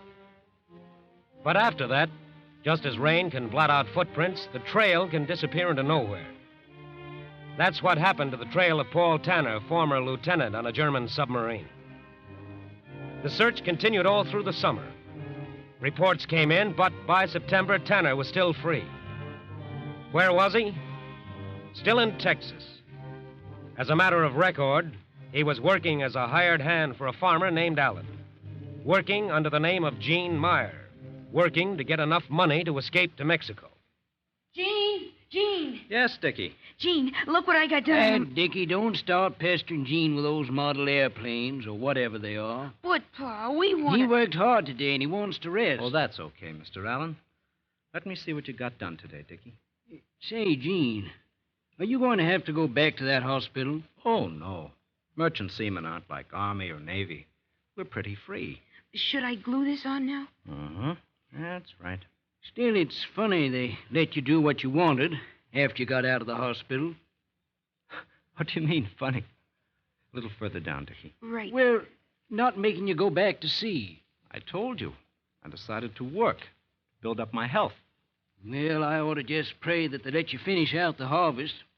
Every time the mail comes, Say, that's no model airplane. Whoever said it was, Pa? Anybody can tell it's a submarine. A submarine? Where'd you learn about submarines? Gene drew the plans for it. Oh, it looks just like a picture, one I saw. Oh, nuts. Come on, Gene. We'll finish after supper, Dickie. You wash your hands, Dickie. I did. Wash them again. Oh, Pa. Well, that's a darn good submarine. I guess you... What's the matter? Well, I was going to say it's probably modeled of a sub you was on yourself, and then I remembered. Remembered what? They don't have merchant seamen on submarines. Come on, let's eat.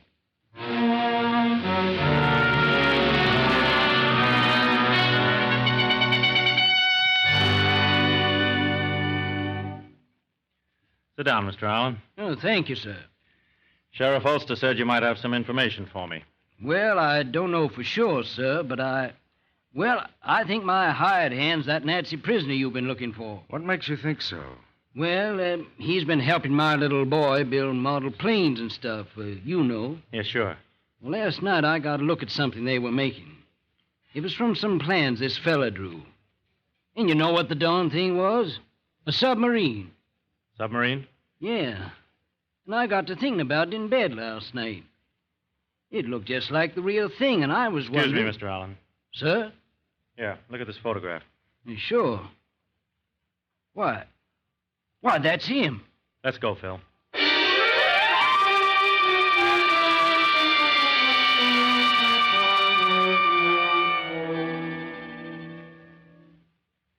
Is this his room, Mr. Allen? Yes, sir.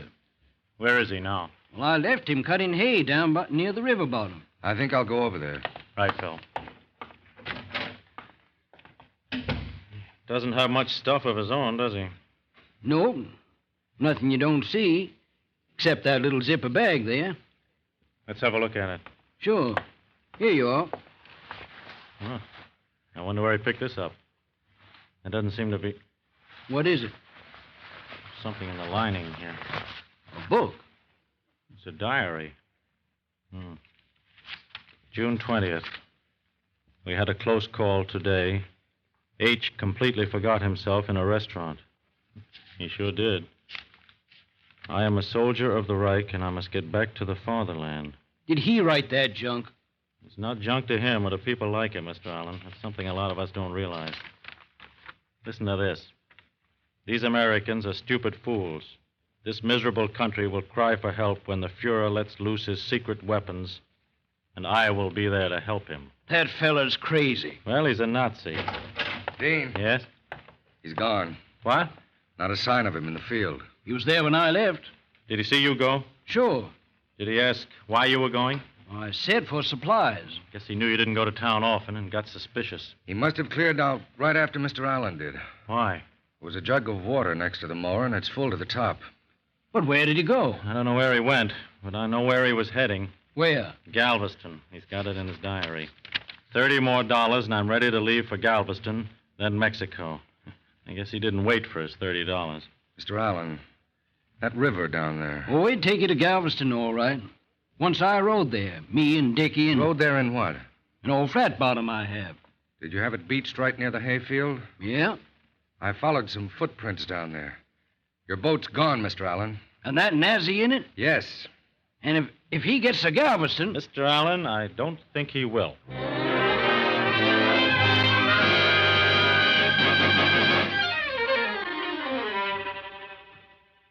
The Brazos River winds its way through Texas to Galveston.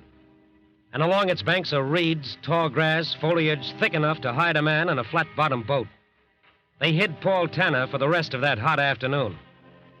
But by nightfall, sheriffs, deputies, state patrolmen, local police, and citizens from all around had joined in the hunt. By nightfall, FBI agents were in planes and motorboats watching the river and keeping contact with each other by walkie-talkie radios. By nightfall, there was a moon. A bright moon that stripped the river of shadows and made it a clear field of vision for a plane flying above. Moving upstream toward the bridge. Nothing yet from up here. We're moving up too, Dean. But this boat's running low on gas. Well, you think you can hold out about... Wait a minute. Wait a minute, Phil. I just saw a reflection of moonlight on something that... Yes, there it is again. Looks like a wet paddle. Close to the right shore, heading downstream. It's about a quarter of a mile above Dead Man's Bend now. Just below Hempstead. He's moving closer to shore, though. Looks like he's trying to land. Come on. Give her everything you've got. There he is. He's trying to make sure. Cut her off. Stay where you are, I'll shoot. I warn you, Tanner, stay where you are or... Okay. Come on, jump aboard. Well, you led us a fine chase. Who's in command here? In command? Yes. I am. Heil Hitler!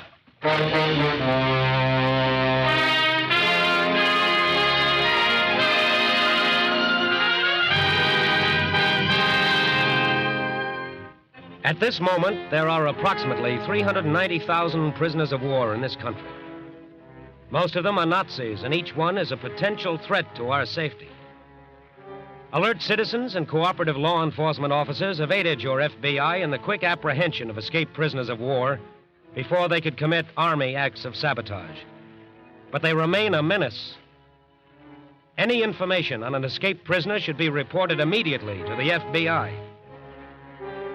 A Nazi may have been a prisoner in this country for a year or for 2 years. He may have had a chance to learn something about us, about our democracy, about our way of life. Don't think, however, that his objective has changed. It hasn't.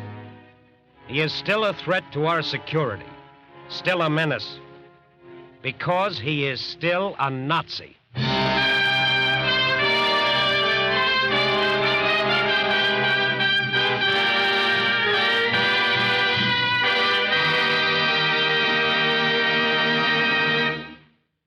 In these days, young Americans are fighting and dying all over the world.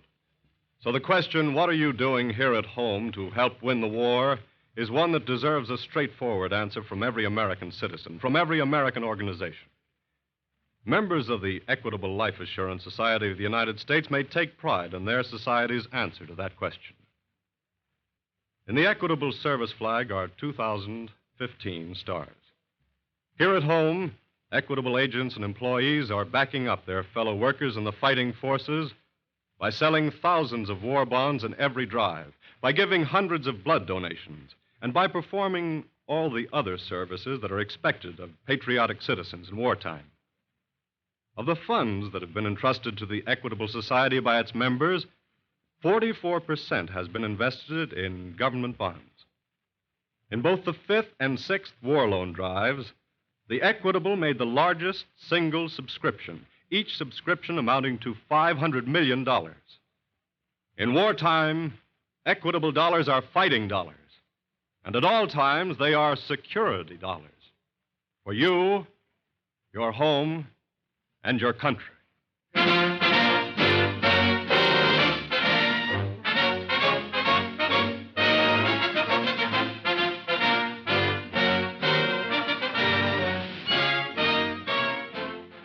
The incidents used in tonight's broadcast are taken from the files of the Federal Bureau of Investigation. However, all names used are fictitious, and any similarity thereof to the names of persons living or dead is accidental. In tonight's cast, Tanner was played by Paul Mann. The music was under the direction of Van Cleve. The author was Lawrence MacArthur, and your narrator was Frank Lovejoy. This is Your FBI is a Jerry Devine production. Now, this is Carl Frank speaking for the Equitable Life Assurance Society of the United States and inviting you to tune in again next week at this same time for This is Your FBI.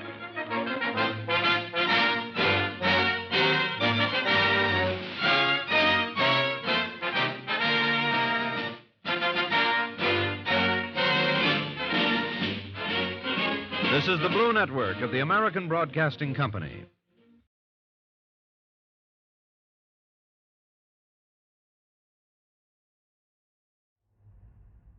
Good evening.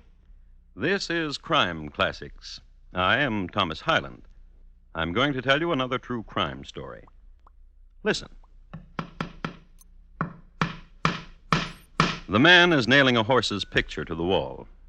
The horse is pawing the western skies in the classic attitude of pawing horses, and it is the top half of a calendar distributed by Isaac's Livery. It's a hot April day in St. Joseph, Missouri, in the year 1882, and the man is hanging the picture in his living room because he has a fondness for the noble beast. Horses have got him out of many a critical situation, such as 1, holding up railroads, 2, robbing banks, 3, murdering fellows. His name is Jesse James, and as soon as he finishes hanging that picture, a friend of his is going to shoot the back of his head off. So tonight, my transcribed report to you on the death of a picture hanger. Crime Classics, a new series of true crime stories taken from the records and newspapers of every land from every time. Your host each week, Mr. Thomas Hyland, connoisseur of crime, student of violence, and teller of murders. Now, once again, Thomas Hyland.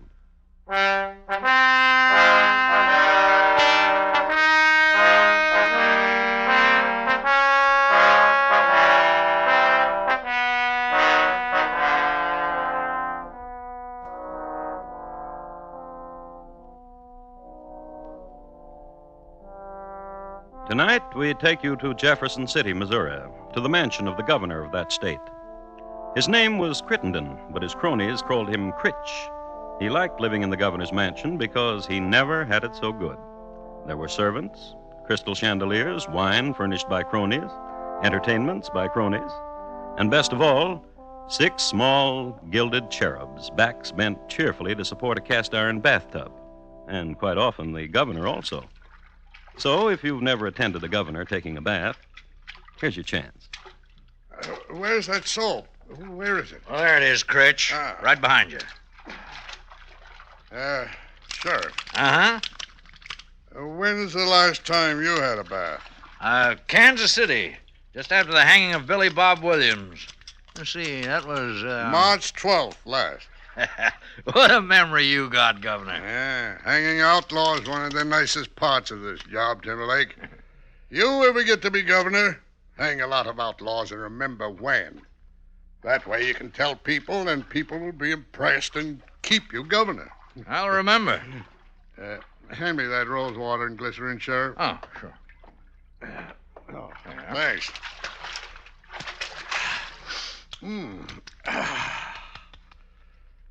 You know what I called you down here for? Got an idea. Tell me, and I'll tell you if you're right. Jesse James? Look good on my record. He to die somehow soon. During my administration in my state. People will cheer you wherever you go. I like the sound of people cheering. Governor. Hand me that towel, Sheriff. Oh. Thanks. Governor, I've been thinking. Scheming kind of thinking? Oh, you might say. About Jesse? If it works, people liable to cheer you right on to Washington. Then there's no telling what.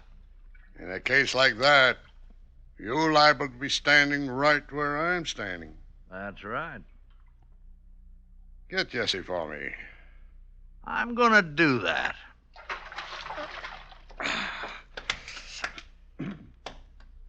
Not since Kansas City, huh, Sheriff? Not since then.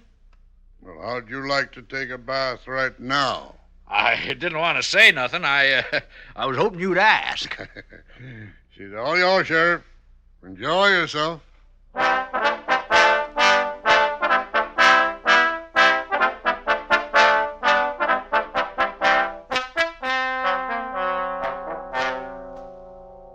Sheriff Timberlake was a man who instinctively knew his way around a bathtub.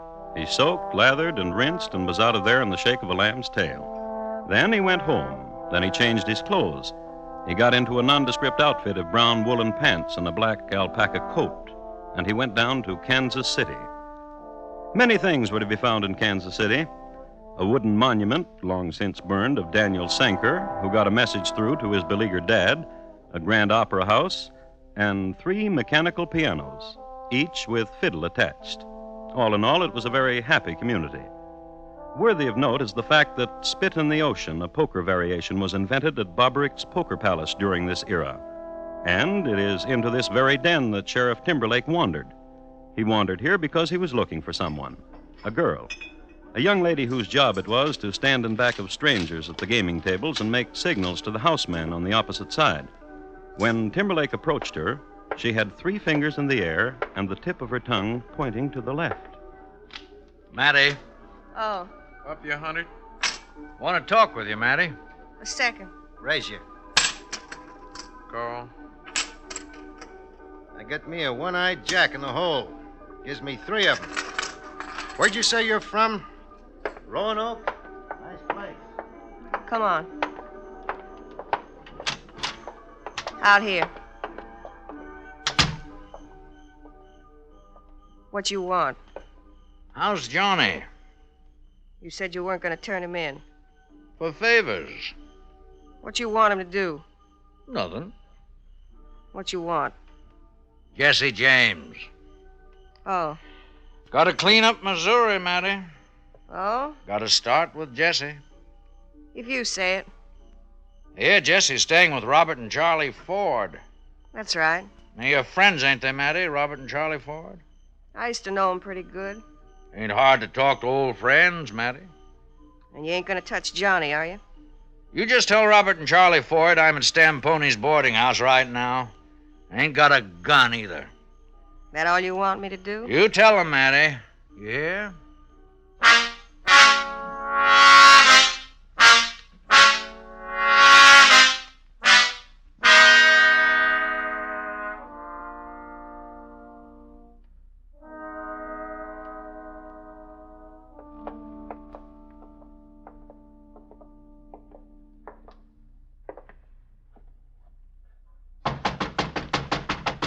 Who is it? Ford. Door's open. Come on in, boys. Well, didn't Matty tell you I left my guns back in Jefferson City? Just you come on in. Bob, over there. All right. Glad to see you back in Missouri, Charlie. Heard you and Robert were over in Kansas for a while. Heard you were in jail. Heard you killed a man to get out. Glad to see you back in Missouri. Bob, get him. All right. I told you I weren't holding no iron, boys. Making sure. Take his shirt off him, Bob. Now let him go, Bob. How come you ain't holding nothing, Sheriff? Now you know what I'm going to say, you believe. Go on back there, Bob, where you was before. All right. Sheriff, you crazy? Let me ask you a question, then you decide. How'd you like a full pardon for what you done in Missouri, Charlie? Robert, you need never go back into Kansas. You're free to stay here as long as you live. Come and go as you please. Don't have to worry about killing 4 people in Missouri. Besides, have $10,000. You've been robbing, you've been stealing, you've been killing. You got $10 between you? Both of you murderers, thieves, scum. I figured you'd do that. I'm glad you did. Because now you're hating yourself. Put your gun back, Bob. Let him run on a little bit more. You like Jesse James, Charlie? Ain't nothing about him I like or don't like. You like Jesse, Robert? Man's talking to you, Robert. Wants to know you like Jesse. Do you? Once Jesse and Bob had a little fight. 2 years ago, Bob was only 19 and Jesse a full-grown man. When Jesse was finished with Bob, Bob got to be a full-grown man. The governor wants Jesse dead or alive. A lot of people do. Governor says he'd give both of you a full pardon and $10,000 for Jesse. Ain't no bargain, Jesse being who he is. Gunfighter like he is, and fast like Whatever do, it'd be a hero. People'd cheer. That'd be nice. What'd you say, Robert? That'd be nice. Ride with the governor. That'd be nice. Being a hero instead of a running dog. I like that word. Hero? Yeah. Robert? Yeah? Say it. Hero. What's the matter? Listen to what I can say. $10,000. Well, boys? Jesse James died all of a sudden. Wouldn't take long for you to hear about it. we'd let you know. That's a promise.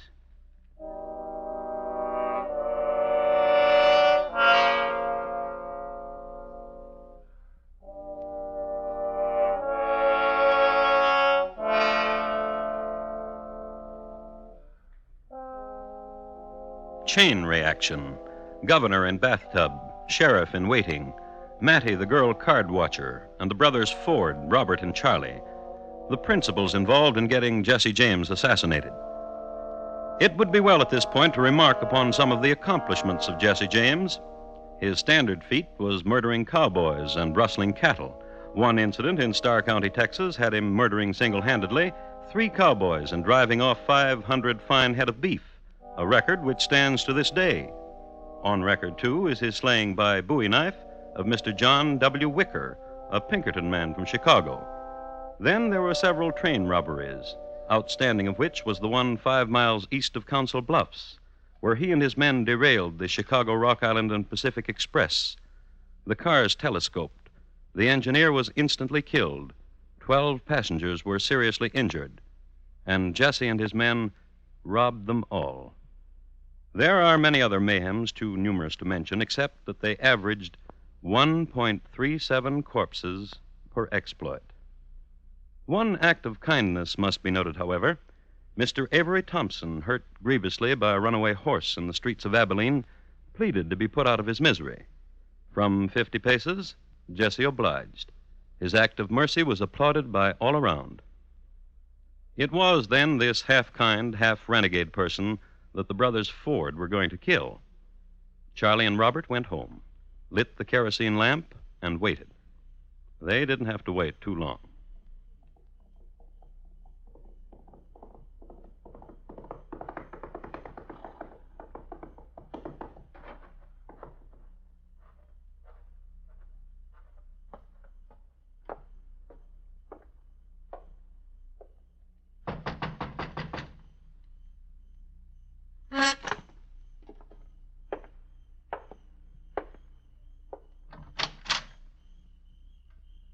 Hi, Jesse.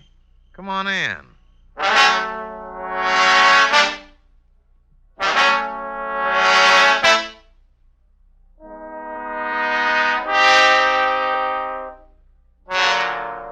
It was a Saturday night when Jesse walked through that doorway in Ray County, and Sunday was his favorite day because he could sleep late.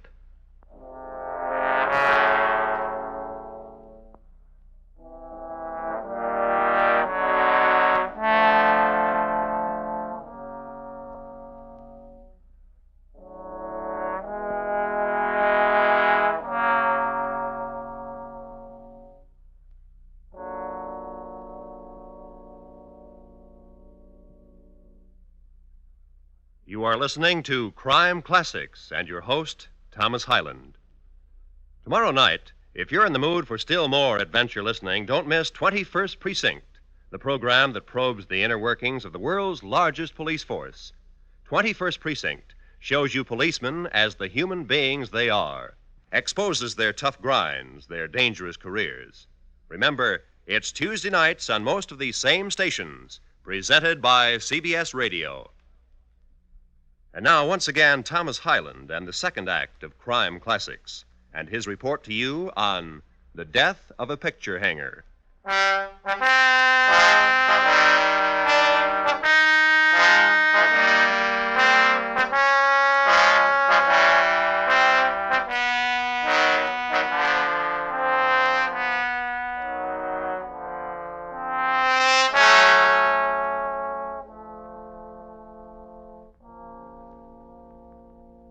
The night Jesse James walked into the Ford home, he was carrying a .45 Colt on one hip, .45 Smith Wesson on the other, and a .44 Derringer in his waistcoat, and a Winchester rifle hung limply from his left hand. Armed in this manner was standard operating procedure for Jesse when he walked into homes, a procedure which varied only some years before when he courted. At this time of romance, he did not wear the Derringer. It should be remarked, however, that the Winchester was kept by his feet, like a faithful old dog. All of which adds up to the fact that all of the people who tried before this Saturday night to kill Jesse were long dead. And the Ford boys, Robert and Charlie, were well aware of this fact. But Robert wanted to be a hero, and Charlie wanted $10,000. So they were very hospitable. Sit in the rocker, Jess. Want some whiskey? Bob. Heard you've been in Jefferson City, Jess. Here you are, Jess.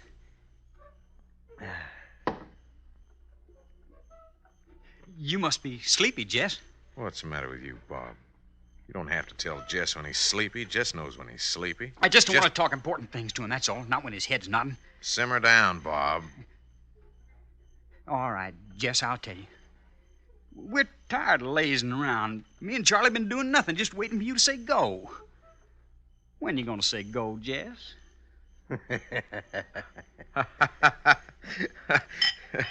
Kid's anxious, Jess. Just like kids. Tired, that's all. Yeah. Been on my back like this for a week, Jess. Worrisome, ain't he? Listen, Jess, we figured something. The train, Jess. Trains are easy. You hear what he said? You hear what he said, Charlie? Trains are easy. Kid. The Chicago, Rock Island, and Pacific out of Kansas City.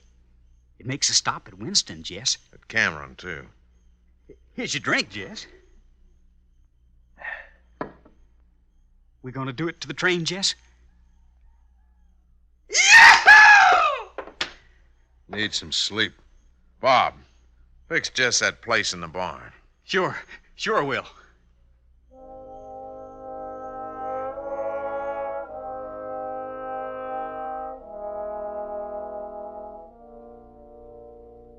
So Bob went out to the barn, fluffed up some straw, and made a bed for Jessie to sleep in.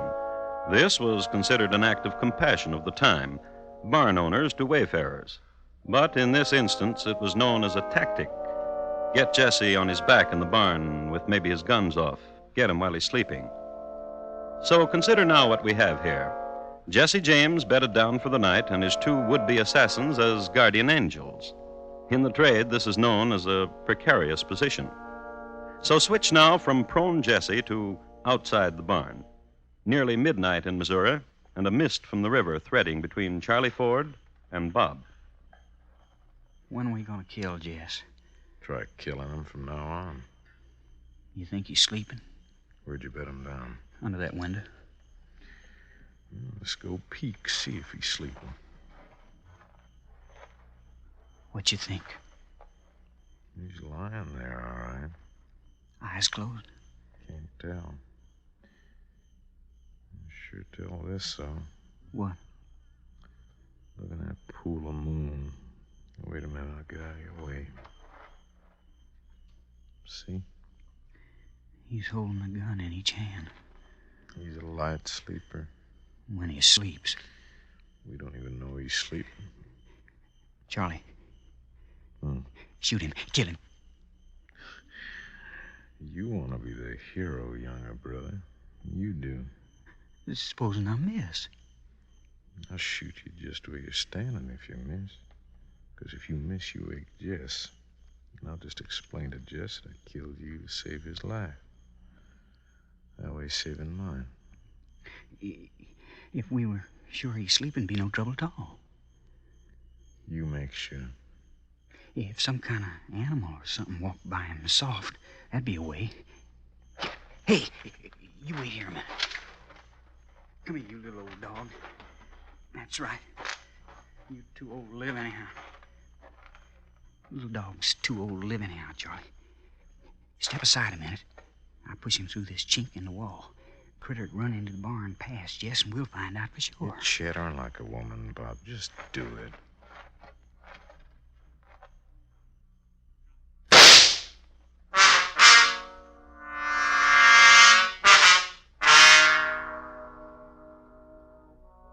Bob and Charlie huddled together that night, and in the morning they flashed their nicest, sleepiest grins when they awoke to find Jesse James standing over them.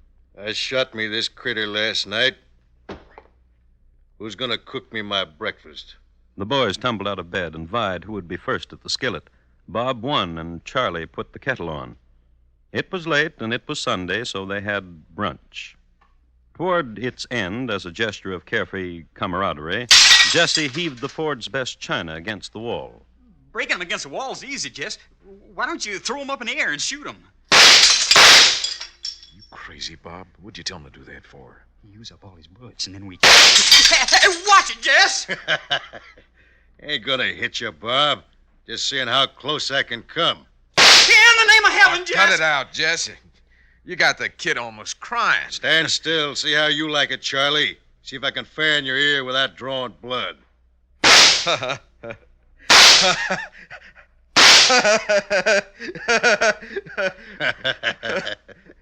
Now let's go do it to a train.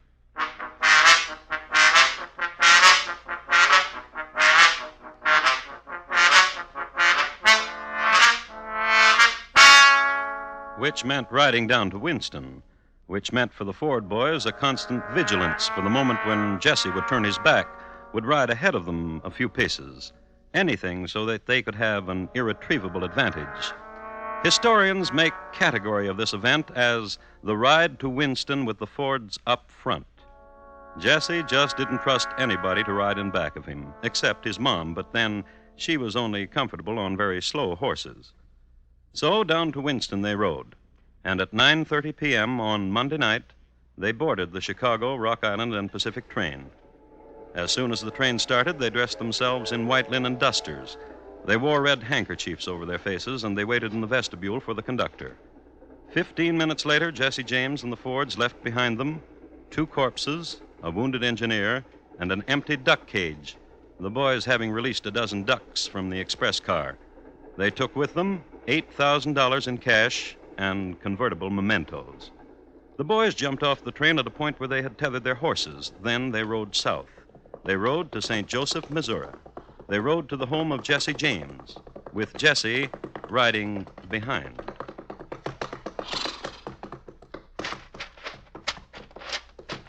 Wait out here, boys.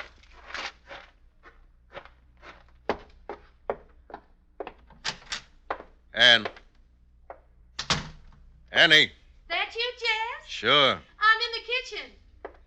Oh, hello, Jess. Don't you kiss me now, Ann. You wait till I wash off this road dust. I don't mind. You're too pretty to get mussed up. Oh, Jess. What do you got there, Ann? I was in Isaac's today to see about some harness. He gave me this calendar. He said, you put this up in a nice place, Mrs. Howard. Everybody in town calls you Mrs. Howard, don't they, Ann? They call us the Happy Howards. They ask what you do. I say a traveling man. You been traveling, Jess? I brought you a watch, Mrs. Howard. Here. Why, Mr. Howard, porcelain and gold, just what I wanted. Now you go away and wash so I can kiss you. What you doing to that calendar, Jess? Pretty picture of a horse, Ann. Tear off the calendar part. It'll look nice in the parlor. Nail it up in the parlor, Ann. Some tacks and a hammer in the cabinet. Brought the Ford boys with me, Ann. Oh, that's nice. I'll have the boys come in. You make us something to eat. I'll fetch you some water first for washing. Come on in, boys.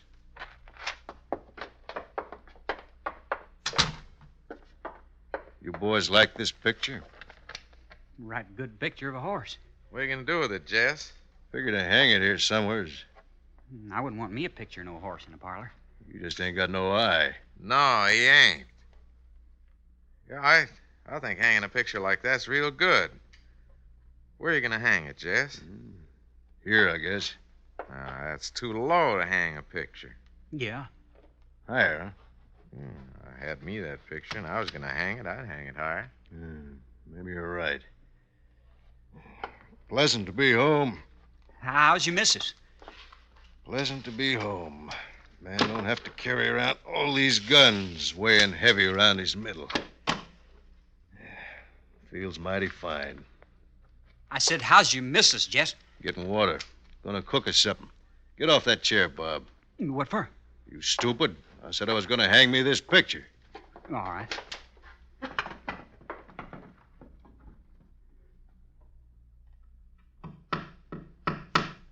Pretty picture. Bob. All right. All right, Charlie.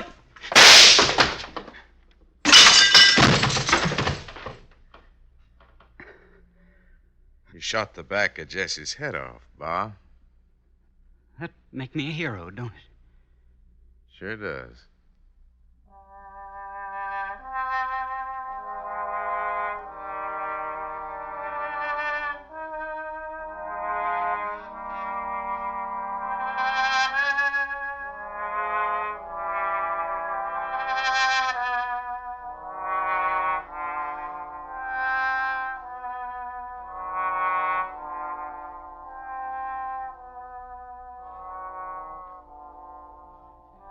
Shooting Mr. Howard, alias Jesse James, in the back was a very heroic deed. So heroic that a song was written about it. The refrain goes, "And the dirty little coward, he shot Mr. Howard and laid Jesse James in his grave."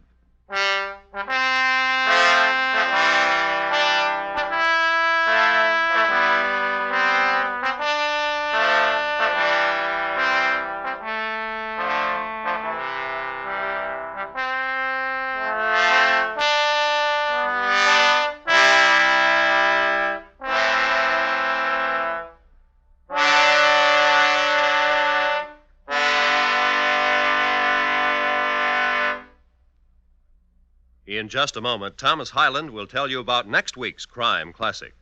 The Death of a Picture Hanger, tonight's crime classic, was adapted from the original court reports and newspaper accounts by Morton Fine and David Friedkin.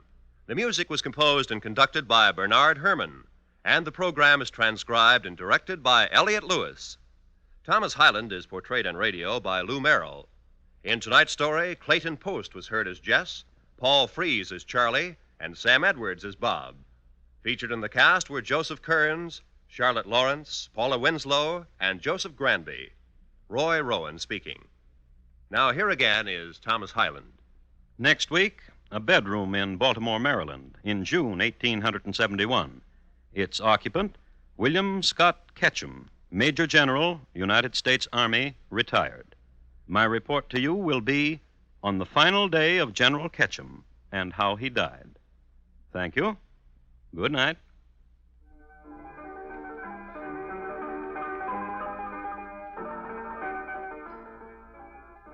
Later this evening, Herbert Marshall has the leading role in a story adapted from Daphne du Maurier's collection called Kiss Me Again, Stranger.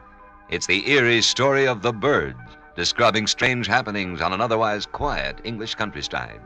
Hear it later this evening on most of these same stations when CBS Radio presents The Summer Theater. Yes, later this evening, starring Herbert Marshall. Stay tuned now for Gary Moore with Arthur Godfrey's Talent Scouts, which follows immediately over most of these same stations. And remember, for Mystery Mixed with Merriment, join Mr. and Mrs. North Tuesday nights on the CBS Radio Network.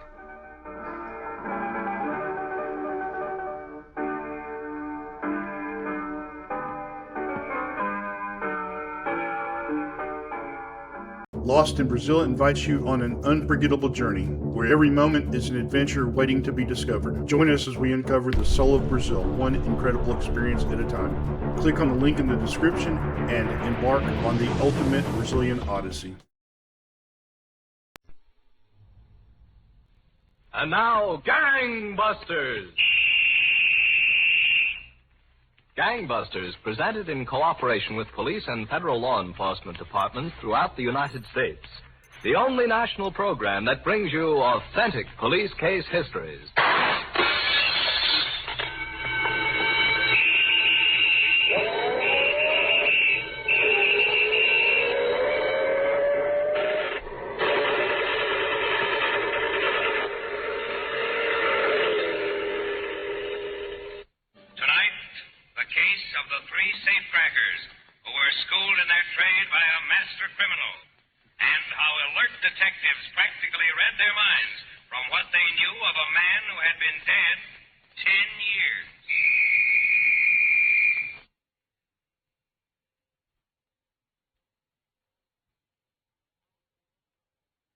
And now to Gangbusters and facts that show the operation of our law enforcement officials in their war against the underworld.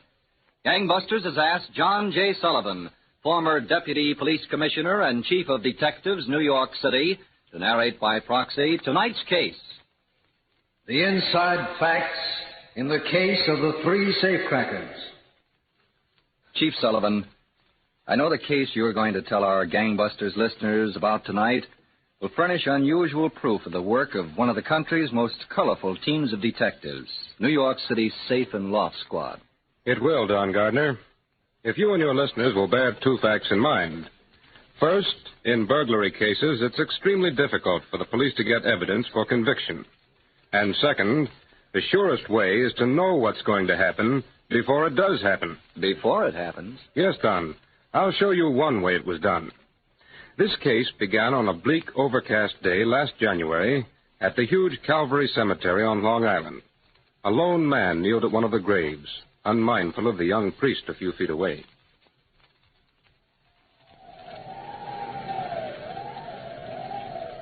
It's been a long time, Pete, but I haven't gone back on you.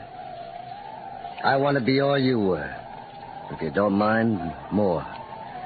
I always looked up to you, Pete, and I still respect you. I've got the same kind of ideas you had. Oh. Well, hello, Father. Can I assist you in your prayers, my son? No, thanks, Father. It's not what you'd call prayers. Besides, I was just leaving. Bye, Father. Goodbye, my son. Thanks anyway. Next time, maybe. Well. Hello, Father. Oh, Captain Hanson. Are you policemen always hiding in the trees? Not always, Father. Sometimes we come out in the open. And are you here on business? No.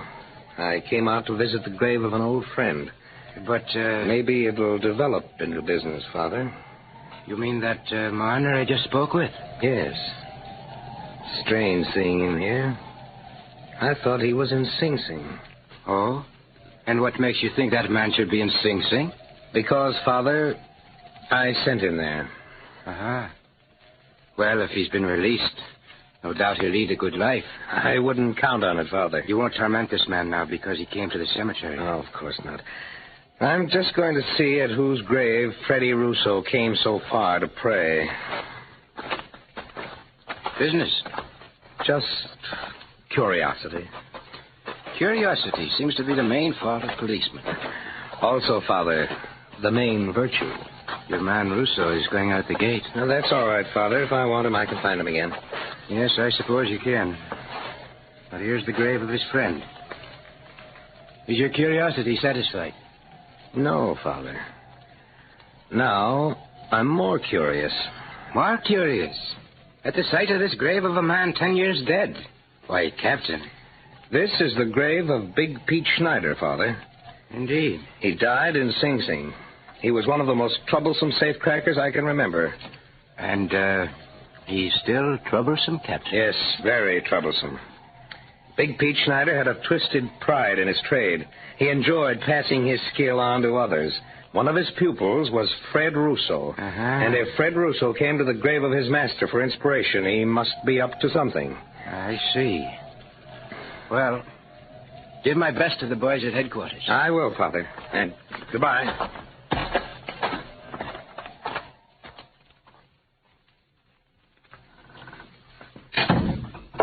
Vera. Your dinner's on the kitchen table. Go eat it. What's the matter? Can't you get your nose out of that magazine and give me dinner? You get here on time and I'll eat with you. You come late, you help yourself. Where you been? Busy. You didn't go to work today. I don't want you spying on me, Vera. Who has to spy on you? I can tell by the look on your push you didn't go to work. Okay, I was out in Long Island seeing an old friend. Now listen to me, Fred. You stay out of trouble. Will you lay off? You'll be heading back up to Sing Sing. It's all right for you. They give you 3 meals a day up there, but what am I supposed to do? Go out scrubbing floors or something? I told you to lay off. Now that you're out, you ought to have sense enough to stay out. Big dreams you got. Always big dreams. You got a good job. You're making good money. Play it straight. You might like it. What do you care where the dough comes from, as long as it's dough? come on, I'll give you your stuff. Wait a minute. What? I was out to see Big Pete. Oh, so that's where. Yeah. Well, he's been dead for 10 years. Let him stay dead. He never did you any good. He never did anybody any good, not even himself. He left a lot behind, Vera. Trouble, that's all. Just trouble. No ideas. They're right up here. Big Pete pounded them into my head one by one. There was an operator. Yeah, and what did it get him? A Sing-Sing funeral. And that's the same thing it'll get you. It's gonna get me $1 million. All right, Fred, all right. I'm sick of arguing with you. You want to go back, go ahead. I don't care. I'm not going back any place. I'm lining up a couple of guys. I'm going to teach them what Big Pete taught me. Just leave me out of it, that's all. Okay. Just ask me for something when the dough starts rolling. I won't ask you for nothing. Yeah, I will ask you for something. Go get yourself killed. Then I can bawl my head off and forget about you. That's what I asked you for. Come on in the kitchen. Oh, baby. I wish I could feed your brain instead of your belly.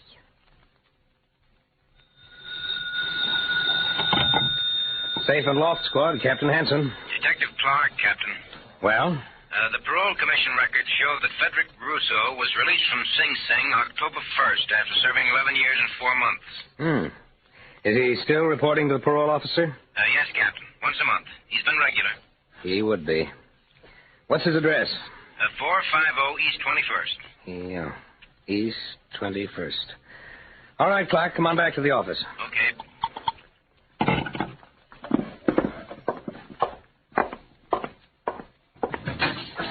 Sergeant Ryan. Yes, Captain. Come in here a minute. Sure thing, Captain. Clark got an address on Russo. Oh, good. Yeah, from the parole commission. Sit down. I don't know, Sergeant. Russo might be going square. But what was he doing out visiting Big Pete's grave? Maybe looking to knock the knobs off some more safes. And if that's so, he can't do it alone. Now, I want you to find out who he's got and what they're up to. Yes, sir. You've got yourself, Clark, Sanders, Burns, and Garnett. I want somebody on Russo every minute until we find out what's going through his mind. You got it? We won't let him out of our sight, Captain. Wait till Clark comes in, Sergeant, and then get going. Okay. And remember one thing. I want them caught in the act. No other way.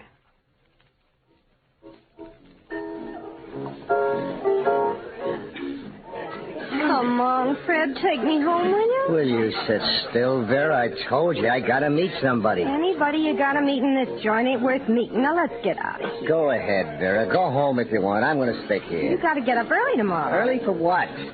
If you're so worried, I'll put you in a... Oh, there they are. Look, Fred, don't get into nothing, will you? Go on home. I gotta see these guys. Listen to me, will you, Fred? So long. I'll see you later. Excuse me. What? Oh, yeah, it's okay. Hello, guys. Hiya, Russo. Sit down. Well? I'll buy you a deal, Russo. Okay. But you still got to sell Laviola here. What's the matter with him? Nothing, except I'm for sticking to my own knitting. You've been shooting off what an easy touch these safe jobs are. Well, that's something new to me. The way I hear, a safe job is the hardest trick to turn. You just listen to me and we'll do all right. What's the matter? I'm not doing all right now? Wake up, will you, Laviola? What you call all right is buttons. Okay, so it's buttons. But all them buttons are mine. They don't get cut 3 ways. What are you worrying about a 3-way split for? This is big dough. More than you ever heard of. Tell me, Russo, what makes you such an expert? Did you ever hear of Big Pete Schneider? Yeah, I heard of him. Whether you his first cousin? Will you listen, Laviola? This is a good pitch. Okay, Russo. What about Big Pete? He was my professor in college. Everything he knew, I know. And I'll teach you what Big Pete taught me. Tell me, did he teach you how to stay clear of the safe and love squad? Yeah, that was the first lesson. Case the job good. Take nothing but cash. And they can't lay a hand on you. Yeah, unless they catch you red hot right on the job. Well, who's looking to be jumped up in the act? That's an accident. Yeah. Have you got anything lined up? It's only Vera.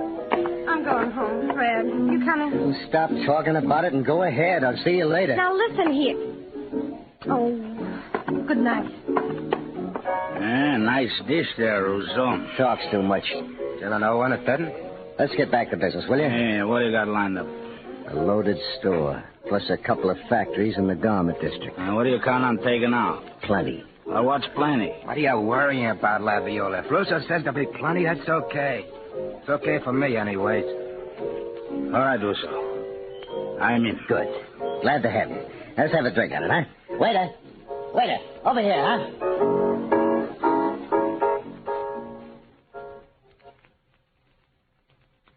Russo sat there with the girl for a while, Captain. Yeah? Then these other two came in and took a booth. Joe Pelletieri and Frank Laviola. Mm-hmm. Russo left the booth and joined them. They're still talking.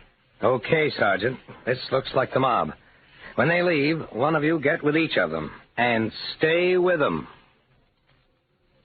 So, Don, even as the criminals were organizing, New York detectives of the Safe and Loft Squad were aware of their activities and laid their plans to capture them in the act. But unexpected developments upset the best-laid plans.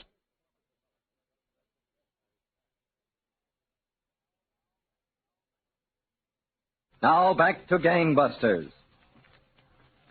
You were telling us, Chief Sullivan, how detectives of the New York City Police Department's Safe and Loft Squad had under surveillance a gang of criminals they knew were planning a series of large safe burglaries.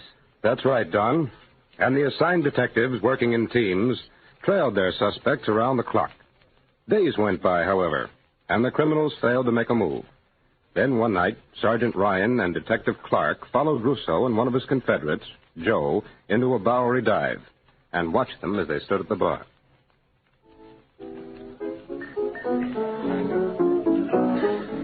What do you say, Clark? Shall we get up close to him?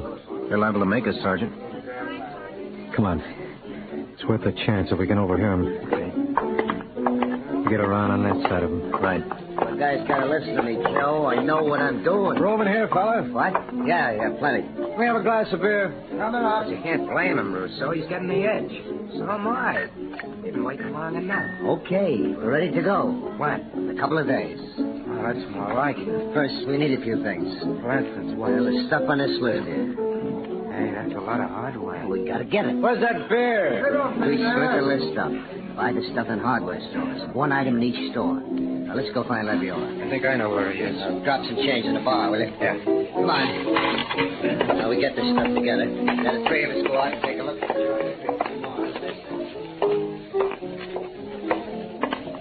Did you catch what they said, Sergeant? Yeah, keep hot on them, Clark. I'm going to call Captain Hanson.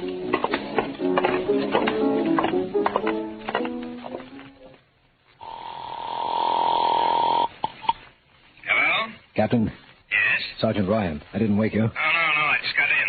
What's up? Clark and I caught part of a conversation between Russo and Joe. It's any day now. Oh? What makes you so sure? They're going out to buy burglar tools tomorrow. They're going to visit hardware stores. Okay. Stay with them, Sergeant. I want enough evidence against those guys so they'll never get out. I want every storekeeper where they make a purchase to be able to identify whatever they bought without question.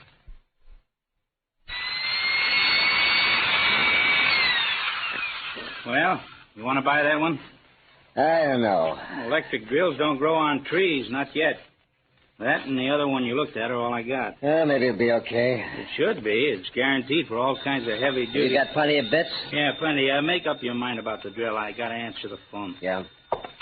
Phone, customers, phone all around this place all day long. Larry's Hardware. Hello. Don't say anything, Larry. Sergeant Ryan, Safe and Loft Squad. Oh, hello. That guy in your store looking at the electric drill. Sell it to him. Yeah, but... Sell it to him, Larry, even if you gotta cut the price. Okay, if you say so, but, well, this business I don't understand. Just be sure you can identify it later. Okay. And the guy, too. Make a note of the serial numbers. Oh, yeah. Yeah. Now I understand. Okay, Larry. Be around to see you later.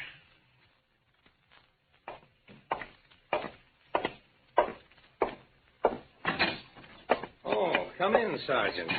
Well, Captain, looks like tonight's the night. They got enough burglar tools to crack Fort Knox. And you can trace them? Right back to the stores where they bought them. Good work. And what do you make it for tonight? Well, they got two places all cased out. Mm-hmm. A clothing store at 26th on Broadway. Yeah. And the Loft Building on West 27th. Which one do you think they'll try first? It's a toss-up, Captain. Well, I'd lay my money on the clothing store. They probably figure they'll have less trouble with the safe and maybe get more cash. Okay. But keep the other place covered. It will be. I told you, Ryan, I want them hands down. And that's the way we're going to get them. The two of us are going to plant ourselves inside that clothing store and wait for them.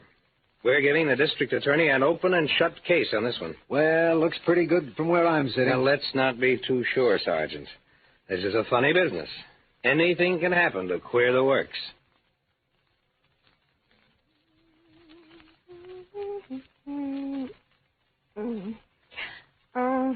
Fred. Yeah? What do you want? Come in the kitchen a minute, will you? Oh, these things. Yeah? What do you want, Vera? Open up this jar for me, will you? Yeah, sure. Hey, where are you going all dressed up? Out? Out? Supper's almost ready. That's too bad. I'm eating with the boys. Here's your job. I don't want you around those boys, Fred. They're nothing but trouble. Who's living my life, me or you? Well, you're not doing very well at it. Look, baby, tonight's the big night. I'll eat with you tomorrow night. You're not leaving this house. So long. I See you. said you're not leaving. Hey, You're not leaving. put down that knife. I'll kill you. I swear I will. Cut it out now. You're staying here. You're looking for trouble, Vera. I've had nothing but trouble since I first laid eyes on you. Now, wait a minute, baby. Fun's fun. Put that knife down. I'm going to put an end to my trouble right now. Vera. Right now. You dirty little... Go with me, Fred. You're trying to kill me, huh? Fred. Don't. Fred. See. I told you to lay off. Serves you right. So long.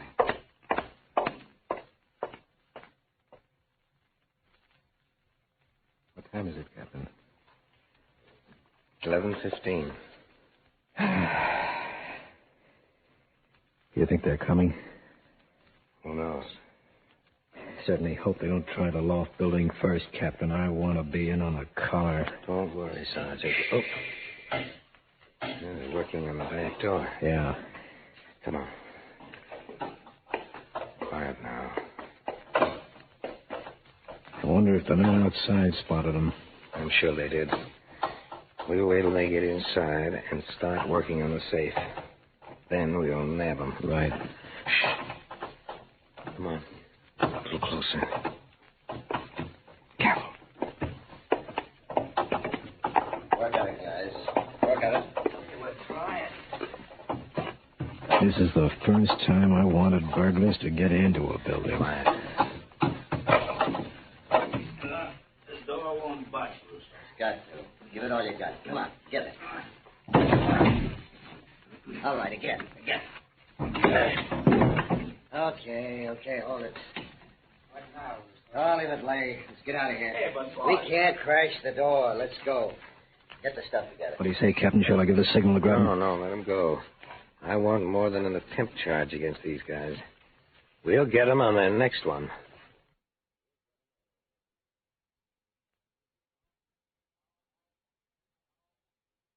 Now back to Gangbusters. Russo, Big Pete Schneider would sure be ashamed of you now. Ah, what'd you expect? A burglar-proof door. Anybody but Russo. Lay off, will you, Laviola? Big Pete must be turning That's over. enough. Take a right here, Joe. Yeah, Russo. We still got the loft building. We clean it out.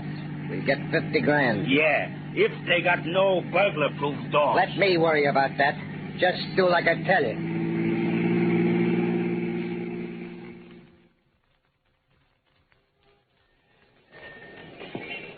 Captain.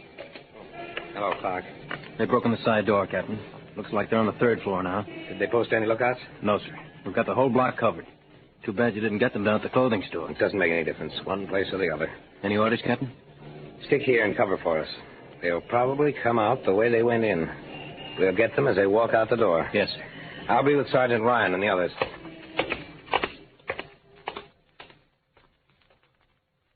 So done, the safe and loft squad detectives had the 27th Street loft building surrounded, and they were waiting for the criminals to emerge by way of the door they had entered. Meanwhile, unaware of the carefully laid trap of the safe and loft squad detectives, the three burglars had completed their job and were about to leave the building. Come on. Pick up that stuff. Yeah, so yeah. You get it all. I don't want nothing laying around. Give the cops a break. Yeah, I guess that's all of it. I'll carry the tin box. You mind the tools, Laviola. I'll take care of the box. Get that Jimmy there. Where? There. Oh, I see it. All right, come on. Drop it in the bag. Yeah. Okay. Let's get out downstairs. See, Laviola, didn't I tell you, huh? Didn't I tell you? Oh, tell me again when we're home in bed. Okay. Hold it here. Now, we'll get on the freight elevator and go out the way we came in. I don't like that elevator this time of night. What's the matter? We came up in it, didn't we? I don't like it, that's all. Why can't we walk down? It's only 3 floors. Because the fire doors and the stairs might be bugged, that's why. I don't want to hit any burglar alarms after we got this far. Get on that elevator. Why do you have to argue so much, Laviola? Nothing's ever right for you. Oh, shut up. All right, Joe. Take it down. Yeah. Here we go. Hey, Russo. What do you say we put the stuff away and go out and celebrate, huh? Yeah, you guys celebrate if you want. I gotta go look in on Vera. Yeah, what's the matter? Ain't she feeling good? Got a pain in the jaw. Here we are, straight floor. Wait a minute. What now? Look. We can play it a lot safer. What do you mean? Joe, take the elevator to the top. We're crying out loud. We'll Why? go up to the roof, over to the next building, and come down that way. Yeah, but Russo, that means breaking through another couple of doors. I don't want anybody to run into us coming out of here. That's a lesson from Big Pete. Don't be a dope. We're here on the ground floor. The street's 10 yards away. We walk right out. There's nothing to it. Take her up to the top, Joe. Silly boy. You heard what I said? Well, do it without me. I'm going out the way I came in. That's safe enough. Yeah, Russo, there ain't no sense to it. Somebody could see us coming out of there, too. Okay. Open up. We'll go out this way. Sure. All clear. Let's go. Hey, grab some of this stuff, will you? Yeah. Okay, guys. Now, right out the door and walk away like you own the joint. No rushing, no running. Now, you got it? Yeah. Good. Hold it here. I'll take a look in the alley.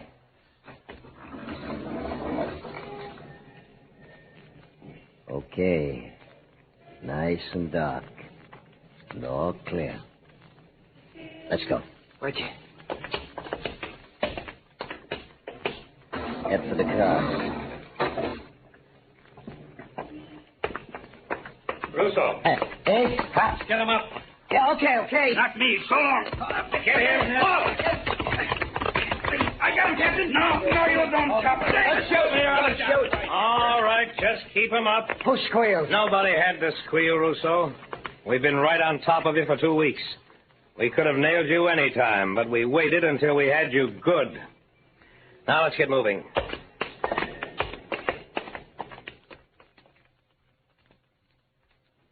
So, Don, that was how one gang of burglars fared at the hands of the New York City Police Department's Safe and Loft Squad.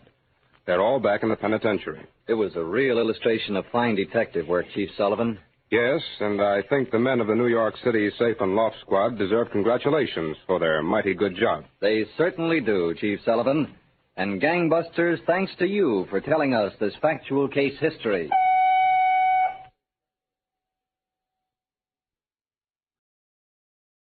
It's Hopalong Cassidy.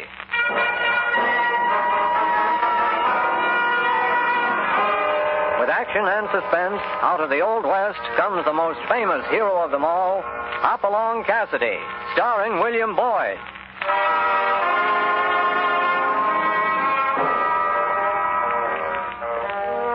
The Ring of the Silver Spurs heralds the most amazing man ever to ride the prairies of the early West, Hopalong Cassidy. This famous hero thrills his 60 million fans with action and dangerous adventure. In the role of Hopalong Cassidy is the popular star of the motion picture series, William Boyd. And appearing as that laughable old character, California, is Andy Clyde. Now to our story, Renegades of the San Rafael.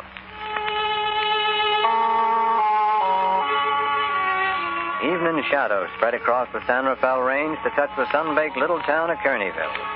There's an ominous quiet in the air, broken only by the stomp of restless horses tied to the hitching rail in front of the schoolhouse. Inside the schoolhouse, there's the creak of gun harness and the ring of spurs on the planked floor as angry ranchers mill about. A slim brown-haired girl stands beside the teacher's desk, trying to make herself heard above the mutter of their voices. You've got to listen to me. There must be some mistake. Mistake nothing. John Carter sold out his neighbor. Here I am.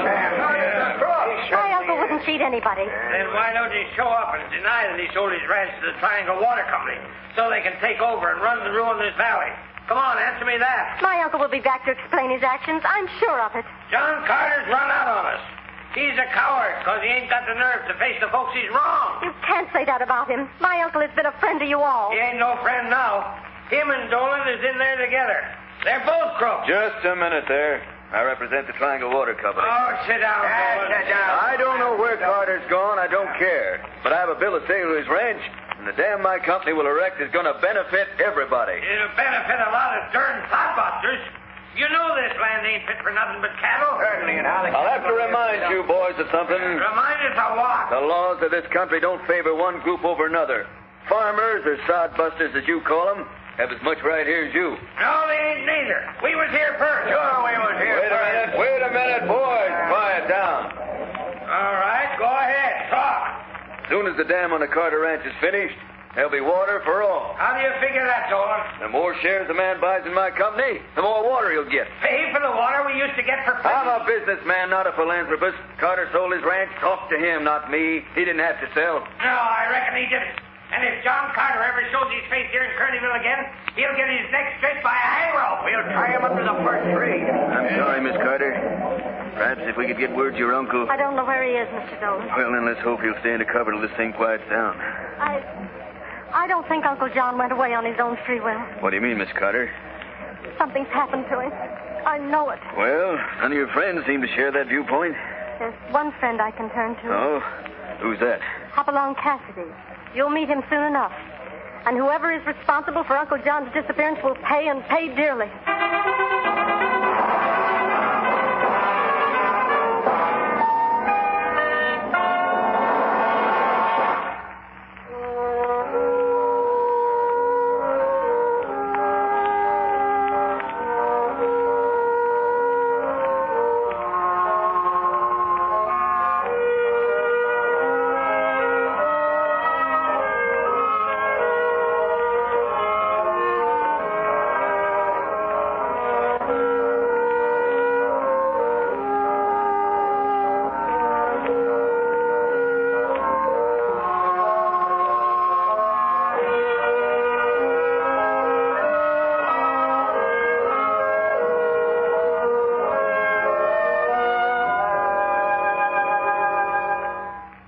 Now back to Hopalong Cassidy.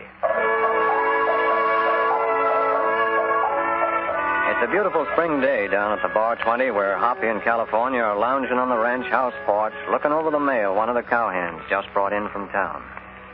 California gives the half-dozen envelopes an idle glance, then suddenly picks one out of the bunch. Doggone it, Hoppy. That's all we need to disturb the tranquility of this here ranch. You mean tranquility, California? Well, supposing I do. Look here. Oh, it's just a letter. What about it? What about it? It's a letter from a gal. Smell 'em. You mean the perfume? Yeah. Oh, it's from Miss Carter, Laura Carter. I wonder if... Well, that must be old John Carter's niece. Envelope postmarked Kearneyville. Well, I sure hope they ain't inviting us up there. You promised we wasn't going to leave the Bar 20 for a whole month. Well, let's see what she has to say before you start worrying. Doggone it, Hoppy. All I want to do is just sit right here. The spring fever's got me... really got me something terrible. You might as well read the bad news yourself, California. Here. Bad news, huh? Sounds mighty odd to me. Well, I'll be darned. So John Carter up and sold his ranch and lit out for the back country, huh? And his friends are going to lynch him if he returns. Looks like the gal's in trouble, huh, Hoppy? Yeah, too bad, too. I promised we wouldn't be leaving the ranch. Oh, no. Who said they wanted to stay around here? You think I want to grow old laying in this hammock? Throw a saddle on top of it while I get my horse and let's go see what's happened.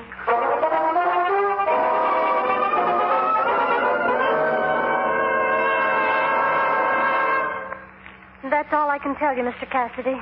I'm so worried. Now, don't get yourself upset, Laura. Maybe your uncle just went visiting. Sure, probably just wanted to change the scenery. I don't think so, California. It's all so mysterious. No one saw Uncle John leave town. I inquired at the stage depot and everywhere I could think of. Well, John might have had to go someplace to take care of business. I'd have known about it if he had. You took care of things for him? I wrote all of Uncle's letters and read his correspondence to him. Oh, I see. And how come you didn't know about your uncle selling the ranch till Dolan shows up with a bill of sale? That's what's so strange. Laura, do you have a copy of your uncle's signature around? Why, yes. There should be something in this desk. Hoppy, why do you want that signature? You figure there's something funny about all this? Funny isn't the word for it, California. Here's an old receipt. Will this do? Sure, just the thing. Only, What's the matter, Hoppy? are you sure this is John Carter's signature? Of course. I know it isn't very legible. Uncle isn't very good with the pen. You go ahead and cry, Laura. It'll do you good. Come on, California. Yeah, a sopping woman sure does sadden a feller. Where are you going, Hoppy? Just taking a little ride into town. I want a real close look at Dolan's bill of sale.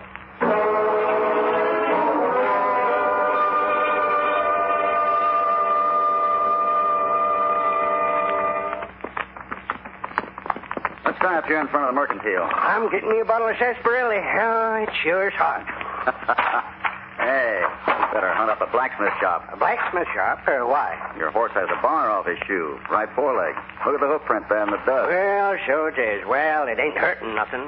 No, but it'd make it mighty easy for anybody to trail you. Yeah, I reckon the tracks would be sort of different at that. Well, there's the blacksmith shop up yonder, and I'll just, Hey, Hoppy. What's the matter? See that fella sitting on the bench in front of the blacksmith shop, the one with the beard? Yeah, what about him? Well, he kind of looks familiar, that's all. Well, don't let it worry you. No, but it does worry me, Hoppy. Somehow that fella and trouble go together. I can feel it in my bones. I've seen him somewhere. By golly, I got it. His name's Milo. Milo Birch. Well, I'm glad that's settled. Knowed him about 15 years ago. Oh, he was a bad one then. And it doesn't look like he's improved much. Now, what's Milo doing in a one-horse town like this, Hoppy? Yeah, his gun was always for sale to the highest bidder. Maybe he's between jobs. No, Milo ain't very bright, but he'll always be where somebody's shelling out the money. Well, suppose you renew an old friendship while I see what there is to learn about the Triangle Water Company. You know, Hoppy, a talk with Milo might be interesting. Yep, real interesting.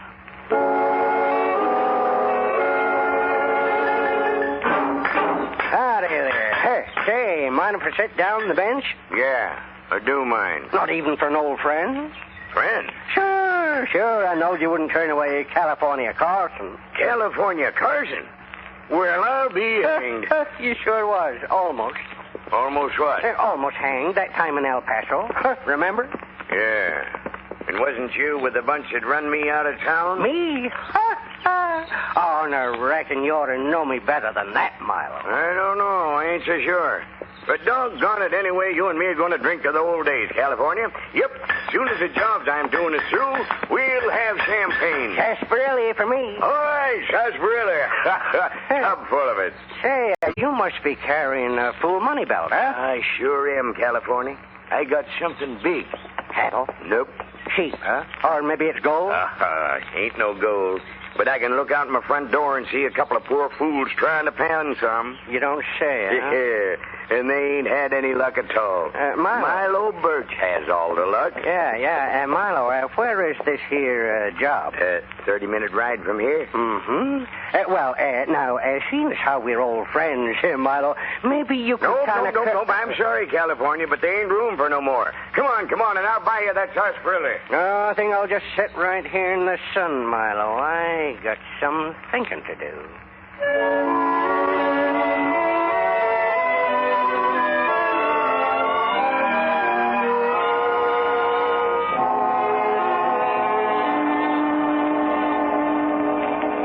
Well, thanks for showing me the bill of sale, Dolan.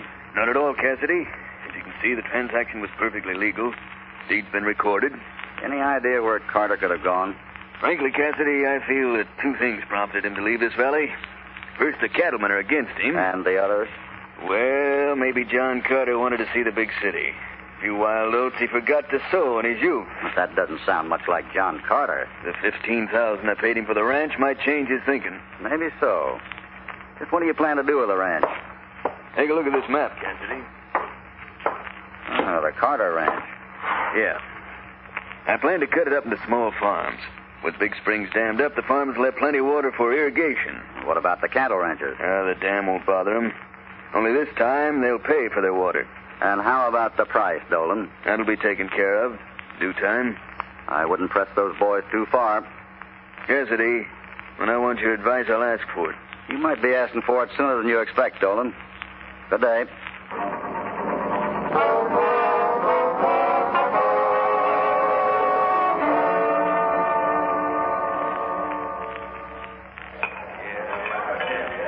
Hoppy, I ain't a bit hungry. I'm not either, but a hotel dining room is a good place to talk and look over the citizens of this fair town. What did you find out from Milo Birch? I hate to admit it, Hoppy, but I didn't learn a darn thing. Well, you must have found out something. What did Milo say? Nothing, except he was going to make a lot of money, but he ain't going to work very hard for it if I know Milo. Go on. Well, oh yes, he ain't working in town, because this job's a 30-minute ride from here. Anybody working with him? No, don't think so. Only fellas he sees are a couple of prospectors, panning gold. You know, California, I think you found out a lot. Doggone it, Hoppy. Don't go riding me. Look, coming this way. Oh, it's Laura Carter. Oh, Hoppy, I'm so glad I found you. Here, sit down. What's the trouble? Dolan is breaking ground for the dam tomorrow morning. He's moving kind of fast, ain't he, Hoppy? Yeah, maybe he believes a good offense is the best defense. But, Hoppy, that's not all. The ranchers are holding a meeting tonight at the schoolhouse. That sounds like trouble. They're going to vote whether to prevent Dolan from going ahead with the dam. If I know them fellers, it'll be guns talking, not votes. Maybe so, California, but there's still time before the meeting. Oh, if Uncle John would only come back. They'd string him up to the nearest tree. No, Laura's right. We need John Carter. And if he's alive, I'll find him before the meeting.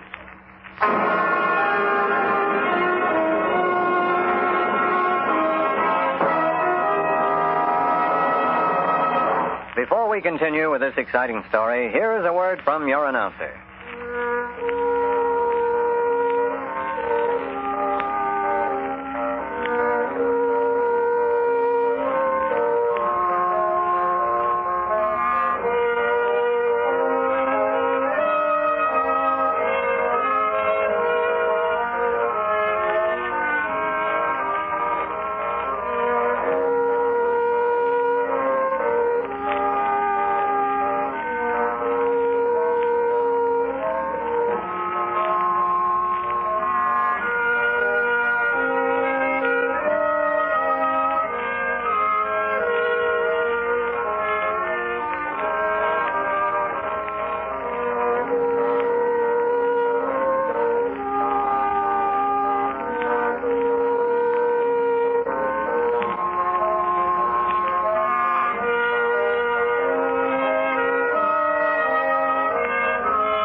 John Carter has sold his ranch to a man named Dolan, who plans to erect a dam and form the Triangle Water Company.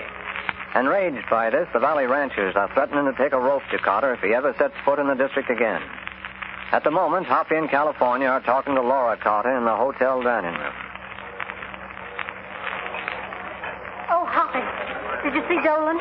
Yes, and the signature on Dolan's bill of sale is genuine. It compares with the receipt you gave me. I just know Uncle would never sign away his ranch and then... That man out there. I don't see nobody. Through the front window. Well, she's pointing at your old saddle part, California. Oh, Milo Birch. I'd forgot about him until now. He's the man who came out to the ranch and bought a horse from Uncle John. Well, there's nothing strange about that. I don't know. About 2 weeks ago, he bought a broken-down old gray that Uncle had been trying to sell. I wasn't at the ranch, but Uncle pointed him out to me on the street one day. A broken-down gray. Hoppy, I told you Milo was kind of stupid. I wonder if he's that stupid. Uncle fancies himself quite a horse trader, and it tickled him to put something over on his back. By any chance, did your uncle give Birch a bill of sale for the horse? Why, yes. Come to think of it, he did. Laura, you get back to the ranch and stay there. But what if the ranchers come out and start trouble?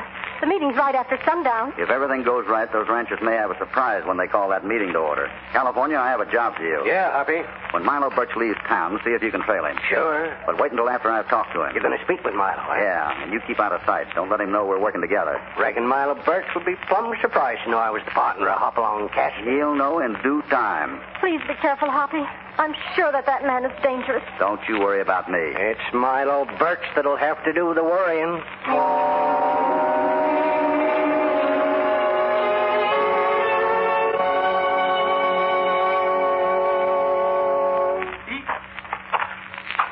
Howdy, stranger. Howdy. You gonna go for a ride? What do you think I'm tightening this inch for? Of course I'm taking a ride if it's any of your business. Maybe it is my business. Just what are you getting there? That's a nice pinto you got there. Yeah. Got good lines. Sound horse. Sure know how to pick horse flesh. Sure. I know a good horse when I see one. Man, I'd have to get up before breakfast to beat you in a horse trade. Yeah, reckon he sure would. Then why did you buy a broken-down old gray from John Carter? How'd you know that? Laura Carter told me. Now, looky here. I don't aim to start no trouble. Neither do I. Where is the gray horse? I got him pastured up yonder. You have the bill of sale Carter gave you? That ain't none of your business. Now get out of here. I want an answer, Birch, here and now. Here's your answer. Let go. You're breaking my arm. Don't ever pull a gun on a man unless you're fast enough to use it. Now drop that gun. No, drop it. All right. That's better. Just who are you, anyhow, stranger? The name's Cassidy. Hopalong Cassidy. Hopalong Cassidy? And if you were a younger man, you'd have come out worse than you did. Next time we meet, it'll be different. It sure will. It's liable to be at that, Milo. Your kind usually winds up at the end of a rope. Go on, get on your horse while you're still able. I ain't forgetting this. Hoppy. California, where are you? Over here in the alley. Milo's riding out of town. Yeah, I'll follow him. But you better do something. What do you mean? I just seen some of them ranchers ride in. They're packing rifles and spoiling for trouble. I'll go have a talk with them, see if I can cool them off. Here, Milo. Sure, Hoppy. I'll find his hideout, or my name ain't California Carlson.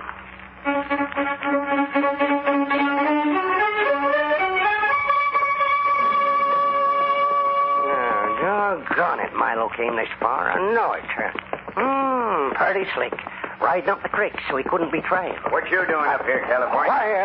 Why, Milo, I was just getting some fresh air. I figure that you've been following me. Why, that ain't so, Milo. I've been sitting up here watching you come up the trail. Now, would I be doing any harm to an old friend like you? And another thing. I've been thinking it over. And I'm almost sure you was with that bunch that run me out of El Paso. Now, wait a minute, Milo. Put up that gun. You'll be shooting somebody if you ain't careful. And it'll be you. Unbuckle your gun belt. Now, Milo. What I say? Well, yeah, sure. All right. What else can I do with a gun muzzle staring at my wishbone? There. That's better. Now get on up ahead and don't try nothing. No, where are we going? To see the boss. He'll know what to do with the likes of you.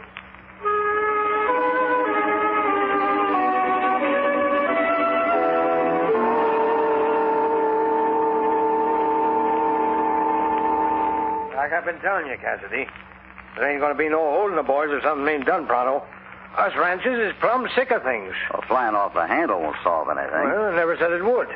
But we figured Dolan and Carter is trying to freeze us out of the country. Dolan, maybe, but not Carter. Now, wait a minute, Cassidy.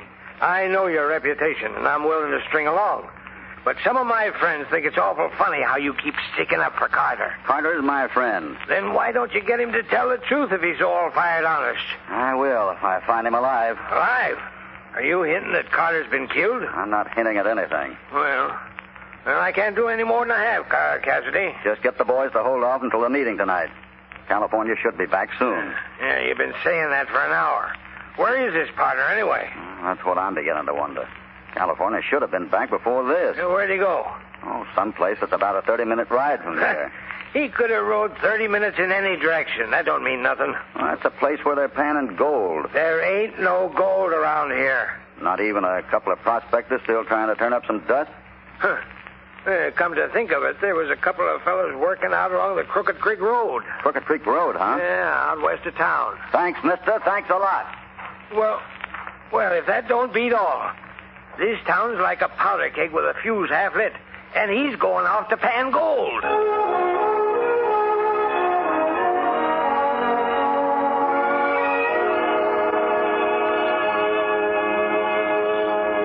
I just can't understand you, Milo. Me and you being friends for so long. Shut up. And quit looking at that rifle by the door. I'll put a slug in you before you can get off that chair. I never seen the beat. You sure are a suspicious hombre. There's that thumping sound again. Under the floor. It's the wind. Yeah? It couldn't be old man Carter down there, could it? If you don't shut up, you'll go down there with him. So it is John Carter. You've been holding him prisoner. If you don't shut up, you... Somebody's coming. Yeah. You sit there in that chair and don't move. I'm taking a look out the window. It's the boss. I came a long way around so nobody can follow me. I gotta work fast, Milo. Ranch is a hold'em. Who's that? A feller that... I knew you were short on brains, Milo, but I didn't know you were that stupid. But Dolan... I told you never to bring anybody out here. But he was following me, so I brung him along. Oh, following you, huh? Who are you working for, anyway? Myself, Dolan. We'll take care of you and Carter. But, Dolan, I thought you wanted to keep the old man alive in case you wanted him to sign something. We don't need his signature now.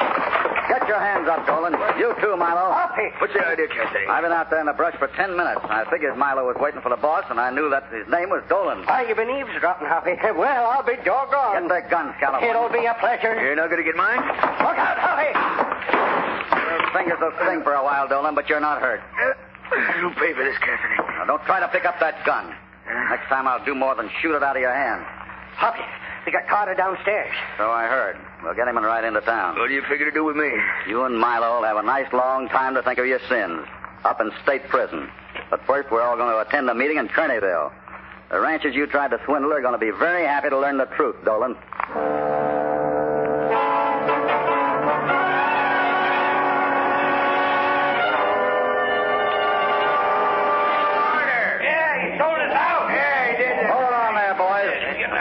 Crosses that line will find himself in trouble. Go ahead, Carter. Tell him the truth. Men, the ranch ain't sold. It's going to be water from the springs just like before. How come you signed the bill of sale if it's a doggone honest, Carter? I'm a proud man, boys. I never had book learning. Well, that ain't nothing to be ashamed of. Yes, it is. Boys, I can't read or write. If that don't beat all. Well, I've known you for 20 years. It's the first time I ever heard that. Carter, I knew that's the way it was. Because if you could read, you'd never sign away your land. I was so happy to get the best of Milo Birch and that horse deal that I just didn't think when I signed that paper there'd be a bill of sale for my ranch. But as long as there's water in my springs, you'll get all you want and it won't cost you a blame cent. Hey! And I ain't never going to sign my name to another thing till I learn to read.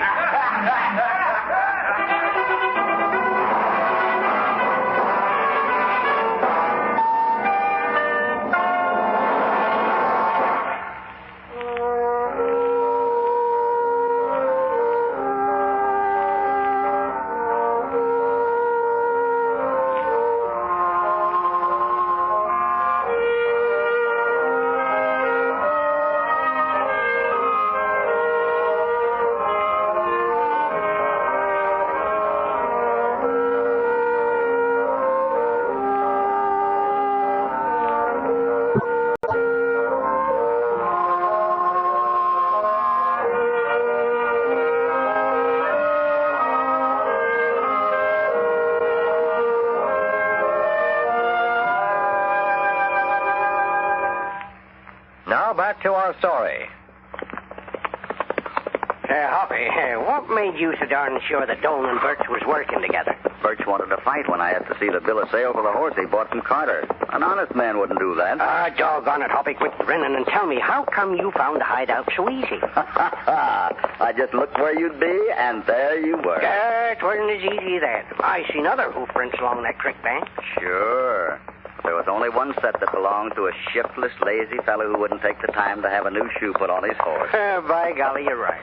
I plumb forgot about that missing bar. But how'd you know where to look? You told me. Oh, I told you? Well, sure.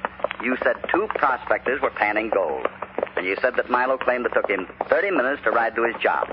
I found out the prospectors were working on Crooked Creek, and sure enough, There were the tracks of your horse. Well, doggone. I sure helped, didn't I? Oh, you helped a lot. Oh, another thing, Hoppy. How come you knew Carter couldn't read or write? Laura told us she read his letters to him, remember? Yeah, that's right. Never thought of it. If Carter could read, he'd have read his own letters. Well, I guess there ain't nothing else to do but head for home. Yeah, how about getting a new shoe for your horse? Uh-oh, there ain't no hurry about it. Never put off till tomorrow what you can do today. What's so funny, California? That putting off business. Say, it's a good thing I didn't think of that yesterday. How do you mean? Well, if yesterday I'd have done what I could have done today, if I'd done today what... mixed up, huh? Well, doggone it, yeah. What I'm trying to say is this. If I'd have had that shoe fixed yesterday, you wouldn't have seen that missing bar and never found me. And look at what would have happened today. I have nothing to say. I got you, Hoppy, huh? For once, you ain't got an answer. You ain't got a word to say.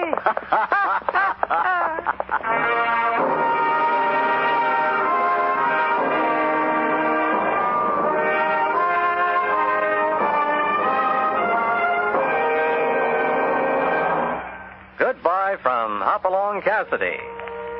We hope you'll be back with us when Hoppy and California again ride out from the Bar 20 for another dangerous and exciting adventure of the Old West.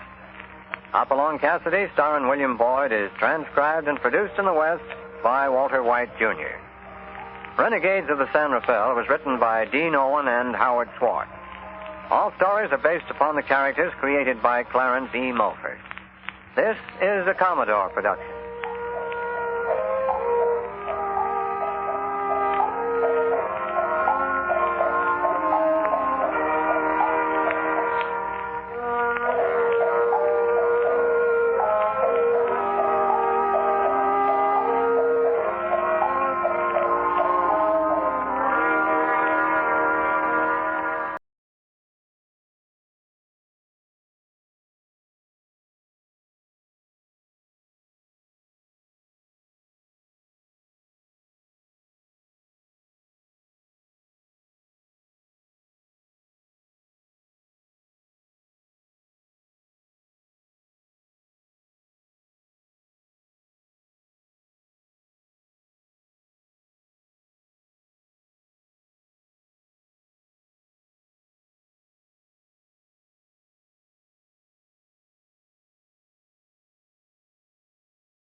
From Hollywood, Roy Rogers, King of the Cowboys, brought to you by Quaker Oats, the giant of the cereals. The giant of the cereals is Quaker Oats. The giant of the cereals is Quaker Oats. Delicious, nutritious, makes you feel ambitious. The giant of the cereals is Quaker Oats.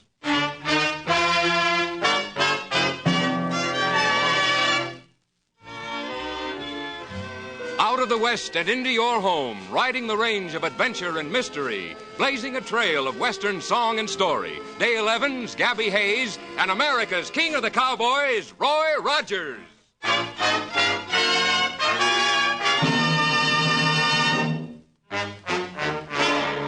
Today's adventure, the case of the mysterious puppet.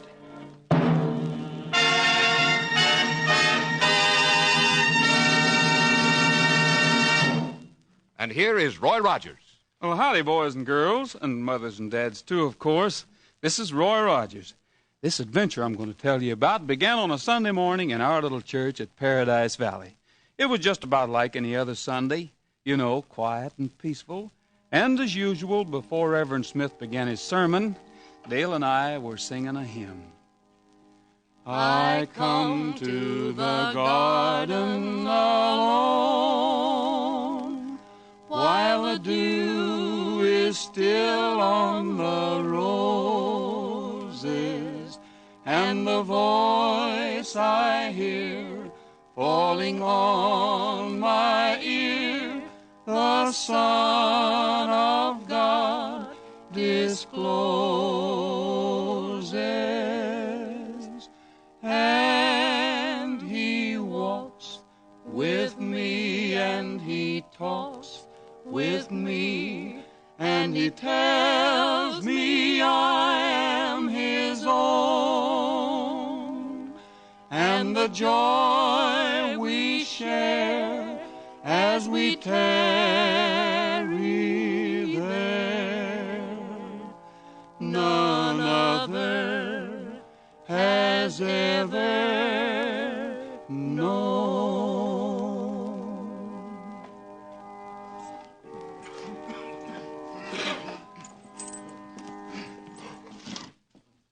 I have taken my sermon today from the passage, and it came to pass in those days that he went out into a mountain to pray and continued all night in prayer.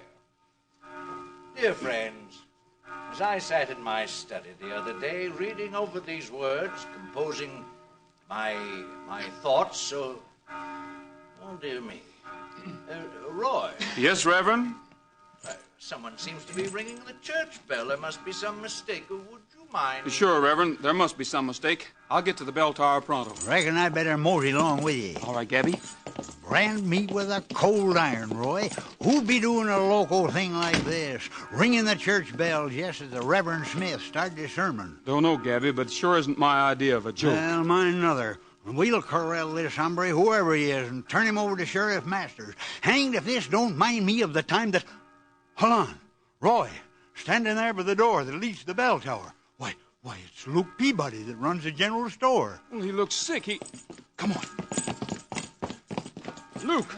Luke Peabody. What? Don't go in there. The thing I saw, Why, he's fainted. Roy, what in the name of Rowells and Jingle Bobs is in that bell tower? Only one way to find out, Gabby. Let's get in there. Now, what in the... Well, peel me for a bronc. It ain't possible. Do you see what I see, or do I need specs? I'll be doggone, Gabby. The thing that's ringing that bell, hanging onto the rope and yanking it up and down, it's... Why, it's a doll. Not exactly a doll, Gabby. It's a puppet.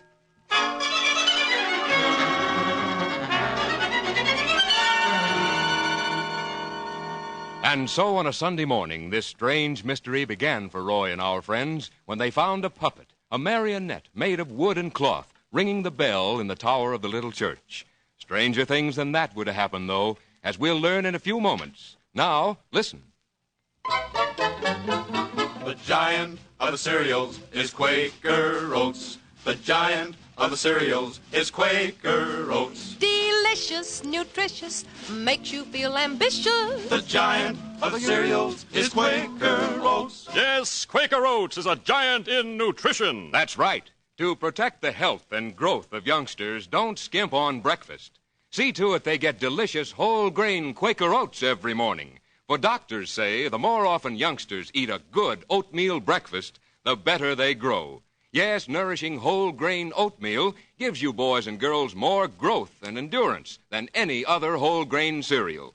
As for you, Mom and Dad, a nourishing Quaker Oats breakfast helps avoid mid-morning fatigue, because here again, good whole-grain oatmeal gives you more energy and endurance than any of the others. Yes, truly, Quaker Oats is a giant in nutrition. Quaker Oats is a giant in economy. Yes, Quaker Oats still costs less than a penny a serving. Quaker Oats breakfasts save you up to $4 a week for a family of 4 as against scarce, expensive foods. Saves precious minutes in the morning, too, because it cooks so fast. Quaker Oats is a giant in flavor. Yes, Quaker Oats is so delicious, so good to eat, people eat more of it than any other cereal in the world. Delicious, nutritious, makes you feel ambitious. The giant of the cereals is Quaker Oats.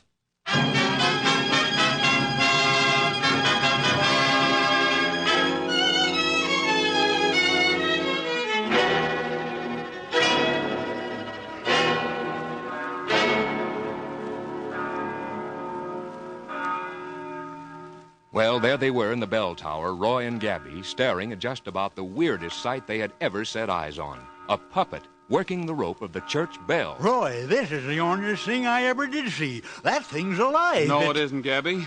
Look here. Somebody's attached the hands of this puppet to the bell rope. When the bell started ringing, well, the puppet went up and down with the rope. Yeah, I can see that. But if the puppet ain't ringing the bell, who is? The maverick up there in the bell tower above us. All right, you. Come on down. He ain't a-coming. Hanged if this don't mind me of the time... Wait a minute, Gabby. Come down, I said, or I'll come up there and get you. Roy! In here, Dale. Roy, what happened to Luke Peabody out there and... Oh, Roy, what's this? It's a puppet. One of them Harriettes that you work with strings. You mean marionettes? Well, I knowed it was some gal's name. That hombre's still playing possum up there in the tower, Gabby. I'm going up after him. You better let me. You ain't carrying no 6 guns. Neither are you.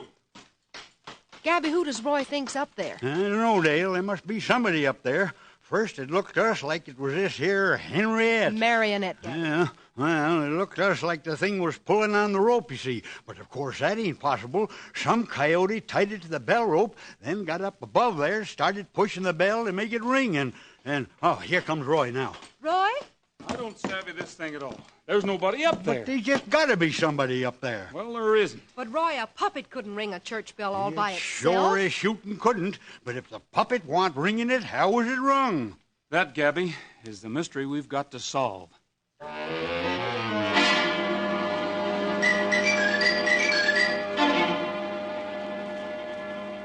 The following day, down at one of the corrals of Roy's ranch, the Double R Bar, Roy had just finished peeling a bronc, and he and Dale and Gabby were sitting on the top rail of the corral fence when...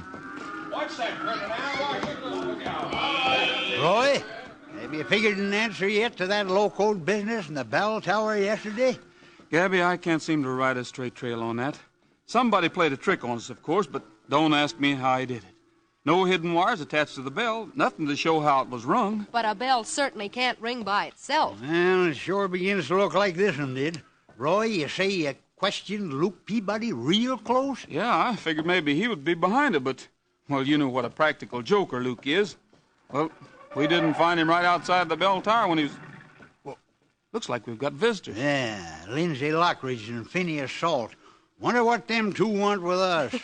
Maybe Lockridge wants to sell Roy some of that stock they're interested in. What is it again, Roy? Oh, some new chemical and dye company. Roy, Dale, Gabby.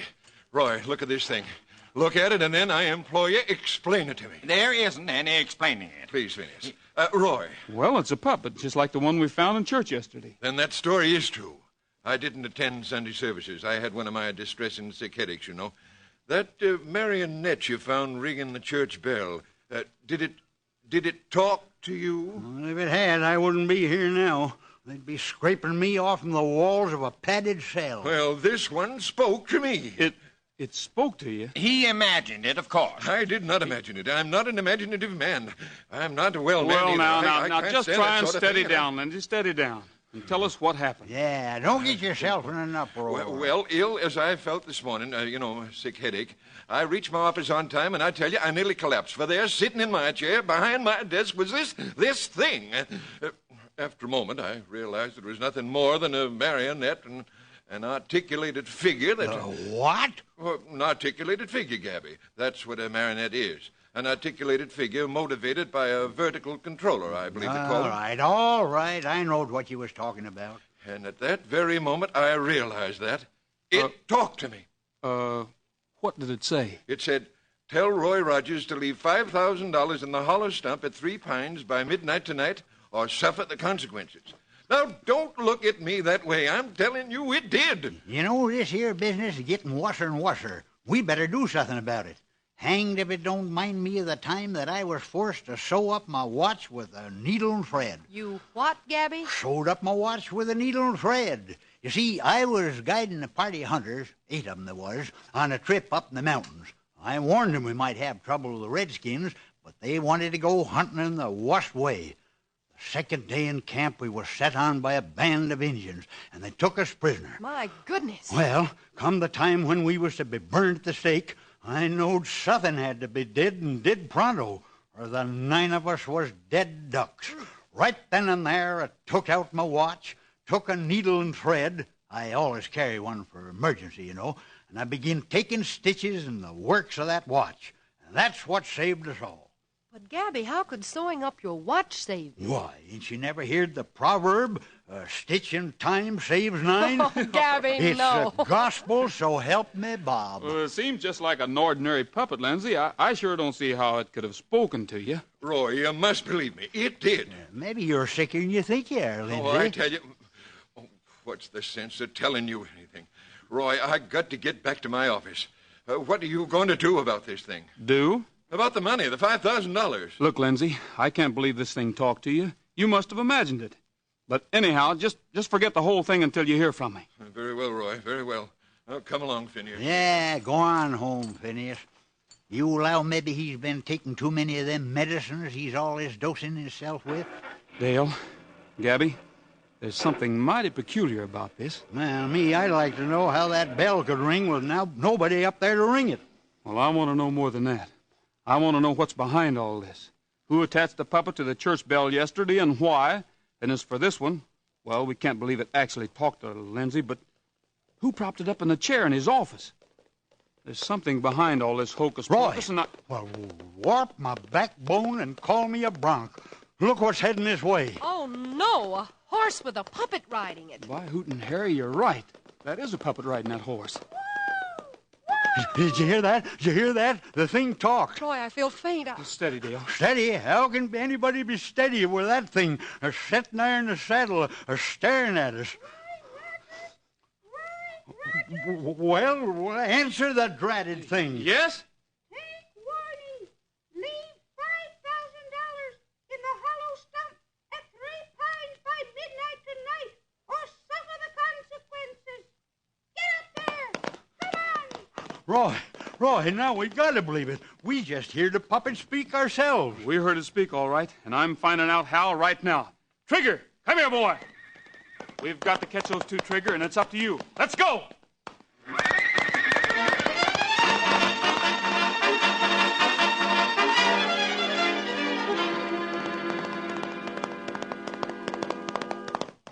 Come on, Trigger. Come on, boy. They've got a good start, and that puppet's a lot lighter than I am. We've got to stop him, Trigger. We've got to stop him. That's it. You're gaining on them. You're gaining. They'll be close enough to rope in a minute. I've got the rope coil now, Trigger. Ready to throw it just as soon as we get... Yeah. Now! Got him, Trigger. Hold him now. Hold him while I get that puppet in the saddle. Oh, boy. Steady down now. I just want to have a close look at that puppet on your back. Let's see now. Well, I'll be. So that's it. That's how this thing talked.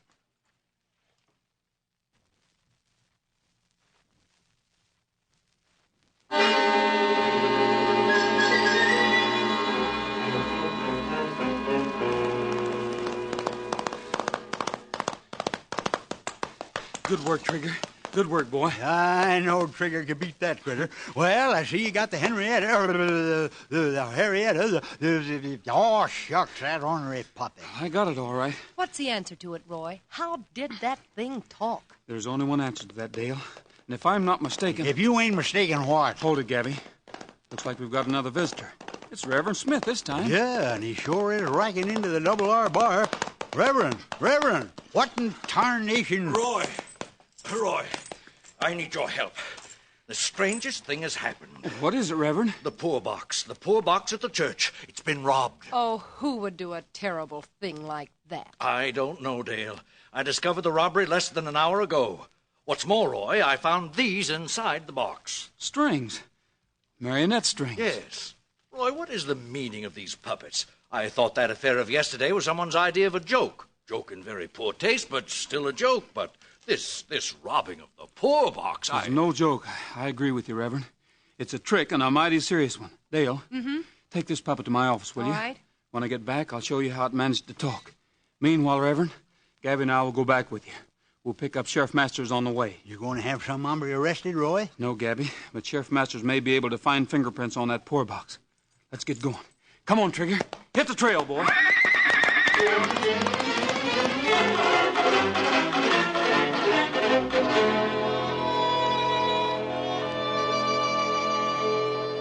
About an hour later, in the study of the Reverend Warfield Smith. Oh, boys, would you mind very much if I went on writing my sermon for next Sunday while you look for fingerprints on that poor box? Of course not, Reverend. Go right ahead. Oh, thank you.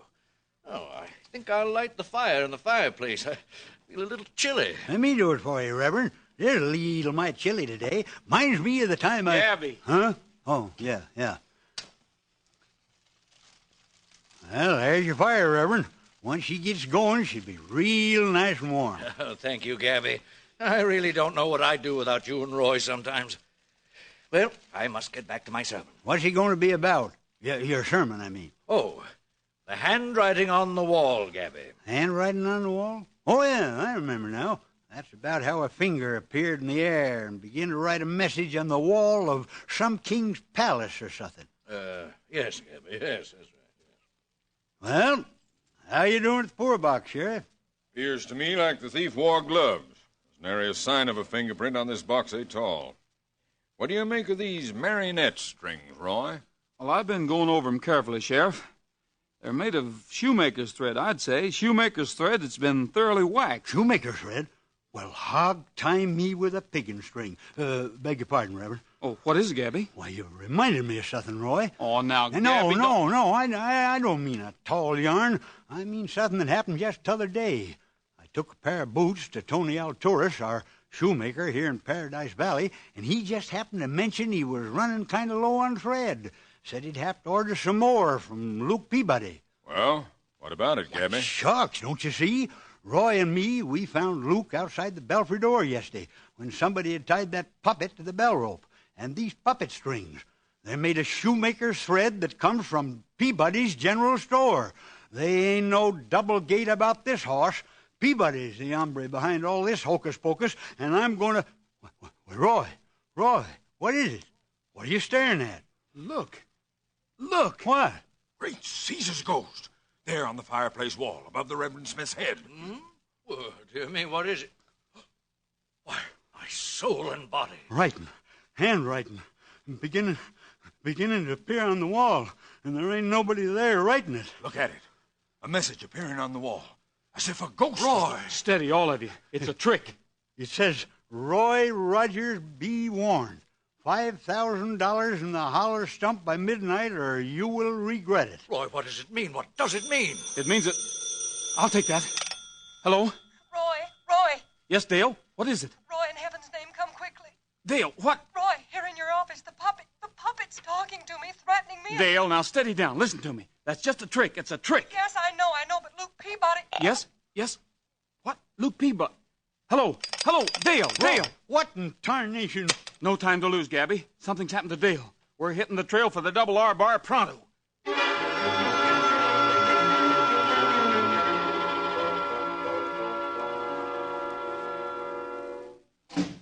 Dale! Most likely in the office, Roy. Yep, in here, Gabby. What in the... Roy! There on the floor. Luke Peabody. And look, a puppet laying across his body. Luke, come on, snap out of it. Roy? Luke, what happened here? Where's Dale? Dale? Oh, Roy, you gotta save her. You gotta save her. Yes, but where is she? They took her. They got her, Roy, and you... Who's got her? The puppets, they came and... Roy, listen to me. No, you listen to me, Luke. Huh? On your feet, Luke. But Roy... Start talking and talk fast. So he's the hombre behind all this, is he? Let me at him. I'll smoke him up with a 6-gun. No, Gabby. I'll send him to heaven to hunt for a harp. I'll shoot him so full of holes he'll sink when he takes a bath. Oh, boys, no, please. Luke, let's ride a straight trail on this. Robbing the church poor box was bad enough. But now that something's happened to Dale, you better come clean with me pronto. All right, Roy, all right. Now, the puppet ringing the church bell... Don't waste time. I know all that. I know how the bell rang even though there was nobody there to ring it. I know how these puppets were made to talk, and I know how the handwriting appeared on the wall in Reverend Smith's study. You know all that? Yes, but I don't know where Dale is. And that's what you'd better tell me, Luke Peabody. That's what you better tell me right now.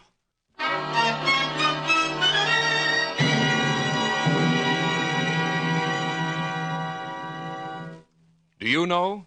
Do you know how a bell could be made to ring with no one there to ring it? Do you know how a lifeless puppet can be made to speak? And what's the answer to the handwriting on the wall?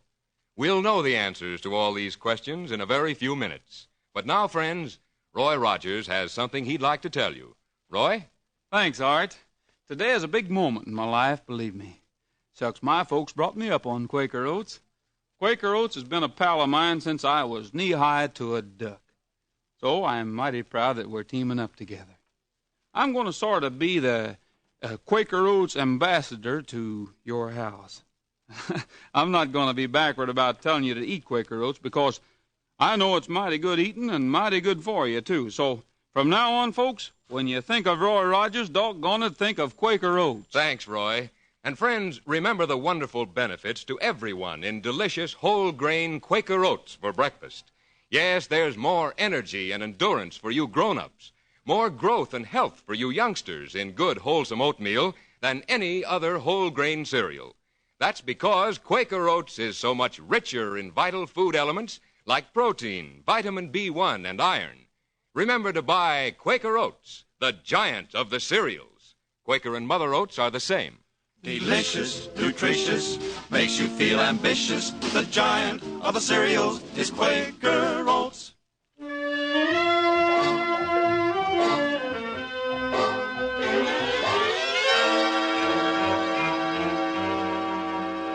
Our scene changes now to the sheriff's office in Paradise Valley. Well, that about does it, Roy. You feeling all right now, Miss Evans? Yes, thank you, Sheriff. I don't savvy it. Don't savvy it at all. How'd you know, Roy? How did you know? Well, there was only one way that a bell could ring, Gabby. Someone stationed in a window across the street from the church must have been firing at the bell with a rifle. Of course, a rifle with a silencer. Yes, but what about that puppet that talked? That was a wire recorder, Dale. There's a new wire recorder on the market now. It's so small they call it the watch case recorder. Well, there was a watch case recorder inside that puppet. And the handwriting that appeared on the fireplace wall in the Reverend Smith's study, that was invisible ink, was it? Invisible ink that started to appear when the heat of the fire brought it out. Exactly, Sheriff. And all the time I thought that Luke Peabody was the ornery culprit. It couldn't have been Luke. He was in church yesterday, so he couldn't have fired a rifle at the church bell from outside. As I fessed up to you, I suddenly realized that the material used to make the puppet we saw in church yesterday had come from my store. And I remembered who'd bought it. I scally-hooted out to the ranch to tell Roy, but he followed me. He told me he'd kill me if I didn't give you that low-code story about puppets kidnapping Dale. I was scared. I was mighty scared. But, Roy, I still don't savvy how you knowed it was Lindsay Lockridge. The first clue, Gabby, was that Lockridge used the words articulated figure and vertical controller in describing a puppet.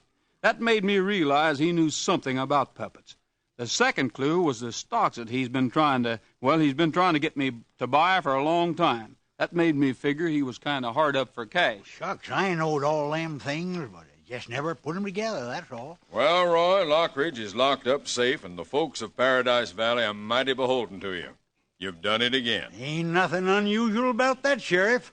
It was my partner who done that. My partner, Roy Rogers.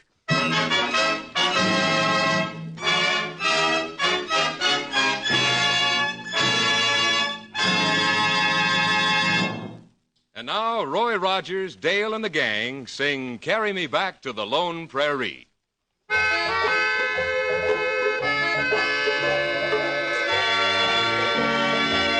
Oh, carry me back to the lone prairie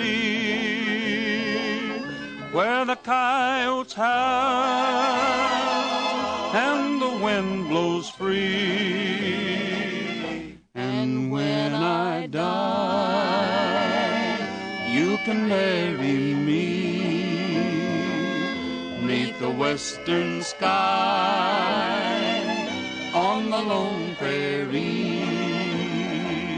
Give me back my saddle, give me back my gun, give me back my bronco that I used to run. Let me spread my blanket by a peaceful stream. Hear the cowboys singing by the campfire's gleam. Oh, carry me back to the lone prairie, where the coyotes howl and the wind blows free. And when I die, you can bury me. Beneath the western sky. That western sky on the lone prairie. Lone prairie.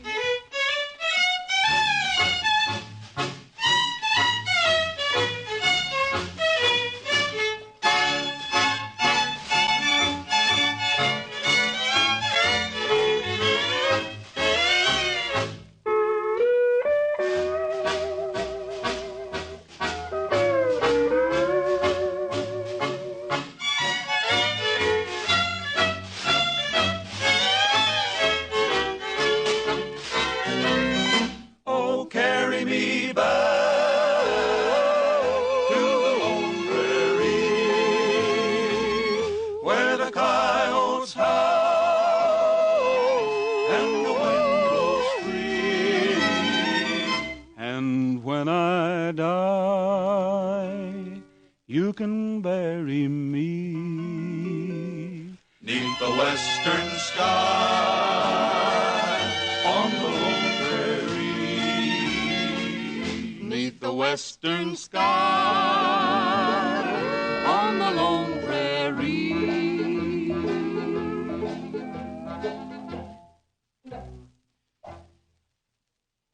Well, folks, it's time to hit the trail. Before we go, though, I'd just like to say to all the boys and girls listening in that I'd take it kindly if they were mighty careful about accidents. You know, kids, on the Double R Bar, every cowboy is always on his guard against accidents. I want you to be like that, too. So you do that for me, will you? Fine. And in the meantime, don't forget, smiles are made out of